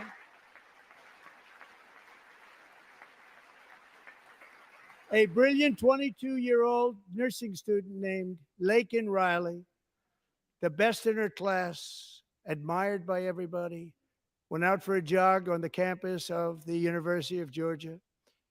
That morning, Laken was viciously attacked, assaulted, beaten, brutalized, and horrifically murdered. Laken was stolen from us by a savage illegal alien gang member who was arrested while trespassing across Biden's open southern border and then set loose into the United States under the heartless policies of that failed administration. It was indeed a failed administration. He had then been arrested and released in a Democrat-run sanctuary city, a disaster, before ending the life of this beautiful young angel. With us this evening are Laken's beloved mother, Allison, and her sister, Lauren.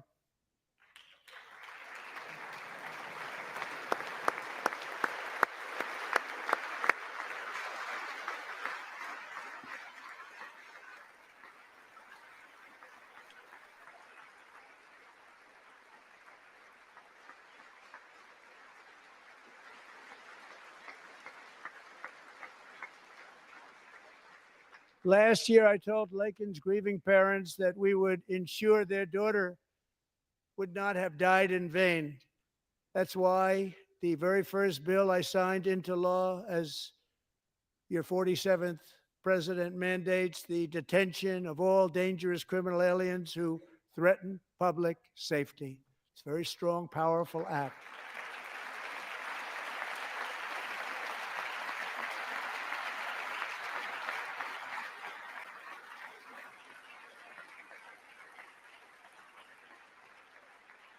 It's called the Laken-Riley Act.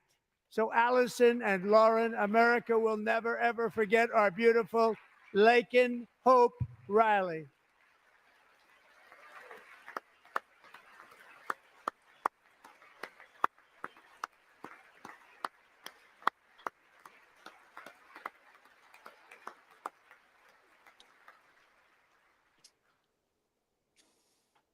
Thank you very much. Since taking office, my administration has launched the most sweeping border and immigration crackdown in American history, and we quickly achieved the lowest numbers of illegal border crossers ever recorded. Thank you. I ain't seen the numbers on that. They don't exist. That's not the point. He said they exist, so they do.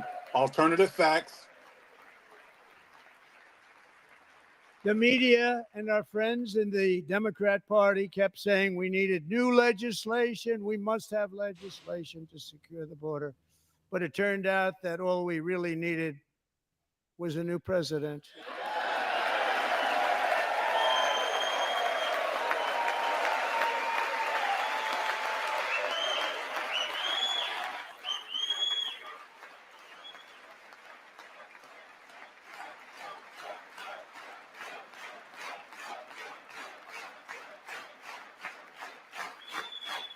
Thank you. Joe Biden didn't just open our borders, he flew illegal aliens over them to overwhelm our schools, hospitals, and communities throughout the country. Entire towns like Aurora, Colorado, and Springfield, Ohio, buckled under the weight of the migrant occupation and corruption like nobody's ever seen before. Beautiful towns destroyed. Now, just as I promised in my inaugural address, we are achieving the great liberation of America.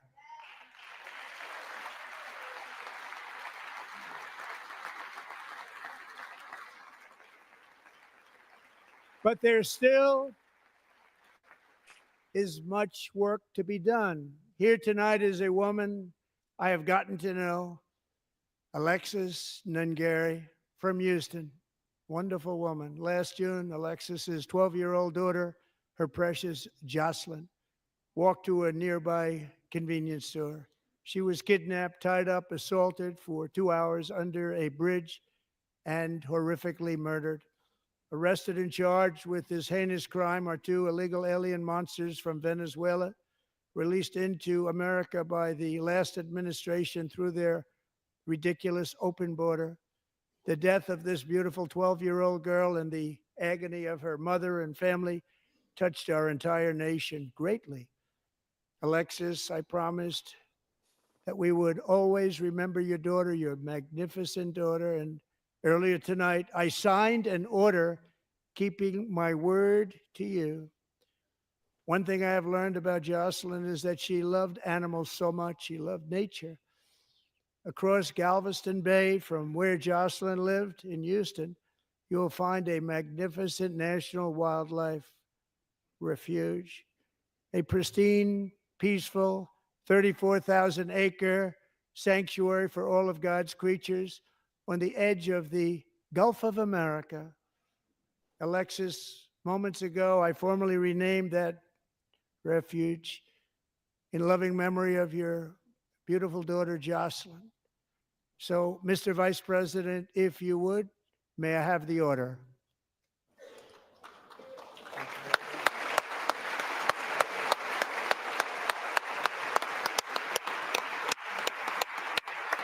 Man, where's the policies at, man? You don't need policies when you got bullshit. This is crazy.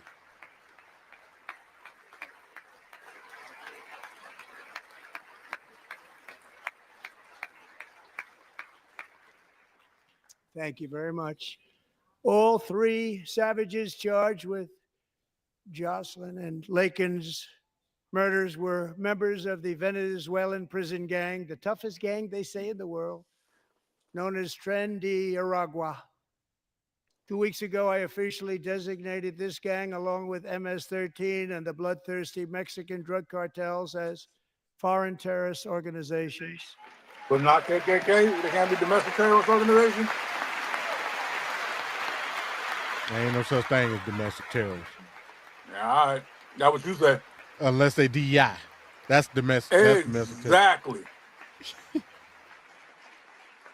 They are now officially in the same category as ISIS, and that's not good for them.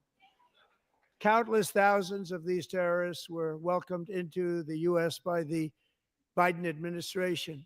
But now every last one will be rounded up and forcibly removed from our country, or, if they're too dangerous, put in jails, standing trial in this country, because we don't want them to come back ever.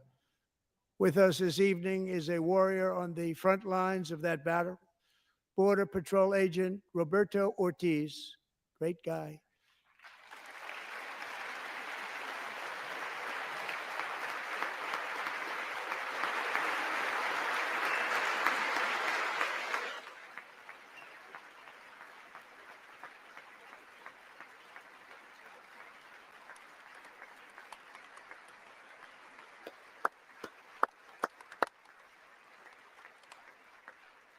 In January, Roberto and another agent were patrolling by the Rio Grande near an area known as Cartel Island. Doesn't sound too nice to me.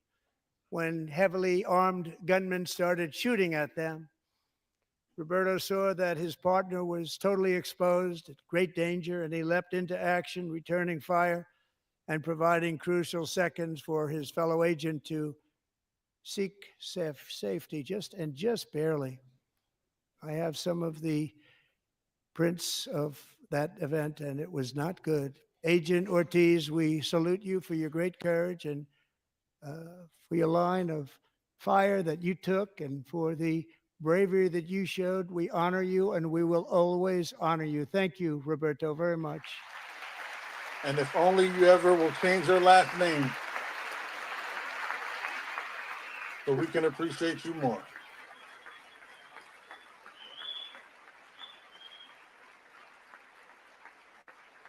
Thank you, Roberto. And I actually got to know him on my many calls to the border. He's a great, great gentleman. The territory to the immediate south of our border is now dominated entirely by criminal cartels that murder, rape, torture, and exercise total control. They have total control over a whole nation, posing a grave threat to our national security. The cartels are waging war on America, and it's time for America to wage war on the cartels, which we are doing.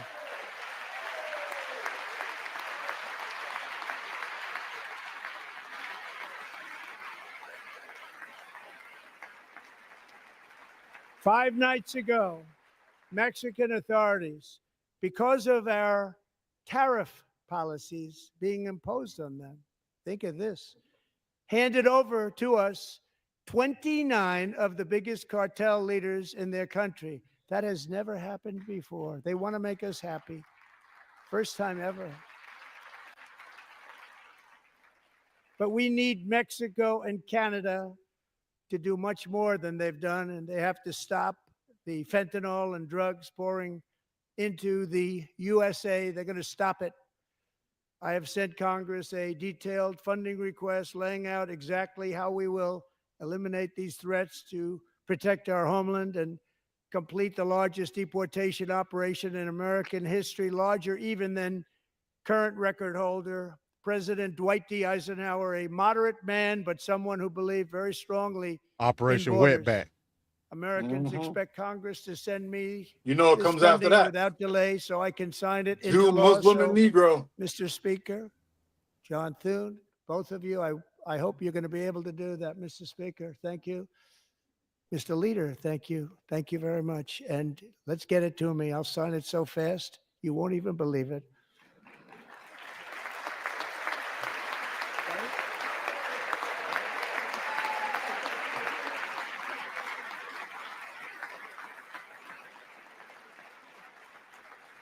And as we reclaim our sovereignty, we must also bring back law and order to our cities and towns.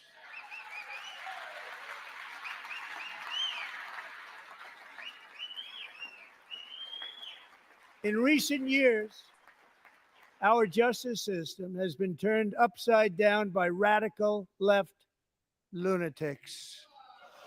Many jurisdictions virtually ceased enforcing The guy that law did January against 6th talking about dangerous law and order. repeat offenders while weaponizing law enforcement against political opponents like me. My administration has acted swiftly and decisively to restore fair, equal, and impartial justice under the constitutional rule of law, starting at the FBI and the DOJ. Pam, good luck. Cash, wherever you may be, good luck. Good luck. Pam Bondi, good luck. So important. Going to do a great job. I'm still waiting on the Epstein Cash, file. Still waiting on it. thank you.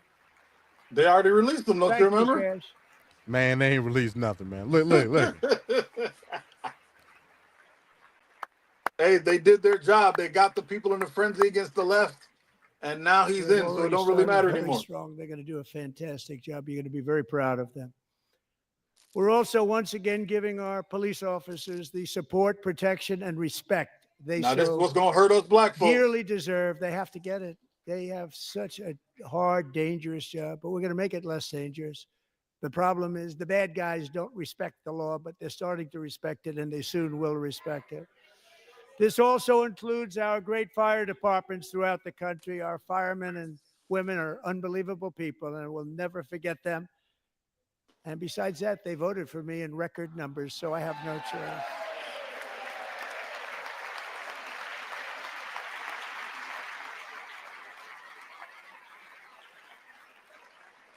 One year ago this month, 31-year-old New York police officer Jonathan Diller, unbelievably wonderful person and a great officer, was gunned down at a traffic stop on Long Island. I went to his funeral.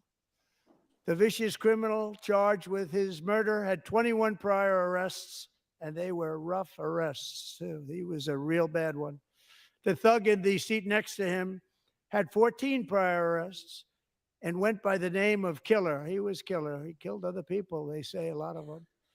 I attended Officer Diller's service, and when I met his wife and one-year-old son, Ryan, it was very inspirational, actually. His widow's name is Stephanie, and she is here tonight. Stephanie, thank you very much, Stephanie. Thank you very much.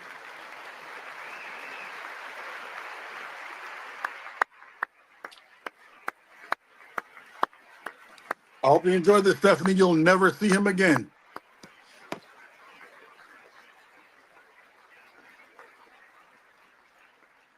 Stephanie, we're going to make sure that Ryan knows his dad was a true hero, New York's finest, and we're going to get these cold-blooded killers and repeat offenders off our streets, and we're going to do it fast. Got to stop it. They get out with 28 arrests. They push people into subway trains. They hit people over the head, back of the head with baseball bats. We got to get them out of here. I've already signed an executive order requiring a mandatory death penalty for anyone who murders a police officer. And tonight I'm asking Congress to pass that policy into permanent law. We're going to die, y'all.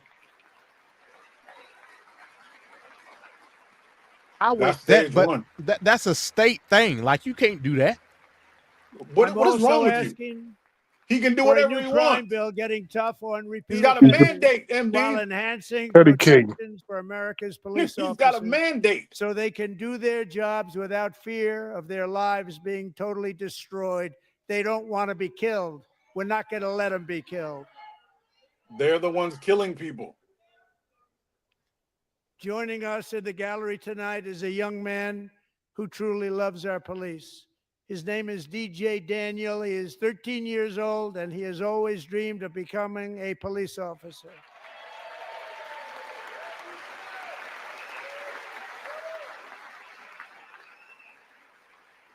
Now I don't know what the hell is going on. What the hell? Why are you holding the boy up like that? He's 13 years old. You got to show your animals off. Oh, my God. That boy literally could be retarded. They tell me he's... Yep. He's right there. I want to be police because my daddy said so. Oh, that's horrible.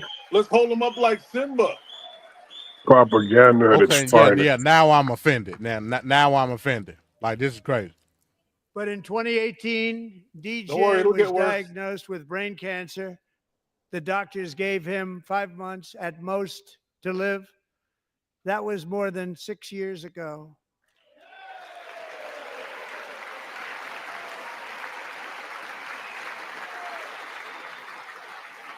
We're really doing this. Wow, we're really doing this. MD, you heard that policy talk yet? No, what's going on? I told you what's going on. This is the Mein Führer meeting. Since that time, DJ and his dad have been on a quest to make his dream come true, and DJ has been sworn in as an honorary law enforcement officer. Actually, a number of times. The police love him. The police departments love him. And tonight, DJ, we're going to do you the biggest honor of them all. I am asking our new Secret Service Director, Sean Curran, to officially make you an agent of the United States Secret Service. Yo, Venkat. This is crazy. Yeah. You will never see a more bullied kid than this for the rest of your life. Mm. They're going to whoop his ass at school. What policy does this surround? I don't understand what's going on. The policy of white supremacy. We're getting the country back where it belongs. Did he just hugged it? Man, what kind of coon are you? Man, let me see how people business. This is crazy. I don't even know why they're there. Like, why? Bro, It doesn't make sense. Look at his head. He's got brain surgery. Oh, man. That's Thank you, ratio. DJ.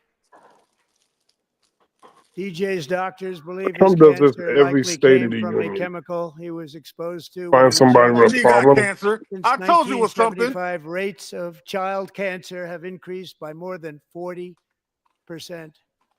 Reversing this trend is one of the top priorities for our new presidential commission to make America healthy again, chaired by our new Secretary of Health and Human Services, Robert F. Kennedy Jr. Oh, boy. Speech impediment, nigga. Boy, Kennedy be turning his grave. This is crazy. And roll right over Marilyn Monroe. Ain't no talking about what we gonna do. With the name Kennedy, you would have thought everybody over here would have been cheering. How quickly they forget. Our goal is to This get guy toxins needs out of our adulation. environment, poisons out of our food supply, He needs it. and keep our children healthy and strong.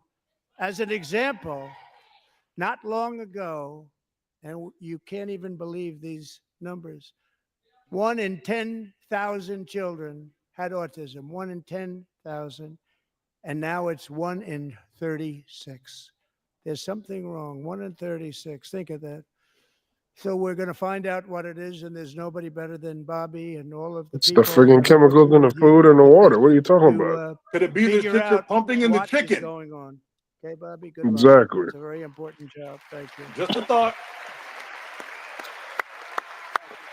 Go get him.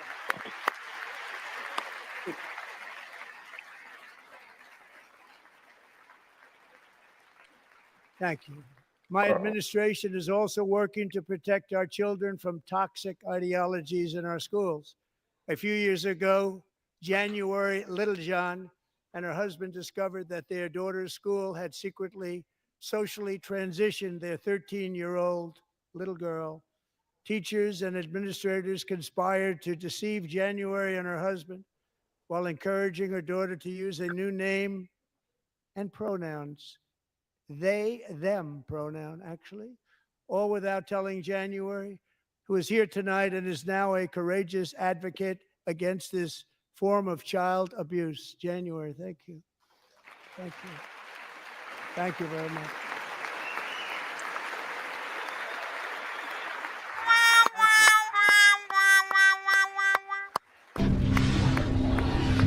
Some motherfuckers are always trying to ice skate uphill. Thank you. Stories like this are why, shortly after taking office, I signed an executive order banning public schools from indoctrinating our children with transgender ideology.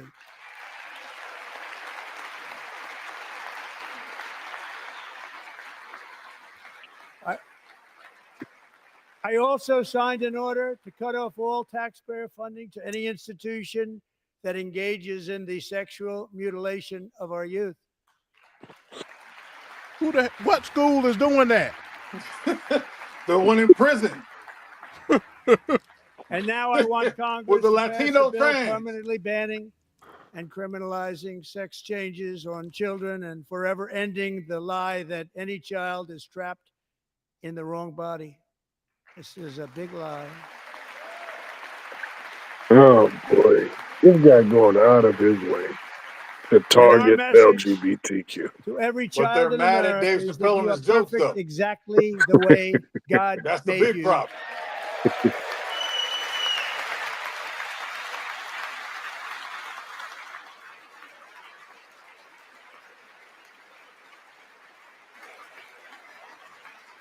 Because we're getting wokeness out of our schools and out of our military, and it's already out, and it's out of our society. We don't want it.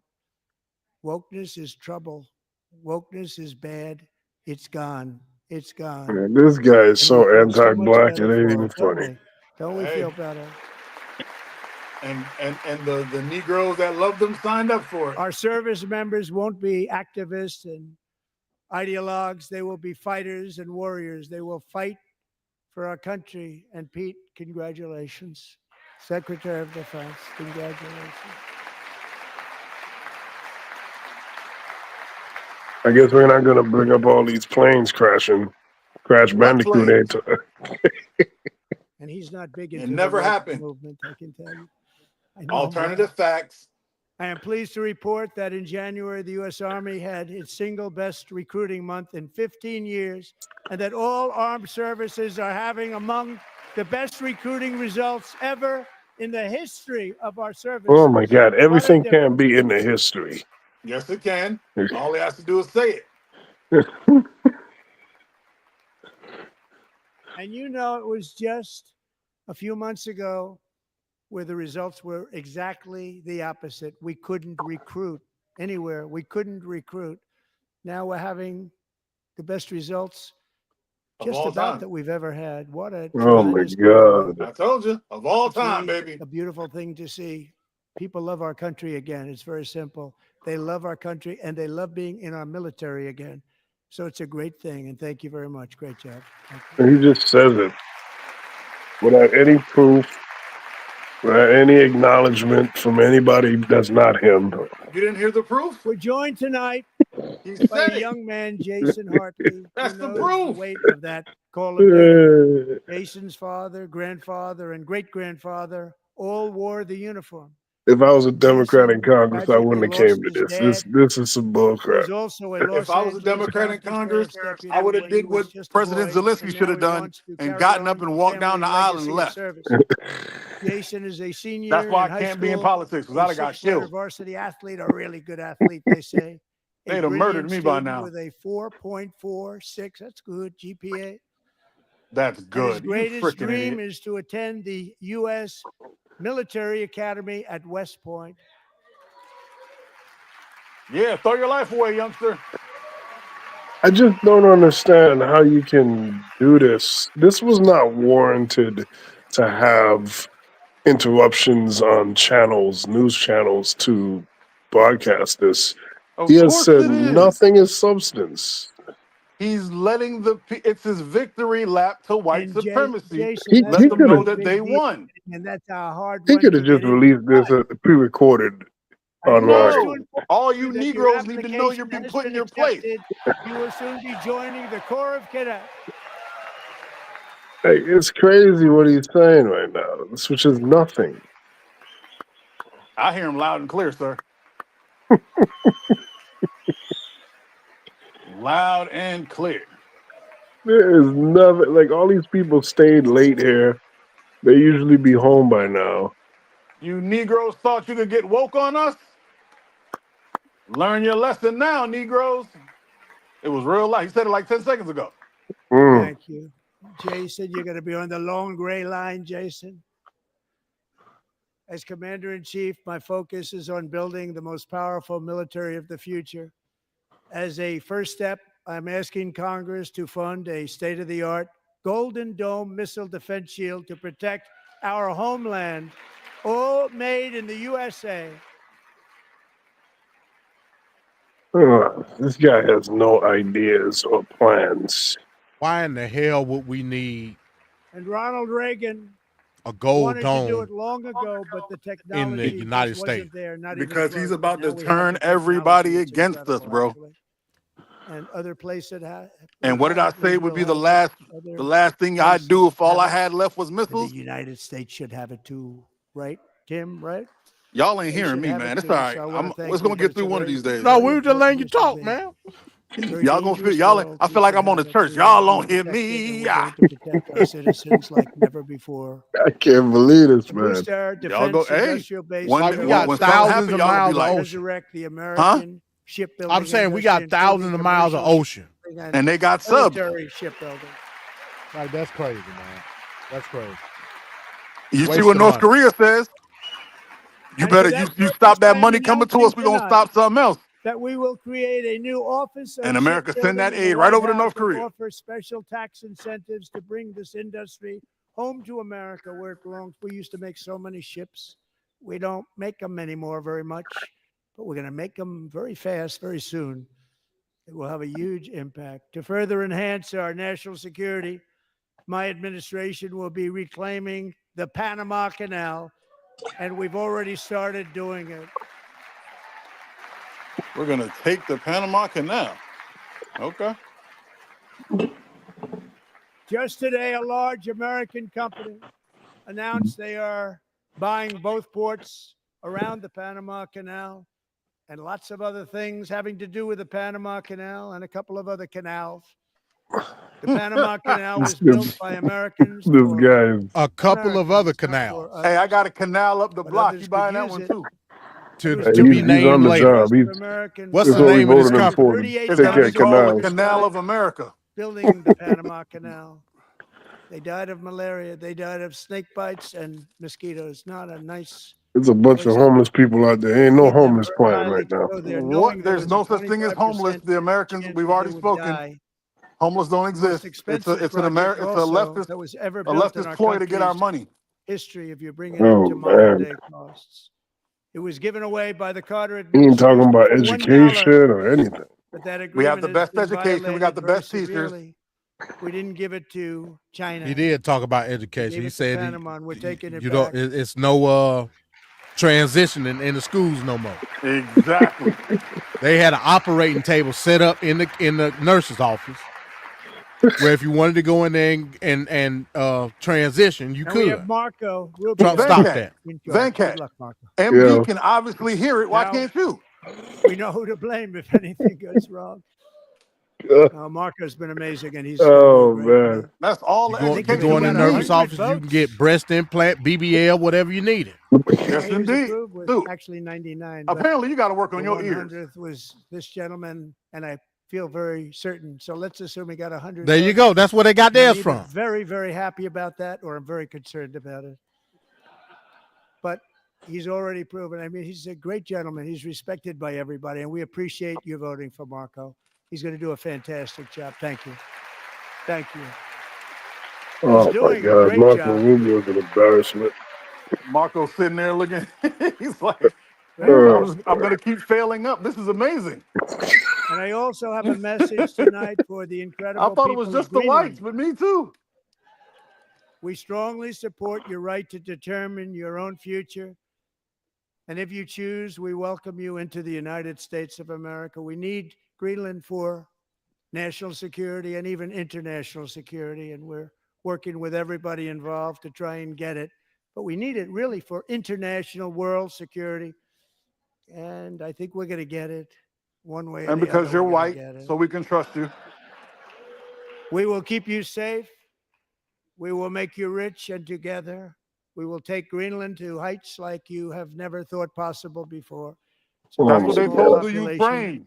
but very, very large piece of land and very, very important for military security. America is once again standing strong against the forces of radical Islamic terrorism.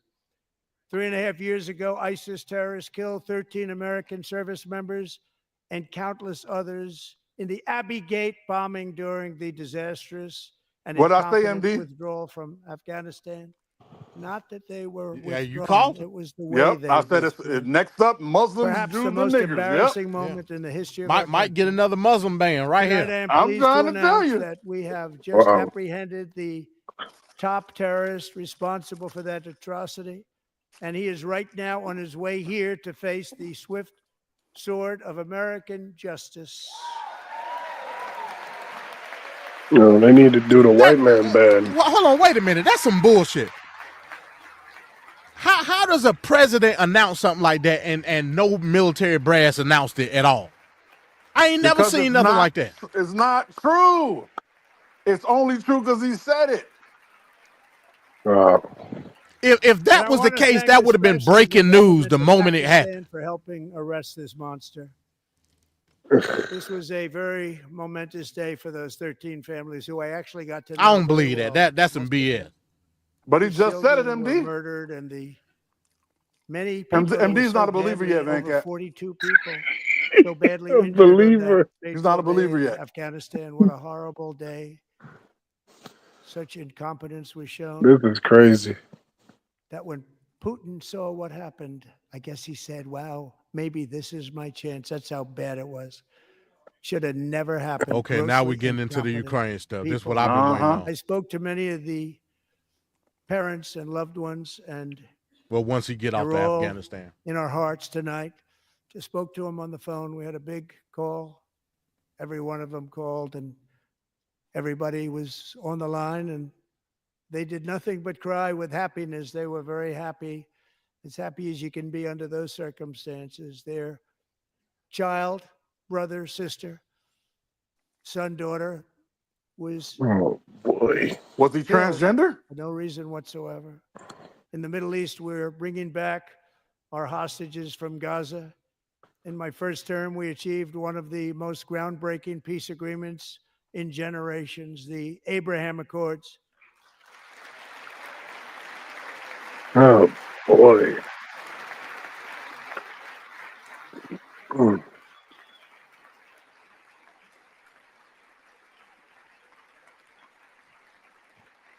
who are they looking at? Why are they looking up like that? And now we're going to build on how that they call them the foundation Abraham to Accords? create a more peaceful and prosperous future. So Say Lincoln what? isn't the first name that pops up when you think of it. These people have been talking about that so much lately with everything going on with Ukraine and Russia. But a lot of things are happening in the Middle East. It's a rough neighborhood, actually. I'm also working tirelessly to end the savage conflict in Ukraine. Millions of Ukrainians and Russians have been needlessly killed or wounded in this horrific and brutal conflict with no end in sight. The United States has sent hundreds of billions of dollars to support Ukraine's defense with no security, with no anything. Look how muted that clap was. Even they don't know what to do. That's the Democrats. Oh, really? Yeah. That's why Paul, look at him. He don't know. Do you want to keep it going for another 5 years? Yeah, you would say Pocahontas says yes. He asked for a clap and then gets disrespectful when he gets it. He talking about Elizabeth Warren. He's talking about Warren, yeah. Yeah. 2,000 people are being killed every single week. More than that. They're Russian young people. They're Ukrainian young people. They're not Americans, but I want it to stop. Meanwhile, Europe has sadly spent more money buying Russian oil and gas than they have spent on defending Ukraine by far. Think of that.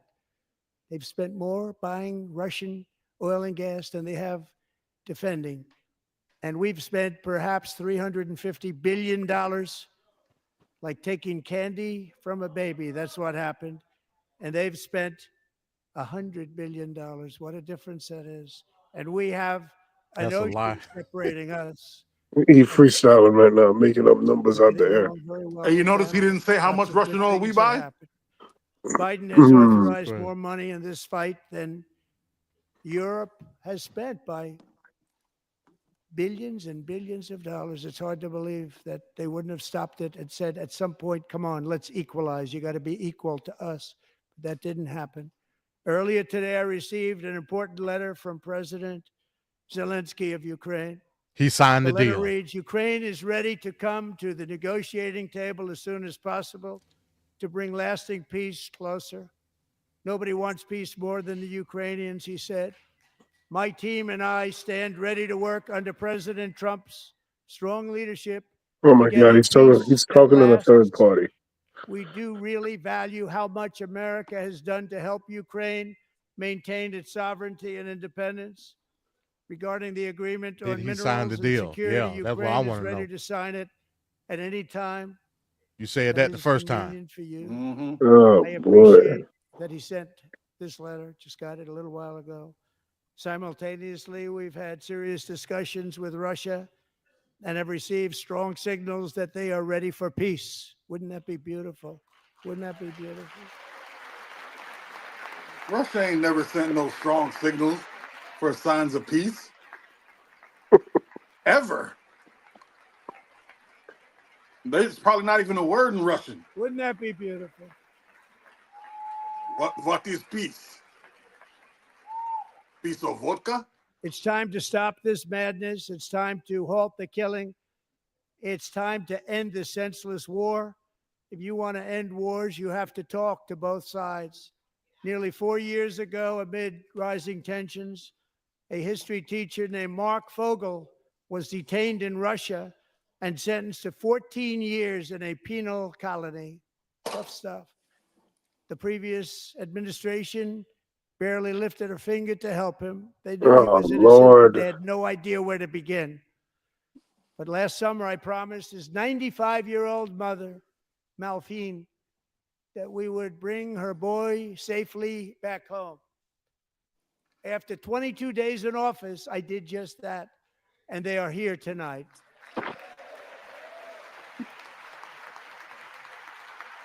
That is the one person that should actually be thankful of Trump. Yeah.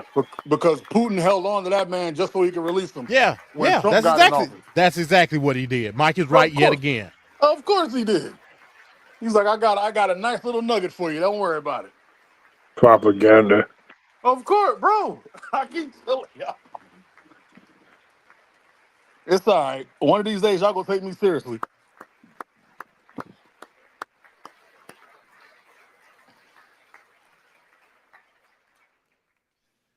To Mark and his great mom, we are delighted to have you safe and sound and with us.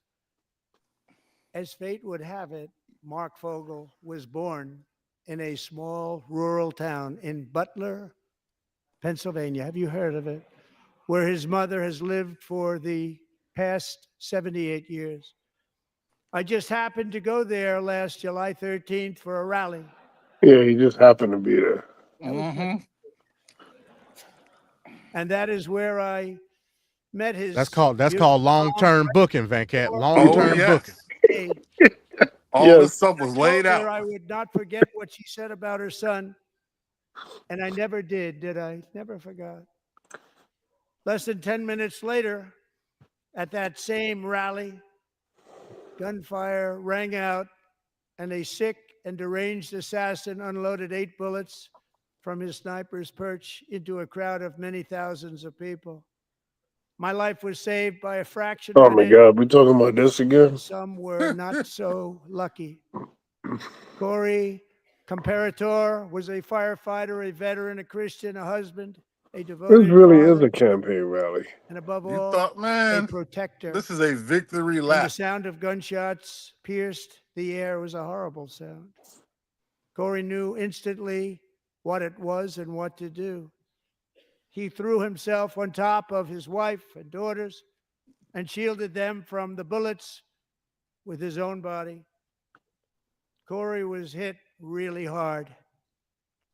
You know the story from there. He sacrificed his life to save theirs. 2 others, very fine people, were also seriously hit. But thankfully, with the help of 2 great country doctors, we thought they were gone and they were saved. So those doctors had great talent. This sounds like a guy that ain't really thinking Corey's about wife, Helen, high prices at the gas station and high prices at the grocery store. Allison and Why would he Kaylee. talk about that? That's Biden. Biden did that. Yeah, they're having a great time right now.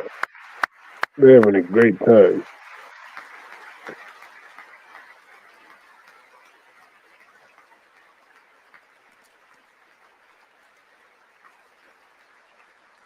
Look at the daughter in the middle. She looks pissed. And she has a greasy ass face. I don't know what the hell, her face was greasy. My mommy made me come. To Helen, Allison, and Kaylee, Body Corey language is is looking everything. down on his 3 beautiful ladies right now. About that. And he When he starts looking, he biting his lip. Body language is everything.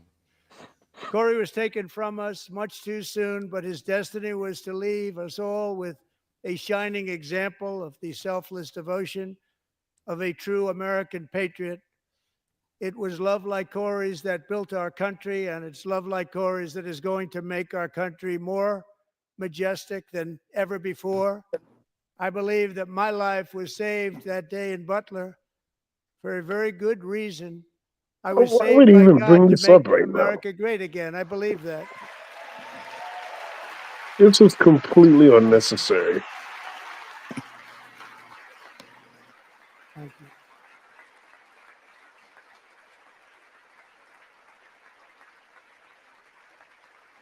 Thank you.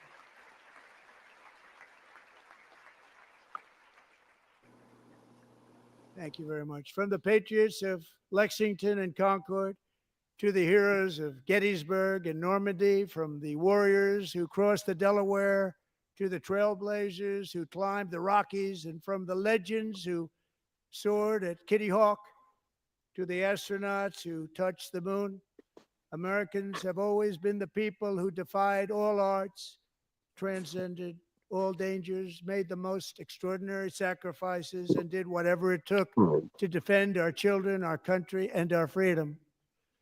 And as we have seen in this chamber tonight, that same strength, faith, love, and spirit is still alive and thriving in the hearts of the American people. Despite the best efforts of those who would try to censor us, silence us, break us, destroy us, Americans are today a proud, free, sovereign, and independent nation that will always be free, and we will fight for it till death. We will never let anything happen to our beloved country, because we are a country of doers, dreamers, fighters, and survivors. Our ancestors crossed a vast ocean, strode into the unknown wilderness, and carved their fortunes from the rock and soil of a perilous and very dangerous frontier. They chased our destiny across a boundless continent. They built the railroads, laid the highways, and graced the world with American marvels like the Empire State Building, the mighty Hoover Dam, and the towering Golden Gate Bridge. They lit the world with electricity, broke free of the force of gravity, fired up the engines of American industry, vanquished the communists, fascists, and Marxists all over the world, and gave us countless modern wonders sculptured out of iron, glass, and steel. We stand on the shoulders of these pioneers who won and built the modern age. These workers who poured their sweat into the skylines of our cities. These warriors who shed their blood on fields of battle and gave everything they had for our rights and for our freedom. Now it is our time to take up the righteous cause of American liberty. And it is our turn to take America's destiny into our own hands and begin the most thrilling days in the history of our country. This will be our greatest era. With God's help, over the next 4 years, we are going to lead this nation even higher, and we are going to forge the freest, most advanced, most dynamic, and most dominant civilization ever to exist on the face of this earth. We are going to create the highest quality of life, build the safest and wealthiest and healthiest and most vital communities anywhere in the world. We are going to conquer the vast frontiers of science, and we are going to lead humanity into space and plant the American flag on the planet Mars and even far beyond. And Total Recall.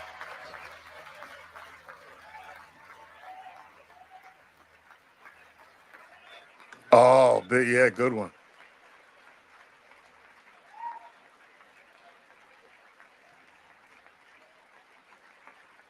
And through it all, we are going Is it going to be rediscover racism, white the supremacy, and unstoppable Mars Mike? power of Bro, the American you spirit. see And the we are future. going to renew unlimited promise of the American dream. Only Every thing single good is that day third we will titty. stand up and we will fight, fight, fight for the country our citizens believe in and for the country our people deserve.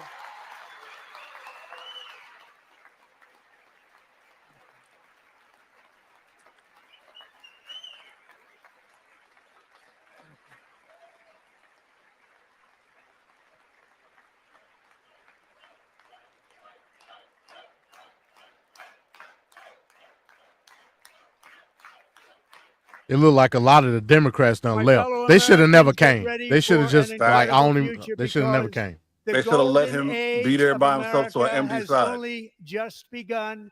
It will be like nothing that has ever been seen before. Thank you. God bless you, and God bless America. This guy said a bunch of nothing for 2 hours. Nah, the Proud Boys heard everything he said.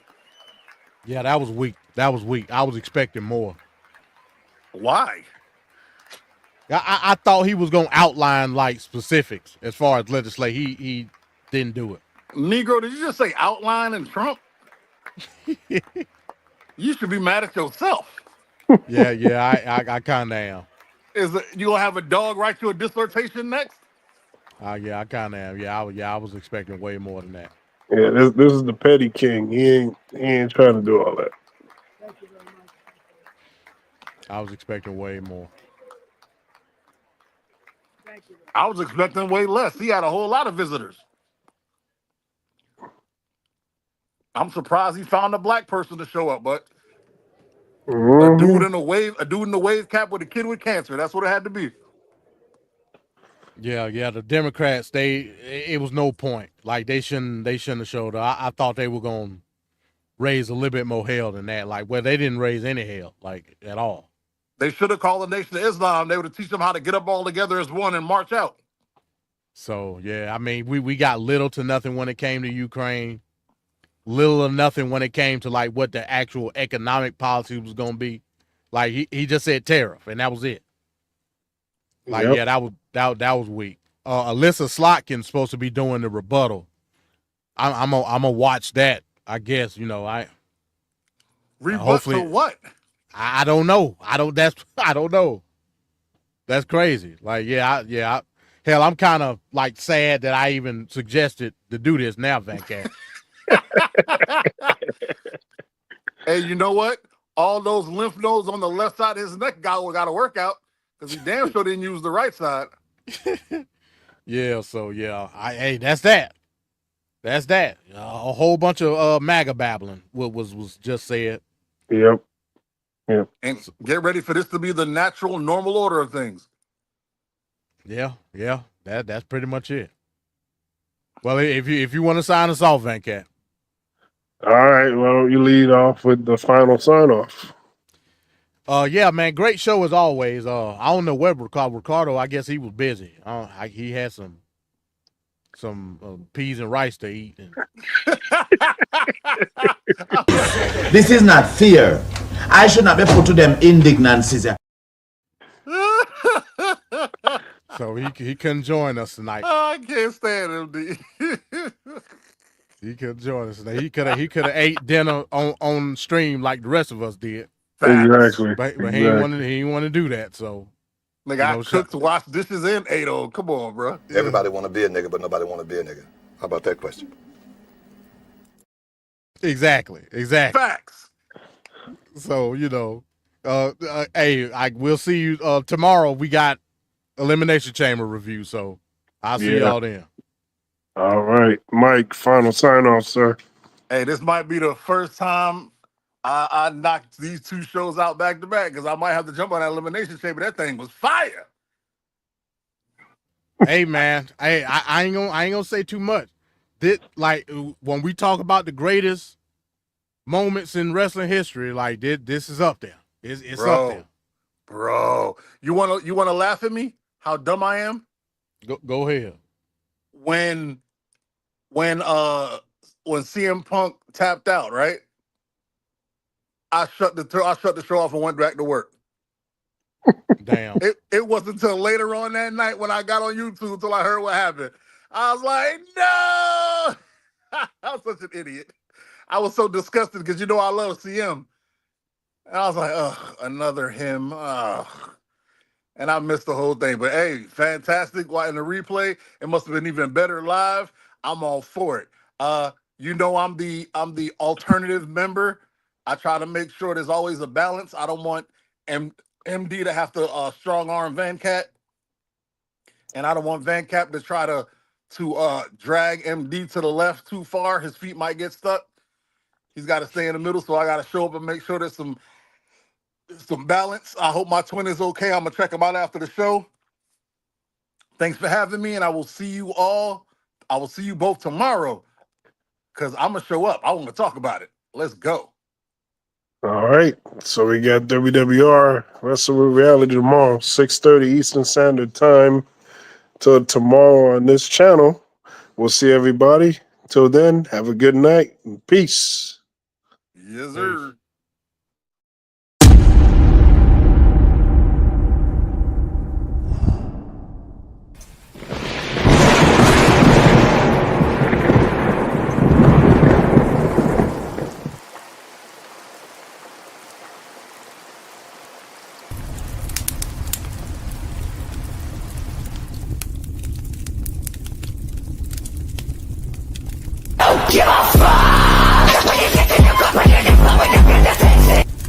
She just said a terrible thing.